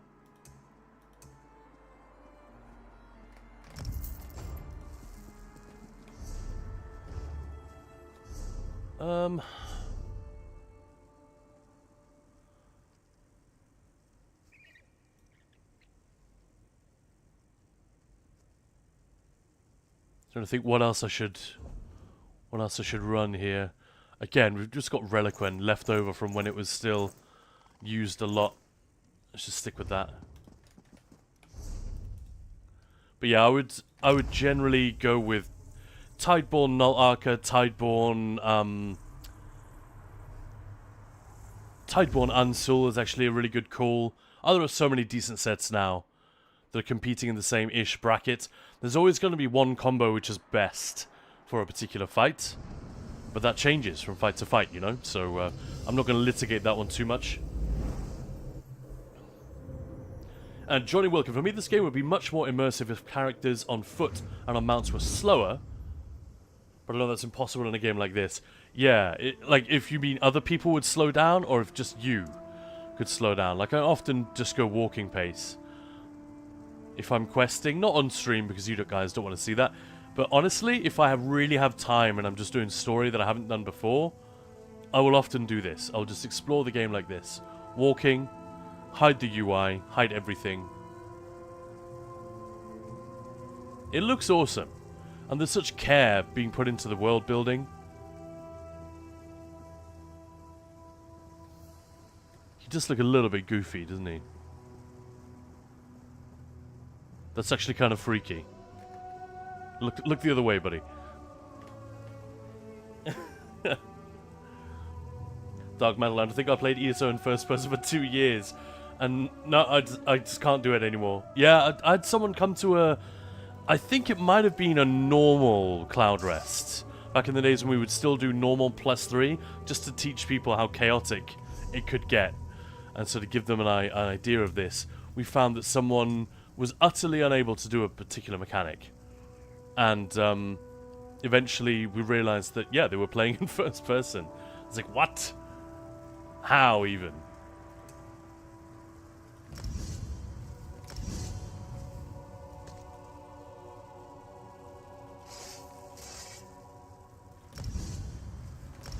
So this is now in danger of looking a lot like the Templar video I just put out. That's a little bit unedifying.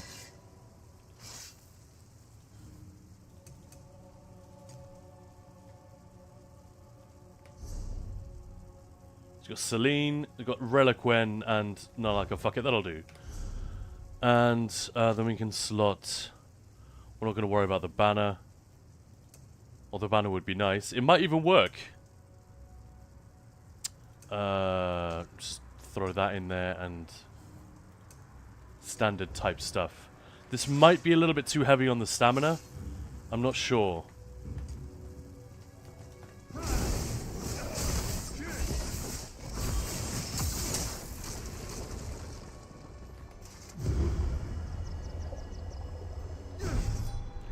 And thank you, Wolfsrite Rose, for the lurk.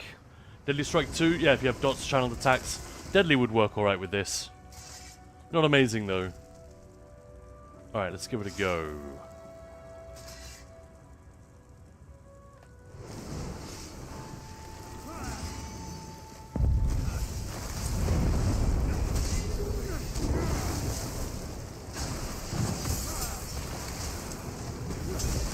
I don't have any food, do I? Damage looks terrible. Why is it so bad?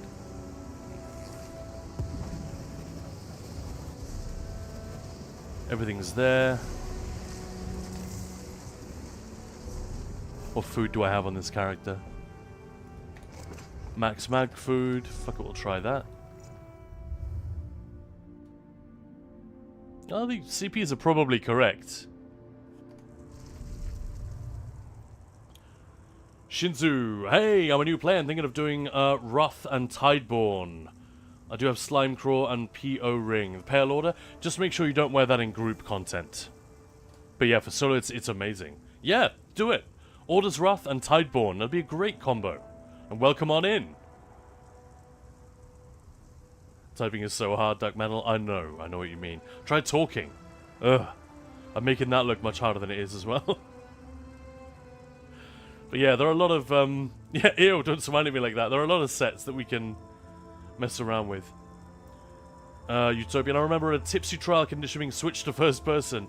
Yeah, and Rascal nearly, like, uninstalled the game because he had to tank Zamaja in first person. Blech.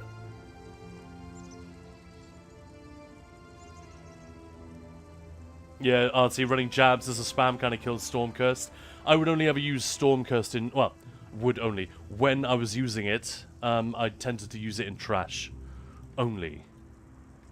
But obviously, if you've got enough enemies and are laying down enough shock damage, it's pretty nice.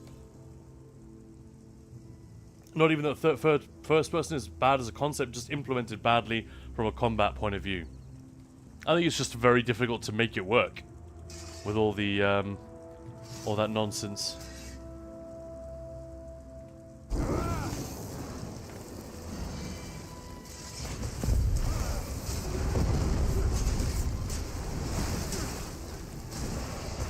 Why is the damage so low? What am I missing here?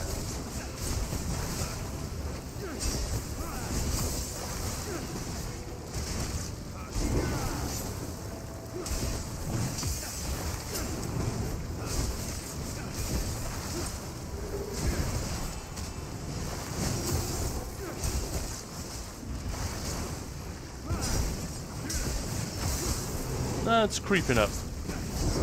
And the sustain seems absolutely fine. Look at that, it's bloody brilliant. You could almost certainly run banner with this.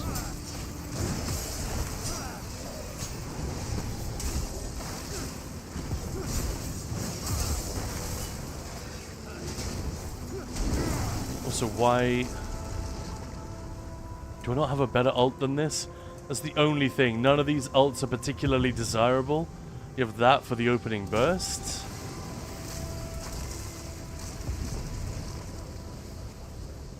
But yeah, there you go. I don't know if that helps you, Sebastian, but here is the setup. use whatever you like. You know, the sets don't matter too much. Just, you know, obviously a trial set would be ideal. Null Arca's very good. Unsul, very good. Riptide, Barse, these work fine, but Null Arca is just, it kind of works everywhere. Unsul works everywhere. It's just not quite as strong for single targets. Yeah. And if you don't have a problem with using Stampede, all this very good. Quite a lot of this is cleave damage as well. Cleave damage, not really cleave damage.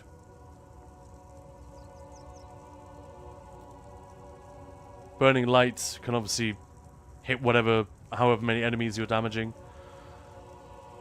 So yeah, not the worst if you want something that still feels a bit like a sorcerer.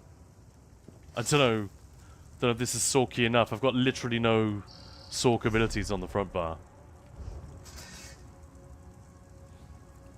Off for now, Utopian. See you later. Have an excellent afternoon. Thanks for hanging out. And Paparog, hello. You'll be able to use Zanmir Spellweaver and Null, please. Zanmir Spellweaver. Why do you want me to use that? Is that one of the new ones? Oh, that one, yeah. Yeah, if you're building for it. But with this build it wouldn't work at all. I've got very little flame, frost, or shock damage with this setup. So it's a weird set in that you have to build specifically for that set to make the set worth using. Whereas Selene, Reliquant, Null Arca, Unsul, Coral Riptide, all of the, Tideborn, these sets just kind of work with most builds. Does that make sense? Forest Wraith looks alright for a craftable set. It is. Especially now with subclassing, it's kind of supercharged. Because look how many of our skills are class abilities now. It's more than ever. So you're right, Forest Wraith is not one that everyone thinks of. Because it only buffs your class abilities.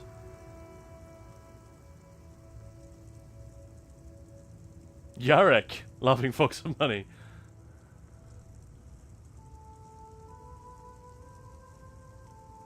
Eltim's will love first person for questing and sort of stuff, but I do switch to third.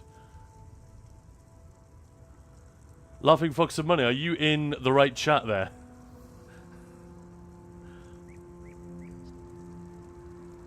No worries. Plague Slinger, best set in the game. How's it going, Pluvia? How you doing? I'll have to go and get Maya shortly.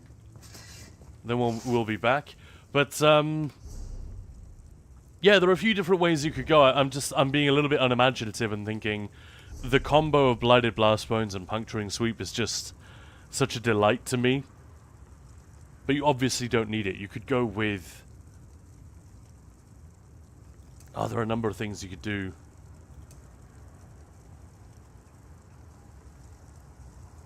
Daedric Summoning that makes it feel like a Sork as well. That way you can keep Daedric Prey in the rotation. You can Firebound Armaments for, to sink your stamina a little bit. And then use a spammable other than...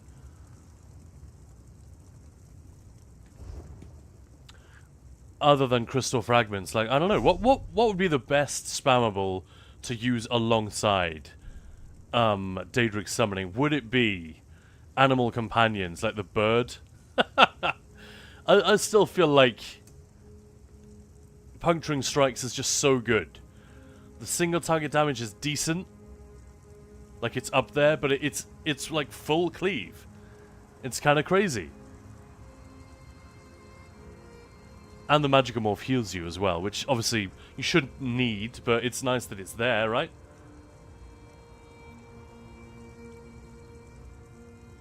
If only they let Prey affect Blastbones. Yeah. Yeah, I wonder if they should just allow it to affect all pets. Would it be that busted? I suppose the bear and the Blastbones, but the bear is at least single target.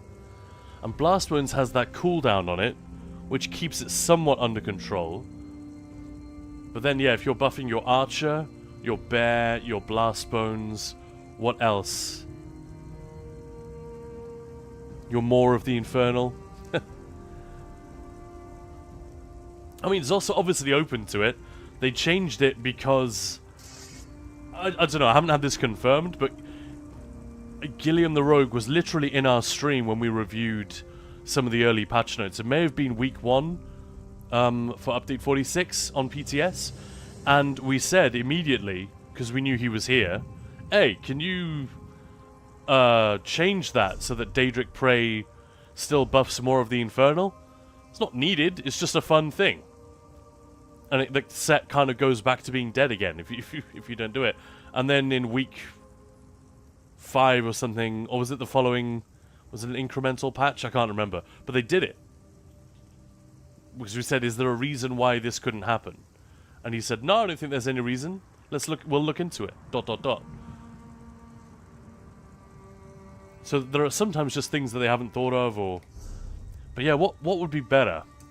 To restrict Daedric Curse the way they've done it, or just reduce the amount that it buffs your pets by? Because then we're falling into that territory which some players are still mad about, that, you know, they're nerfing pure classes, or they're not really nerfing them very much, but occasionally, yeah, they are reducing certain things in power because they can then be exploited, utilized in a subclassing world, which makes them way more powerful than they were originally designed to be.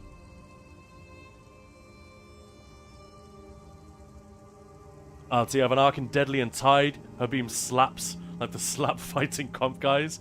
Yeah, it is ludicrous. I don't think I have anything saved. Oh, I think this might be a Tideborn. No, that's Sentinel. Boo. But even without Tideborn, it's just silly. Absolutely ridiculous. 50% of the damage. And this is old Sentinel. This is pre-patch. Right? So it's not even that high. It was just a... We were comparing something very, very specific. Because I wanted to compare it on PTS and live. So that's what that was. But, I mean, it illustrates the point, right? What the fuck?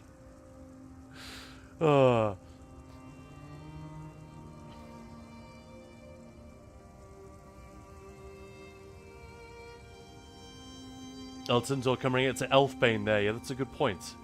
But yeah, Papa Rogue, I can't run Spellweaver because I don't have it collected. But I should go and get that. My dungeon group needs to reform. We don't have one at the moment because Mo stepped away from the game. Very sad. Yeah, Pluvia wouldn't even be that OP. Trust. Thing is, because you'd have to go for the pet lines, you sacrifice what you could get from the other good lines. I think so too. I think it might be defensible. Maybe they could just tune it down a bit. But yeah, it opens up a can of worms. I'm guessing it's just not a priority. But that would immediately be more interesting. I'll tell you what, I'm actually curious about this now.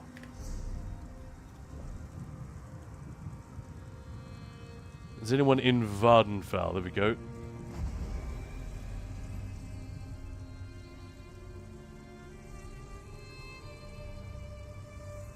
Sparrow saying Skeletal Mage, buff on base Sork pets plus reduced prey. Yeah, could be. We'll also up the floor, since low uptime wouldn't be as damaging. Yeah. Yeah, I see what you mean. And that's, a few years back, they would just be reverting, wouldn't they? Because Daedric Prey used to be 20%. Or something. But, the pets did more damage at base. And I remember making a video about this and talking about how I think this is a good change because yada yada yada. It's rewarding you for playing playing your rotation correctly, essentially.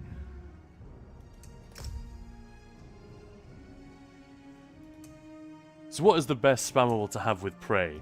I think I'm just gonna stick with Sweep. But maybe ditch this.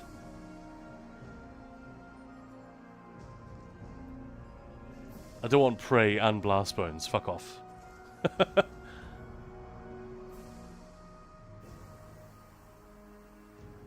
I'm not even sure how much space we would have. Let's check this out.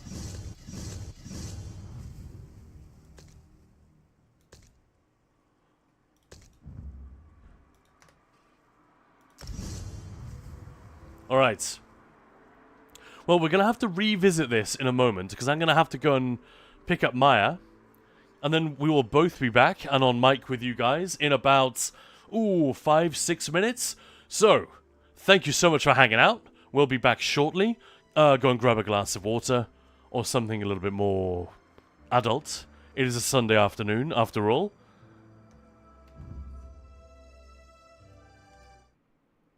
And I will be back with you momentarily. Sit tight.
And we're back. What did I miss?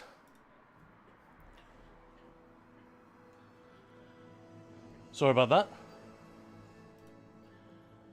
Oh, wow. Look at this.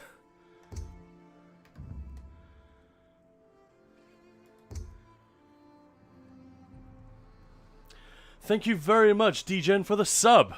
I'll ride back just in time. Did you, buddy? Welcome back. Thank you very much.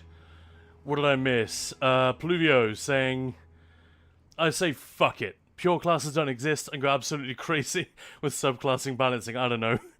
Yeah, I think if they did take that tack at Zos, it would be defensible, but it would be unfortunate because there are, I don't know how many, I've no idea, but I'm guessing as many as 10%, maybe 20% of the player base would prefer not to interact with subclassing and just play their, you know, their standard thing. And that's a lot of the player base to piss off. I mean, I would counter that, to play devil's advocate, if you're sticking to a sort of a role-playing theme, chances are you don't care that much about your damage in the first place. But, yeah. I know what you mean, though, Fluvio. That is a totally fair point. Alright, let's have a look. What else can we fit on the bars? So we got the scamp and the bird.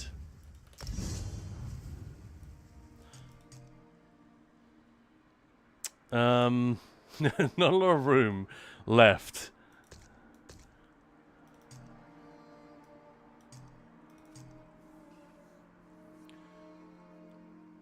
Was AFK for a bit? Anyone know how long this BRB is? Oh, well, most of you came back just in time. Maya is here. She's not on stream just yet. She's just getting changed. She's taking the dog out for a minute. And then she'll be joining us as per Ahel's request. Alright, so no blast bones. We could just run Siphon. Hello there. Hello there.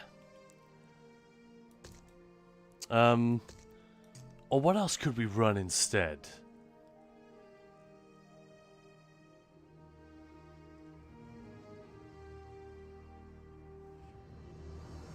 It's 8 AM here, Artie. Well, good morning, good morning, good morning. Ah, there you are. We've been expecting you. Thanks, Steve. Thanks, Gilly. Dayhawk, running into stationary objects can be painful, according to a recent poll. Oh dear. And Shinzu not, I only subclassed because I took the quest and couldn't abandon it in my journal. I'm enjoying it more than I anticipated, though. Yeah, it is good fun.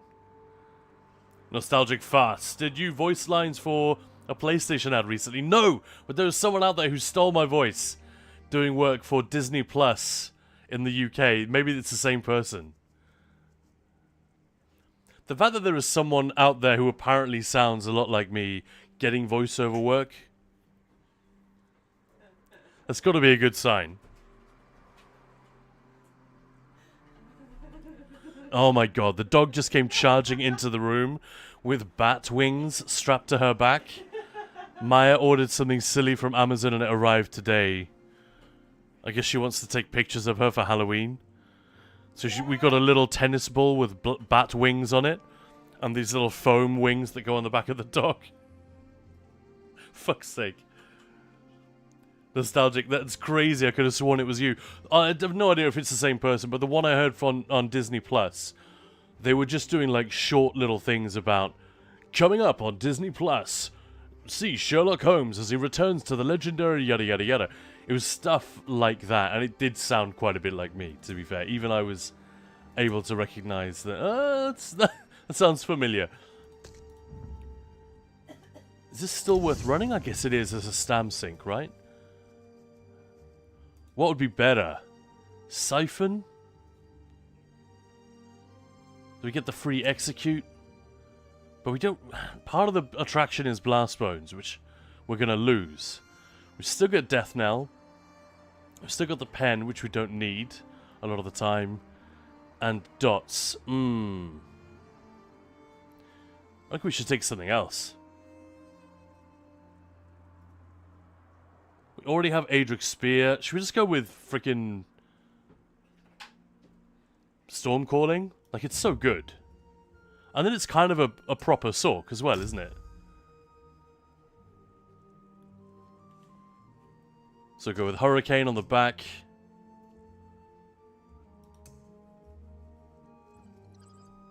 You could either slot this if we need that 10% extra crit on the back bar, but it's not that big a deal.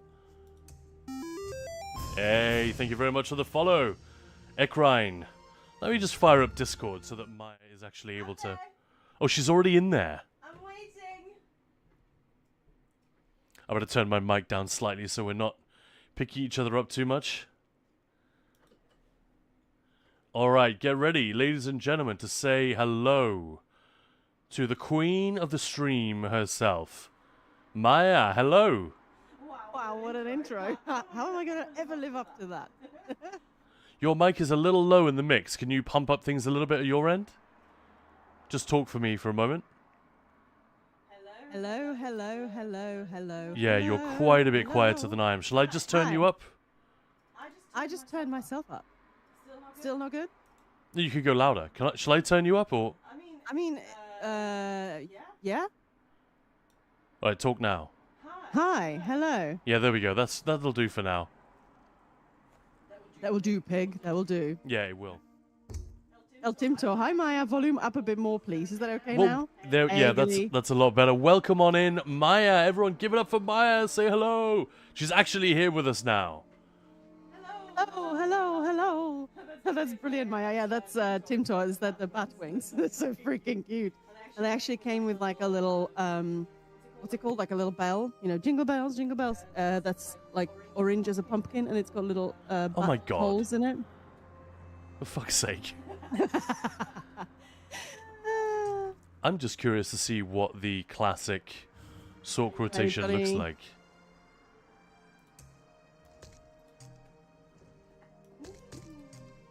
The dog's happy.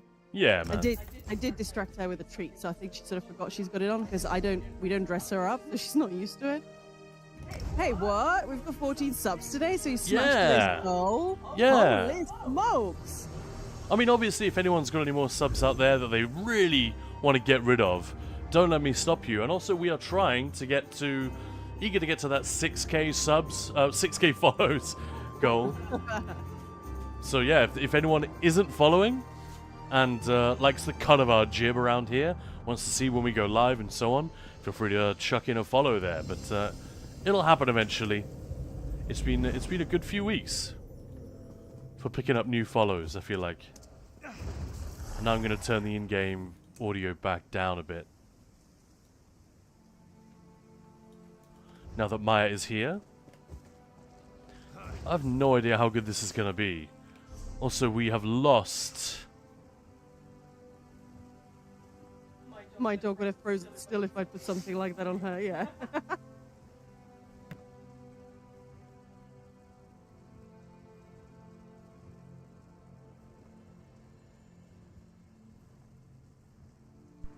Any better? Can you hear me? There we go. Hello? Yeah, that's crystal clear now.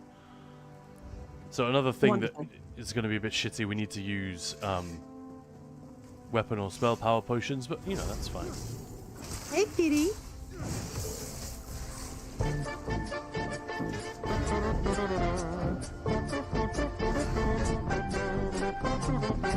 Thank you for that, Hey, Moose. Moose. And that's for the kitty. Alright, let's try this. Maya, you keep chat entertained.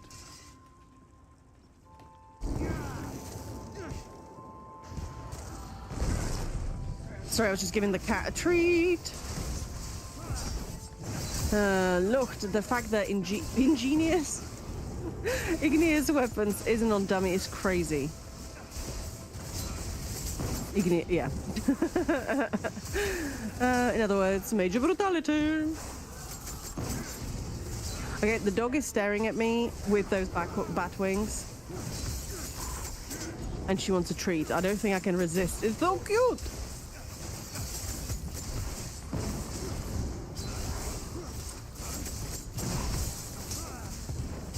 But yeah, what did you guys get up to? Have you Has Khan been a good host, basically? I hope so, yeah. I'll tell you what isn't good is this build. 123k? What is this?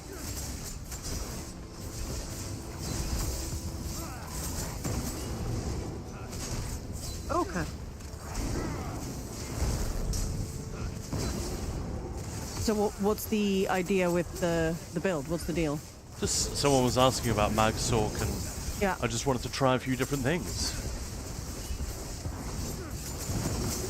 Is this going to be helpful determining, you know, what, like guide-wise, what's coming next, that kind of stuff? Maybe. It's more just like, how does it compare to the other options? Hello. Wow, Ted has made his presence known with 301 meows in, well, not this stream, but yeah.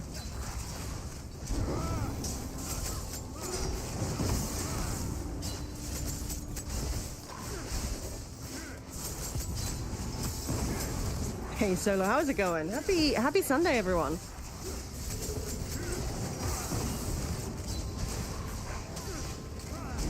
Sustain is amazing here, though. So we just rewatched Jumanji, sort of the first one of the remakes, so with The Rock and all that. Pretty fun stuff. There's the I got a backpack on. I just really want to. I'm just looking at the dog and thinking, I got bat wings on. Because yeah, thanks for the follow. Welcome in, welcome in. Optimus Pint, brilliant name.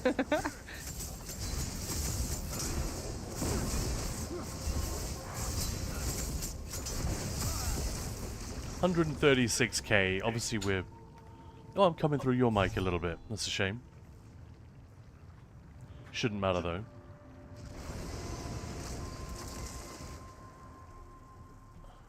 So obviously we're running Reliquant. We wouldn't want to be using that. Just goes to show how much damage Crystal Frags dealt.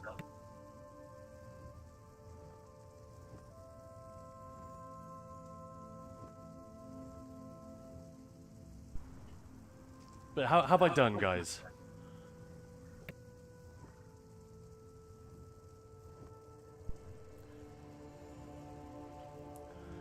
Honestly, look, I hadn't even thought of that, about the fact that the dummy should have major brutality on it. But you're absolutely right. Like, if it's got all these other things, why the hell not that? That's pretty standard. Like, even in raids where it's not needed, there's usually a tank saying, does anyone want Igneous? I've got it running. I want Igneous, I want ingenious weapons from now on. Ingenious weapons, yeah. Yeah. Give me those ingenious weapons. I don't know what that was. That was weird. Well, there we go. It's a Sunday, it's summer, so family time later. Oh, that's nice. If you like your family, that is. That's a big if. Yeah, I mean, all this is direct damage. So I can imagine Tideborn would be pretty kick-ass. That's obviously not direct damage, but we'd be replacing that. Apparently I'm fierce and mean because I reacted to someone's DPS test without the time shown with the eye emoji. Hang on, what? How was the time missing? Like did they crop it or what?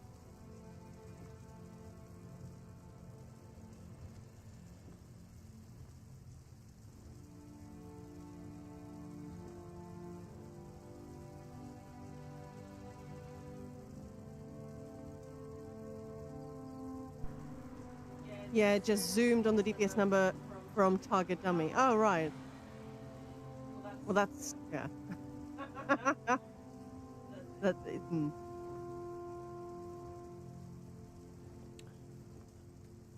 Yeah, like 125k cut off, yeah.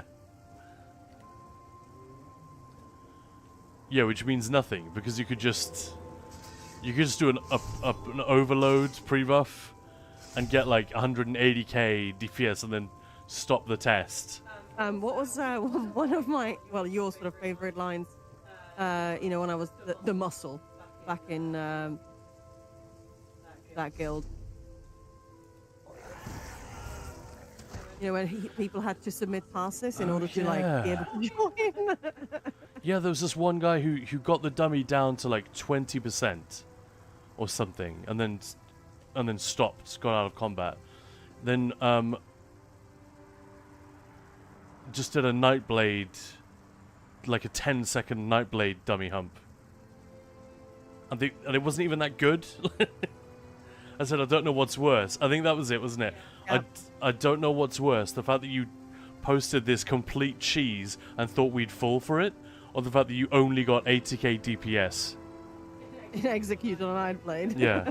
Like, it was ludicrous. It was just like a backbar dot, the ult, and, you know, Killer's Blade and bow procs. That was it. I was sort of, this is years and years ago, so I was looking at the CMX, because that was sort of my job. I was just helping out. And I was just looking at it, I was like, hang on. What? And it took me a second to sort of click, to sort of grok that. Like, seriously? No, they wouldn't do that. Seriously? No, yeah, they would. People are such dorks, man. And I don't get it. But yeah, who was it that was asking about Caspian? Yes, it attaches to multiple enemies. I don't have any tests with it from live. I don't even know how much of it I have collected. Not a lot. No one fucking wants to go there. Yeah, look at it. I've got like 3 perfected weapons. That's it. It's terrible. Got all the body pieces though, at least, so I could print it. And frankly, I have a massive amount of transmute, so I could just do it. Moose calmly trying to explain, hey, doofus!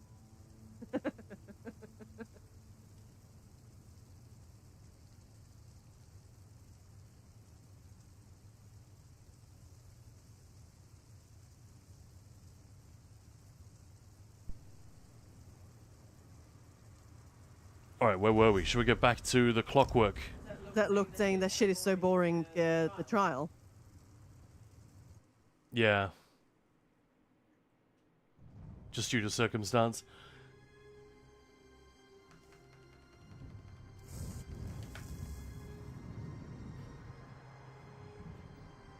Feels like a slog, too many ads, yeah. And a lot of repetition. I don't know, the boss fights themselves aren't uninteresting. I really like the third boss fight in particular. Caspian himself. I think that one's pretty dope. The whole arena. And the second boss fight is a really cool concept. Maybe a little bit easy on plain veteran. Hard mode is obviously quite a step up. But yeah, the trash pulls in between are quite misjudged, I think. I'm surprised that happened. Because there aren't really any interesting mechanics. And the idea that they had with the channelers, they're just paper. They just die instantly. Like, it just feels like box ticking on your way to the next real bit of gameplay, almost. It's very surprising.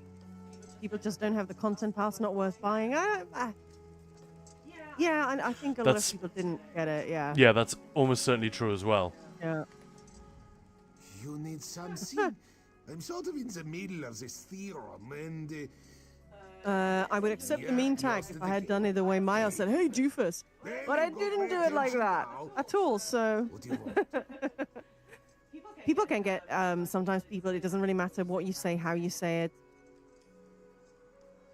People just don't want to hear anything. I remember, this is someone who's long gone from the guild, but our first impression of them, they joined the Discord, posted in our passes channel, where it even says, you know, ask anything, it's, you know, to give feedback. And so Khan did like a feedback thing, you know, just giving some few tips, everything, and that shit takes time. And this guy was just like, if I wanted help, I would have fucking asked for it, basically. Like, whoa, there's no need to be like such a dick. Yeah, A, he didn't realize who he was talking to. B, he thought his DPS was better than it was. Like, I think he'd just come from a Discord where he was like DPS god. Yeah. And so he didn't realize that was some of the lowest Sork damage we'd ever seen. around here. Like, no one told him that. No one was talking shit. But honestly, if you just scrolled up a few times in the chat, he would have been like, "Oh, I get it." That's not the point. It's not a. No, but he was dick outraged. He swinging thought, channel. yeah, but that's what he thought he was Yeah, doing. yeah, He yeah. thought he'd arrived and shown off his sports car, and I was there like shit talking it. Whereas in fact, don't I think it's assume, much yeah, I fun. assumed it had been posted for advice. Yeah. It's like, oh. Anyway, so we're trying to write a love poem, Maya. In Oh, the that bollocks. Yeah. why that reaction? We're having 'Cause I fun did with that this. quite recently. Yeah, but we were having fun with it earlier. Why are you saying it's bollocks? Oh, by the way, you still owe me a marshmallow attack. Oh, go on then. Let's do it. I could read some poems with Why? Did you do one of those earlier? Yeah, I did that literally at the same time I did the sexy thing. You really need to speak up or turn yourself up again. Super muffled now. Oh, we've got a cat. The cat is here. Alright, so,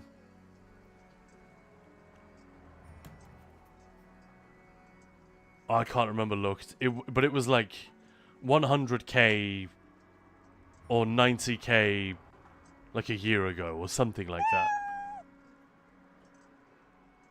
So when I say like the lowest we'd ever seen, obviously exaggeration, but it wasn't anything you could really flex with, and that's what they were doing. They just came into flex, and they were like, "By the way, guys, I'm kind of a big deal," and they just had this, and they had absolutely no idea how much more damage Sork was capable of.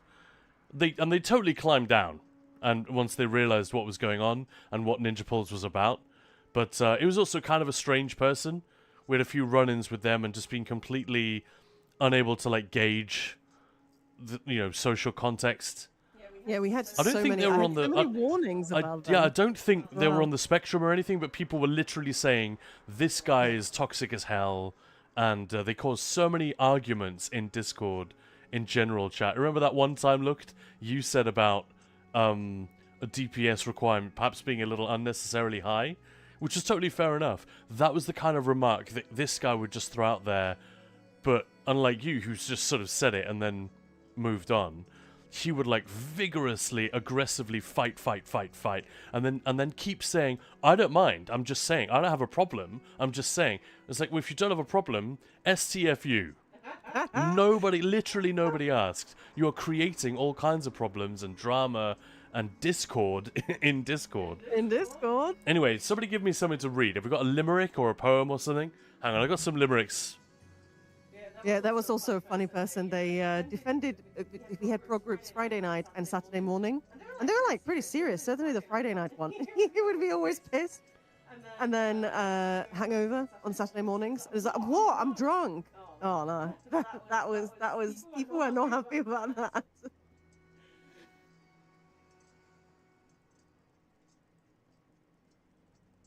Alright, here we go. I'll read one so you can actually hear it, and then I'll read it again with Marshmallow. So this is a limerick. The thoughts of the rabbit on sex are seldom, if ever, complex, for a rabbit in need is a rabbit indeed, and does just as a person expects. Weird. Right, now I'm going to try it with the marshmallow. Do you want to explain to people what the marshmallow attack is in one sentence? So marshmallow attack is one of us, and I chose Khan, has to shove a giant marshmallow in their mouth and attempt to speak. The thoughts of the rabbit on sex are seldom, if ever, complex. What? For a rabbit in need is a rabbit indeed, and does just as a person expects. My lord. You could actually sort of, that was pretty good. The person sounds so toxic. I'm jealous. Why are you jealous, Erin? That was pretty good, Khan. Like, you Thank could you. actually tell what it was, somewhat. Sometimes I just feel whenever I'm trying to do it, it's just, and that's it. Yeah. Yeah, Aaron, the guy wasn't toxic. That's the thing. He had no idea how much trouble he was causing. And he got really sad if you would try to tell him. But then he'd get defensive and... Yeah. Well played, Khan. Yeah, it was a bit sound. Anyway, I'm looking for a good love poem. Any suggestions? Love poem? By the gears, why do you want one of those? I Those? don't stray far from the mathematic schools nowadays, but I used to love the Ballad of Brisbane, the Battle Axe. Might not be the sweetest verse, but it'll get your blood pumping. Spool 6. What is this voiceover? I was saying earlier, Maya, that I feel like the Becky Ignowski or whoever else was in the booth that day said to the voice actors for Clockwork, right, here's a reminder. The place where this story is happening is completely batshit crazy. And then like a little capsule of what, Clockwork City is. So you cannot go too far with making these characters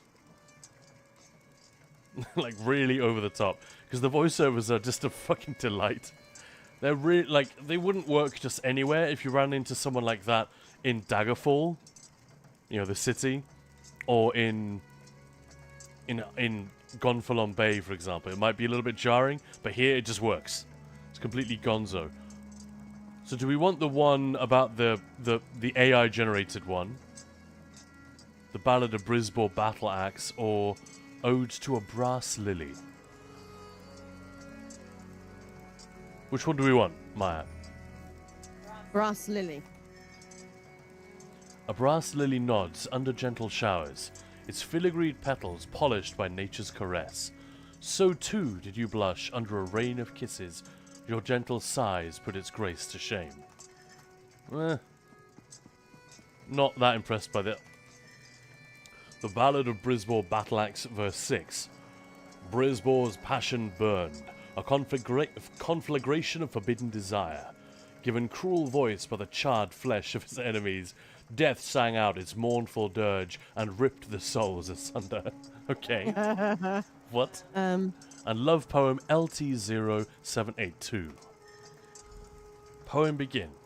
Your merits defy calculation. My heart, metaphorical, pumps like a piston, and my pelvic and or knee brackets oscillate whenever we make physical contact. Oh my God. Also, your face symmetry pleases me. End composition. I like that one. I want to create an add-on which has a DPS time bomb, and it will kick the lowest DPS DD every 2 minutes in a boss fight. You were doing Portal Max boohoo kick. Evil.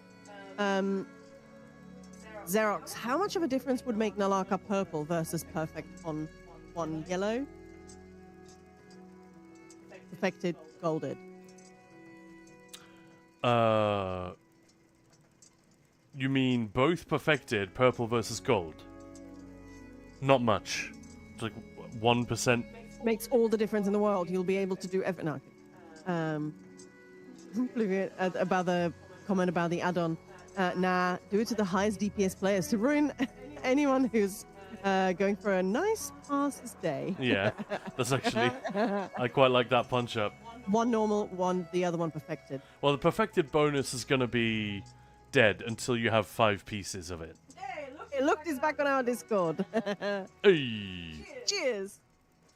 Wants to find that drama. Where's the drama?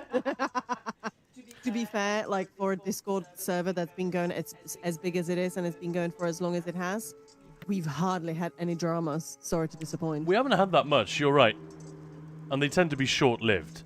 Like, if someone is just wrong, they tend to leave, or people just will stand in unison and say, no. Somebody's a fucking dick, then, well, I'll show them the door. Like, you're out of your mind, get real, and then people listen. Get wrecked. But yeah, if they're just being a prat, then they leave. I have to start up some drama. What can... I hate ESO. Let's go with the AI-generated love poem. Alright, the dog still has... Hey, Gilly, I'm back. What did I miss? Oh, Erin, thank you so much for gifting that sub to look. Wow, look at that. Hey! It's your lucky day. Oh my... What was it that I Immediately, like, unsubs. passed on the sub? What was it that I tried to make a joke to look when I was organizing that first raid train? And just no, something with I can't remember now. I've looked at it. It was something like that. Yeah. I've looked at it. Oh, Hey, Mark. thank you so much for all the gifted subs. That's amazing. Thank you, and hi Mark. How's it going? Oh, hi, Mark. Hey, thank you so much. Wow, 5 tier 1 subs. That's amazing. Thank you so much. Welcome on in, SoCal Dave. Fjork, Technology Dude, Kellisant, and Flamey25. Enjoy your ad-free awesome viewing. Yeah, exactly. And thank you so much for the support, Mark. That's amazing. Afternoon all. You're welcome. No, we really, really appreciate it. But actually, Moose, the last drama I remember on the Discord... Oh, hype train incoming. 3.5 minutes. Well, get in on that if you're interested. If you're still missing any of those emotes or you just want to help us out. But yeah, the drama you remember, I think that's the one I was just referring to, where someone was asking questions about requirements, and Look said that is quite high, to be fair. Like, why is that? Because that's not something that's required for the content. So this whole discussion about where's the right place to pitch it. And then somebody called... Hey, likes to play catch. Thank you so much for the hug to chat. Yeah, there was someone who just wanted to be... Someone who's apparently famous in the Izzo community for doing exactly this. They just started saying, could someone just explain to me why, when this content was possible to clear with 30k DPS 8 years ago, why do we need 80k DPS for it now? And say, it's not the content, it's the people you're running with. And he just would not understand that. That it's not the content which dictates it. Although that whole 30k versus 80k is kind of bullshit anyway, because he's talking about numbers that were pre-trial dummy. And let's not forget, the trial dummy has been buffed a number of times. So its introduction, and then the couple of times that it got damage went up on the dummy, that has obviously thrown things off. But yeah, there's been a lot of power creep. Strats have also changed. Expectations have shifted. People do not expect to go into Hellra Citadel and not clear. Whereas when it was new, that was a very real possibility. If that happens today, it's embarrassing, you know? I would be mortified if I took a group in there we didn't clear. Even people who'd never done it before. There'd have to be something very wrong. So, they were just stupid. It's rare that I will just write someone off like that. Either that they were so dim-witted they couldn't process this basic stuff, or that they could and they were just trolling and wasting our time. Either one of those is a pretty stupid position to take. But I think that was it, Moose. A number of times. Which other one then update 35? Didn't it? It didn't have Major Slayer on it when it first appeared. Maybe Major Slayer wasn't update 35, was it? I don't know, honestly. I can't remember.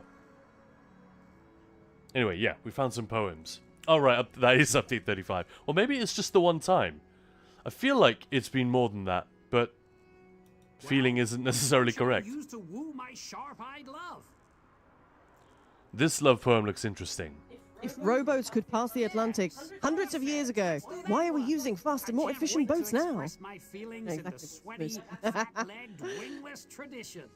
Follow me to the machine district. It was only Squire. that one You time. can finally meet my lady love. And the Duke, too, I guess.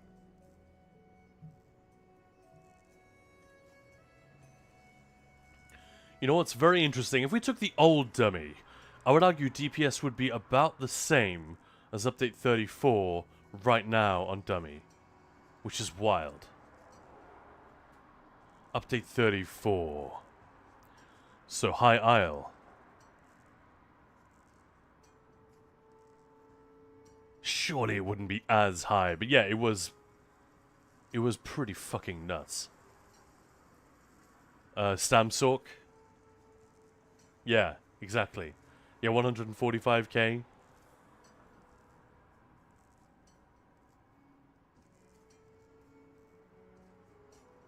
Yeah, so it wouldn't be update 46 levels of damage, like 180, but actually it would be update 47 levels of damage, is what you're saying. Yeah, actually, that is a good point. obviously it's more widespread in Update 47. There are a handful of ways that you can get that. Whereas it was literally Stamsork with a particular setup that was... Although Magsork was also very good. It was like only 4 or 5k behind, if I remember rightly. Yeah, that is a good point.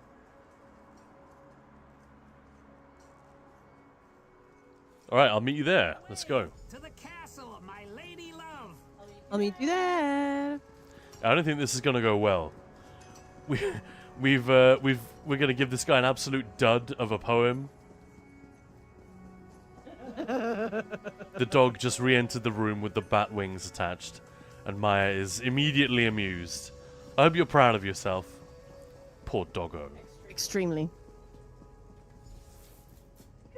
Girl, do you have bat wings? And report. Do you have What's bat? the situation in there? Grim, Proctor. They drink beasts and That's shadow my favorite cultists purchase of control much 2025. the district. And the crows. Fair enough. The sky's thick. I will definitely be. Although that being said, having the bunny ears on her and the Ted on during Easter, that was pretty freaking amazing. That was pretty good, yeah. But I will be posting photos.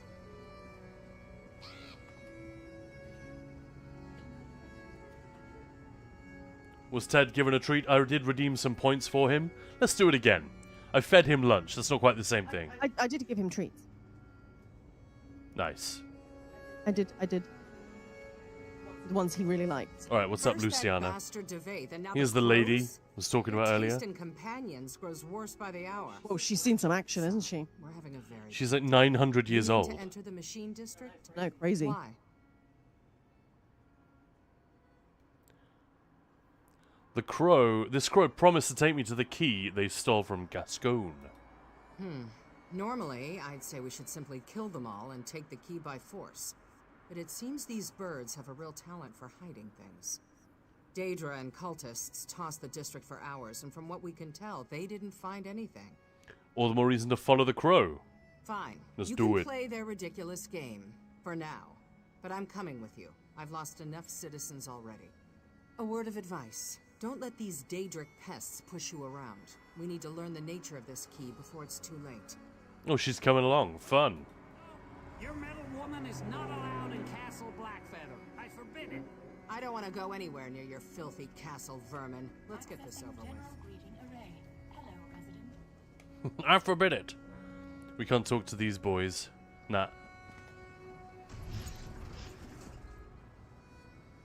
Keep your sword arm wound tight. Daedra could still be lurking around here.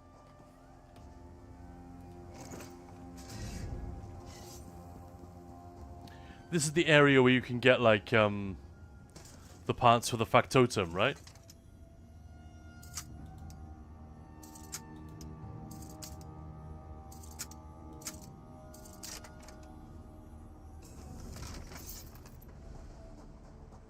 Sword of unfathomable darkness.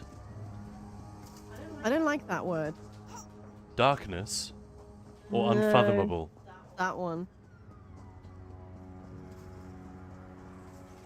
I often fuck it up when I try and say it. I never used to have that, and then I once did it on stream, and then I was like, since then it's like, no, I don't know. It's a tough word. I gave Ted some more treats. Even, like, famous radio hosts do that, so... Nothing we should feel too bad about. Yeah, there's, like, every now and again a word will just trip you up. Or there's a word that always trips you up. Unless you take, like, a running start. I don't know why that amused me with the image of like, I'm gonna run at this one. Ted is very happy with his treats.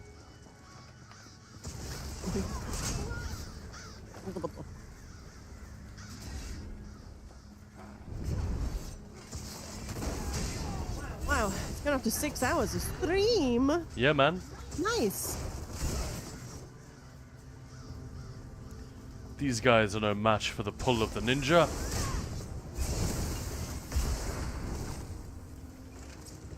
Fun. I'm getting hungry. Yeah, well, it's coming up to 5. We'll probably... All I've had today was 2 smoothies. We will probably raid off at 5-ish, won't we?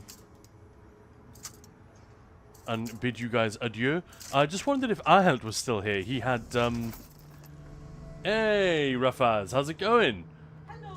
Ahal said he had something in mind if you were joining the stream later. No. I think it was a trailer voice type thing. And he wanted us both to do it. Get a chance. Enjoy your food. I need to go and make some first. Which set is this? That glow, a dark and red stuff? That's Rush of Agony. They just updated it to make the telegraph more obnoxious. The dog's getting excited. Are you not getting dinner Whoa, frames. The hell was that? Lead on, Crow Killer. I'll be right behind you, trying to rationalize why I'm helping. Crow Killer? yet? Amazing. It does. Everything's dying too fast before I can really show what it does. The scarecrow. Let's see if I can demonstrate it here. So it auto stacks everything for you. That's the idea. But the stuff is dying too quickly.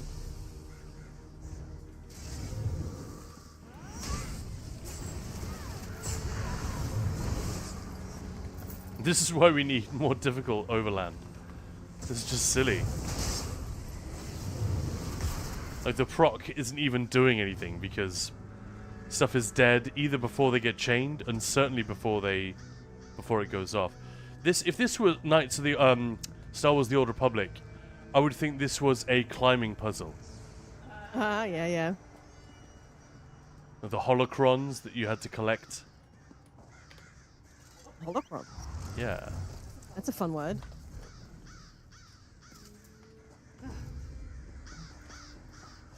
I'm guessing it's hologrammatic chronicle.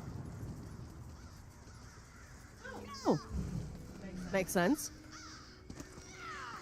I'm guessing you can't actually get on that thing. I'm just gonna try it pointlessly. Oh, there you go. Yeah, nice.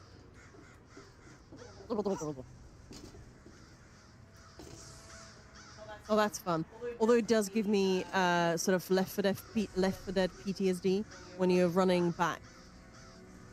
Left 4 Dead? Yeah. Oh, yeah, the Hard Rain. Uh-huh. Anyone ever I played hate that. the Left 4 Dead 2 level Hard Rain? Like, I love it, but I hate that bit. It freaks me out every time. Yeah, that's really You have to scary. sort of, you can be on the ground, but that's very dangerous. So you run on things like this, but I'm rubbish and I fall off all the freaking time, and then I fall straight on like the witch or something. Help! Hey, I'm back, and so is Maya. Khan was just saying, where's help? Are you ready for this sexy trailer voice, Khan? We are ready. Lay it on us. Lay on us? No. I could feel their sentence was not going to go anywhere good. Yeah, Hard Rain was filled with witches, exactly, yeah. So that's why I don't want to stay on the ground, but then I fall off anyway and I land on a witch. Amperotic, how's it going? Hello. And I triggered every single one of them. Yeah.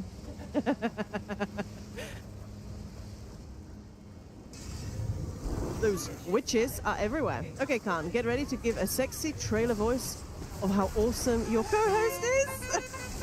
Aww. Oh, that's sweet. Khan's so confused. What am I supposed to say about her? In a world of bland content creators and Twitch streamers, one woman held the key to saving the internet. From the makers of Ninja Pulls comes one woman's story, Maya. I'm running out of road. But come on, that was pretty good without a script. Aw, yeah. If you give me like 5 minutes to write something down, I could make it better. I clipped that. Just, I mean, if you start in a world, you can't really go wrong from there, you know? No. Bland content creator. I think I know whom you're talking about. Actually, to be fair, I'm not talking about anyone. Really not. just making me feel better, you know. Yeah, no, I was saying Very nice earlier. I song. think we're very nice, very lucky with the general like nice vibes and all of that good stuff in the ESO Twitch category. It's a shame that it is pretty small, so it's very, very, very difficult for someone like us to actually make any kind of pocket money out of this, because, you know, despite people being amazing and generous and incredibly supportive, it's just not the same as if you're streaming, I don't know, GTA 5 and you got 1,000 people watching and you're like 10,000 people watching the category. But yeah. This is creepy in here. I don't think I've ever been back here before. But yeah, I think the ESO Twitch scene is pretty good. I'm definitely no expert.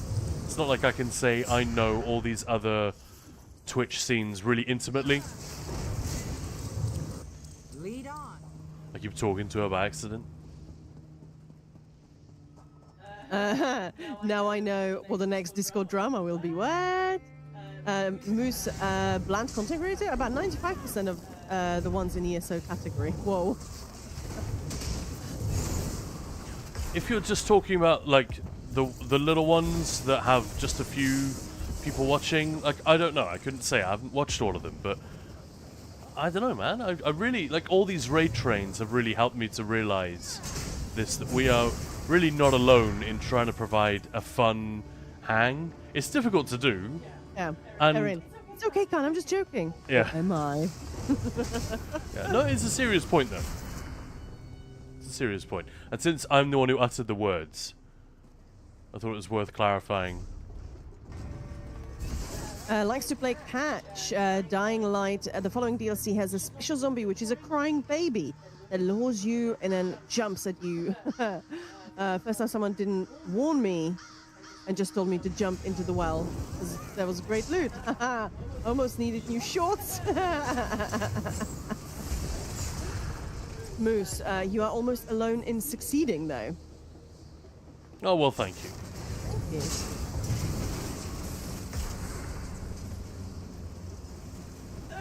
Erin, sorry, it was held by Automod. Oh, I remember the asshole. I'm guessing you mean the baby.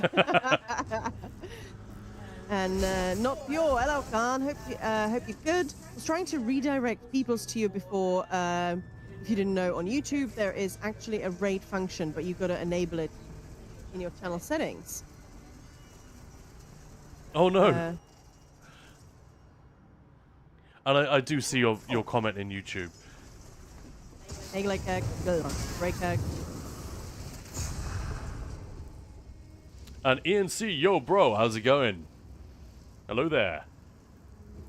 You can actually raid on YouTube?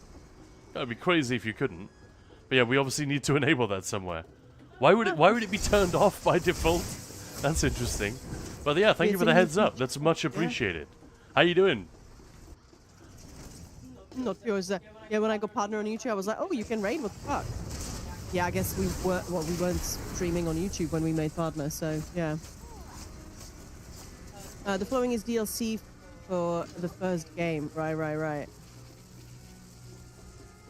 Oh, wow, Erin, that's so toxic. Hi, Inopio, we're just talking about you. Wow.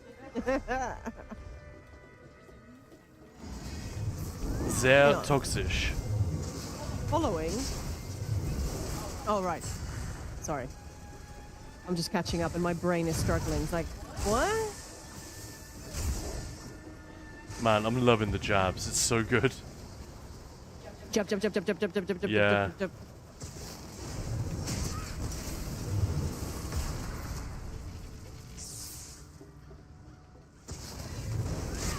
The doggo's like lying down, sort of sleeping, but her eyes are open. She's watching. Are there any more treats? Is there a treat? You have a treat. Is it dinner time? Is there a treat? That's basically all that the dog is there a thinking. treat? There's a bit in Terry Pratchett, I think it's Moving Pictures, where there's a dog that can talk. It's some sort of spell that went wrong. So there's a talking dog. because magic, whatever. It's Terry Pratchett, and he's on the set of, like, they've discovered how to make movies. That's what the story is about. It's about early Hollywood, parodied with fantasy writing, and he's watching like a stunt dog do stuff on a movie set, and the talking dog is like, "Do you have any idea what that dog is saying?" And I can't remember exactly what it is, but you know, it's like this amazing stunt dog. Everyone thinks he's so intelligent. He's saying, "Do you know what he's saying?" In his head, he's saying, "Laddie, good boy, laddie, good boy, laddie, laddie, good boy, laddie." I love that. Such an accurate description of dog. Hey, Tevi. Thank you so much for the raid. Hey, how's it going? Hey, kitties! Meow, meow, meow, meow, meow. Oh, my cat's looked at me like, what the fuck are you doing? I'm just doing meow meow. Hey, thank you so much for the gift up there. Double raid. We just got tag teamed. Hey, Audibles and Life. Hi, welcome in. Just got the Nash Kaldish trifecta. Nice. Oh, sweet. Well done.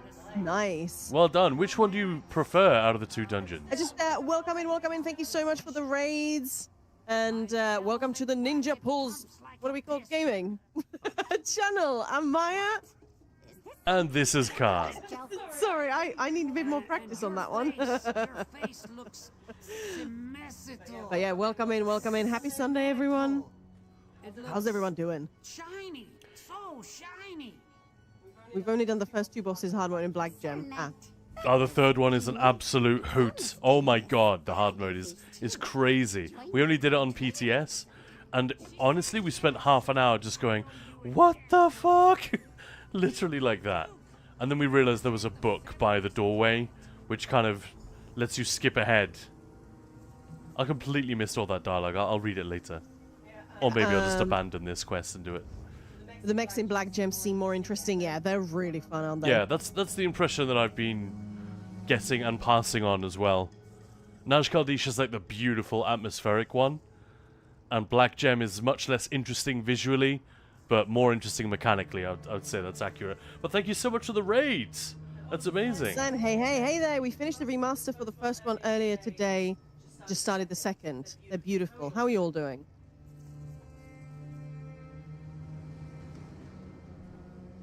What are we talking about? What are we remastering?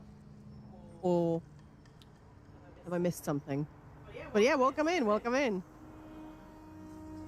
Yes, we've been having a very chill day today. Normally, at Ninja Pulls, we offer tips and guidance and guides and whatever else on PvE, primarily for the Elder Scrolls Online.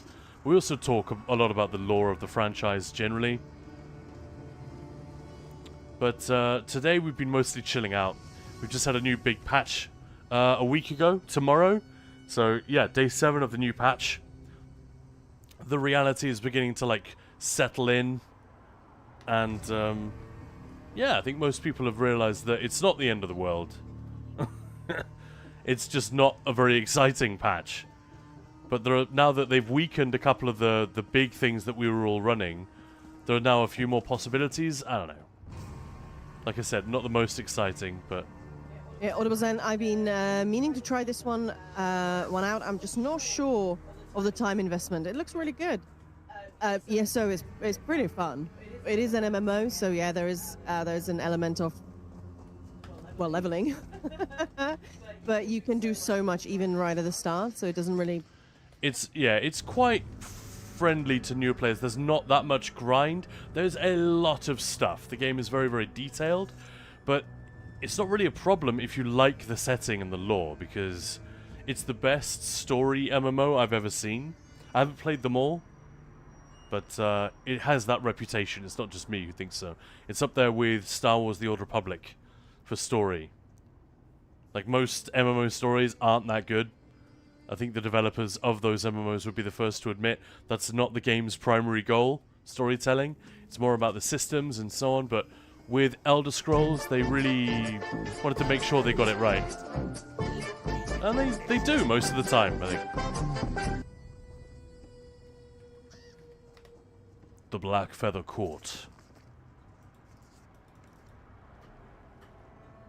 Nash Kaldish is going to be super fun to push the score on. Yeah, I can imagine, yeah. And Zombie Crow is saying, yeah, for me, the only thing it changed is actually using Merciless instead of slotting it for a passive weapon damage. Yeah. But losing damage as a result of that as well. Solo Cleave damage, anyway. Beam Ardent, Flame Combo is pretty fun. That just sounds so funny. Audible Zen sounds good. I'm used to Final Fantasy 11 and 14, very little WoW, and some free-to-play offerings. I might have to give this one a try. Do it. And hey, if you're ever looking for a guild, a group of people that, you know, have any questions about the game, here's our Discord. Yeah, you know where we are, yeah. But yeah, if you like the Elder Scrolls setting, and you want something to do while we wait endlessly for the Elder Scrolls 6, and you have room and time for an MMO in your life, or another MMO, that's always the tricky bit. Most people say, I can only have one at a time, maybe two. Yeah, the grind is not so big. It just isn't, and this game doesn't really reward grinding either. So just don't do it. Just play the game, do the story, and then you'll be like, hey, I think I want to try some, you know, group content, and you'll be there anyway. But yeah, Tevi, congrats on the trifecta. That's awesome. That's pretty quick as well. Day 7. We haven't even been in there on live yet, because one of our dungeon group has had to take a break. He's got other stuff to focus on, and it's hard to know what to do, because we're pretty sure he'll be back, hopefully quite soon. And in the meantime, it's like, well, we don't want to replace him then, because that would be then... That's weird, right? When your buddy comes back. Oh, we don't need you anymore. Bye. So, yeah, we're not quite sure what we're going to do. But we are, because we put out recruitment, and we've got people, so I just need to look at schedules and get that but, like, together. Is that a permanent group, or is that going to be just until Mo returns and so on? Oh, for a while. I mean, we don't know what the fuck is happening. We're kicking the can down the road, basically. But I'm looking forward to getting in there regardless, because we did have a seriously kick-ass dungeon group. Like, if we actually tried, most of the trifectas, you know, went our way fairly quickly. What are the ones that took us the most time? Fucking Shipwright's Regret, because we just couldn't... we just couldn't keep our shit together on first boss. Really high. Yeah, it was... Someone would always die. Yeah. Coral Eerie took a few goes, but actually not that many. At first, I was like, how are we going to get this done? Because there was just so much stupid from us. But then suddenly I was like, oh, we're done. Cool. First boss there is brutal, yeah. 4-man dead again. That's what. Yeah, that's 4-man Bradigan. We renamed it to 4-man dead again. Yeah. Once you get through him, then you're probably going to get a trifecta, right?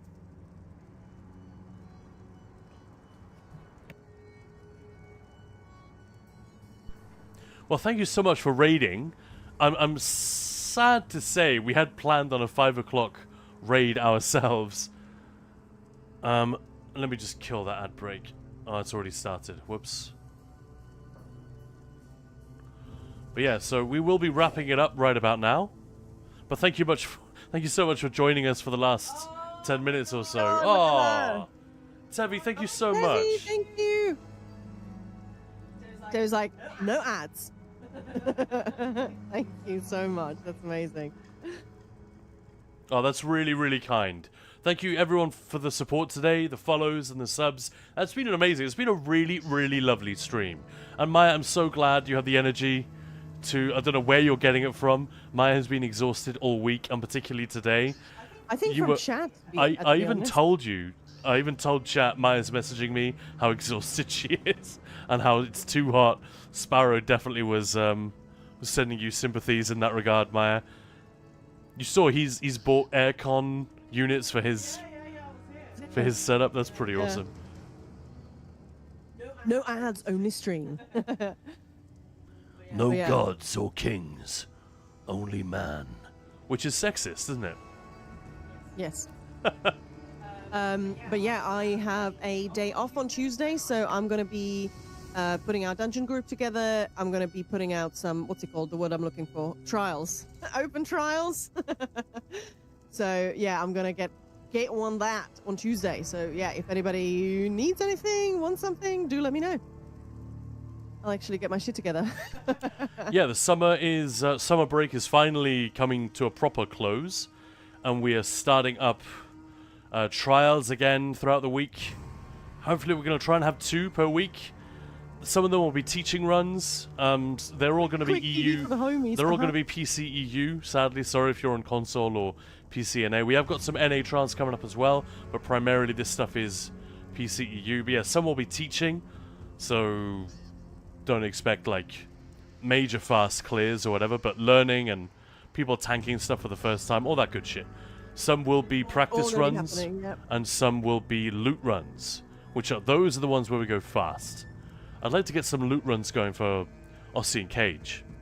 Yeah, let's do it. You know, because the Let's faster you go, the less of a slog it becomes. You know. But thank you so much, everyone, for the support. I love coming back and just hanging out with you for a bit. That's awesome. But yeah, Subathon September starts on Friday.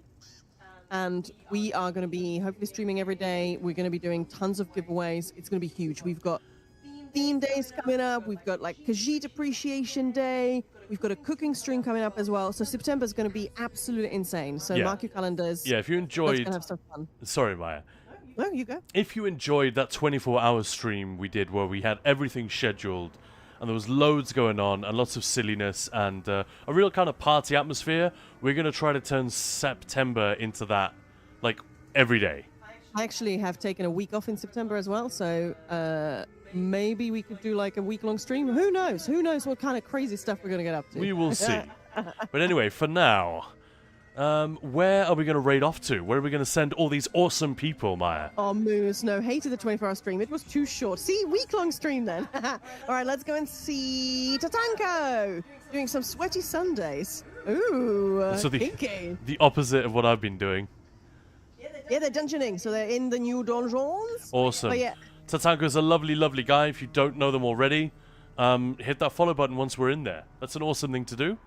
And make a lot of noise in the channel and hang out. That is a really nice hang. Tatanko is one of my favorite, like, chill ESO places to go. And just catch some interesting chat and musings on life Raid message and for nerdy. anyone not subbed. There we go. And here is a message for all you subbed one. So copy and paste that into his oh, poor Nightbot. I need to get Nightbot a sub. Yeah, just grab the first one. Anyway. Okay. Have a freaking fantastic afternoon. Everyone, thank you so much for hanging out with us today. We love you guys. We'll be back in just a few days with more streamage. And, yeah. Bye, everyone. Much appreciated. See you later. Have a good one.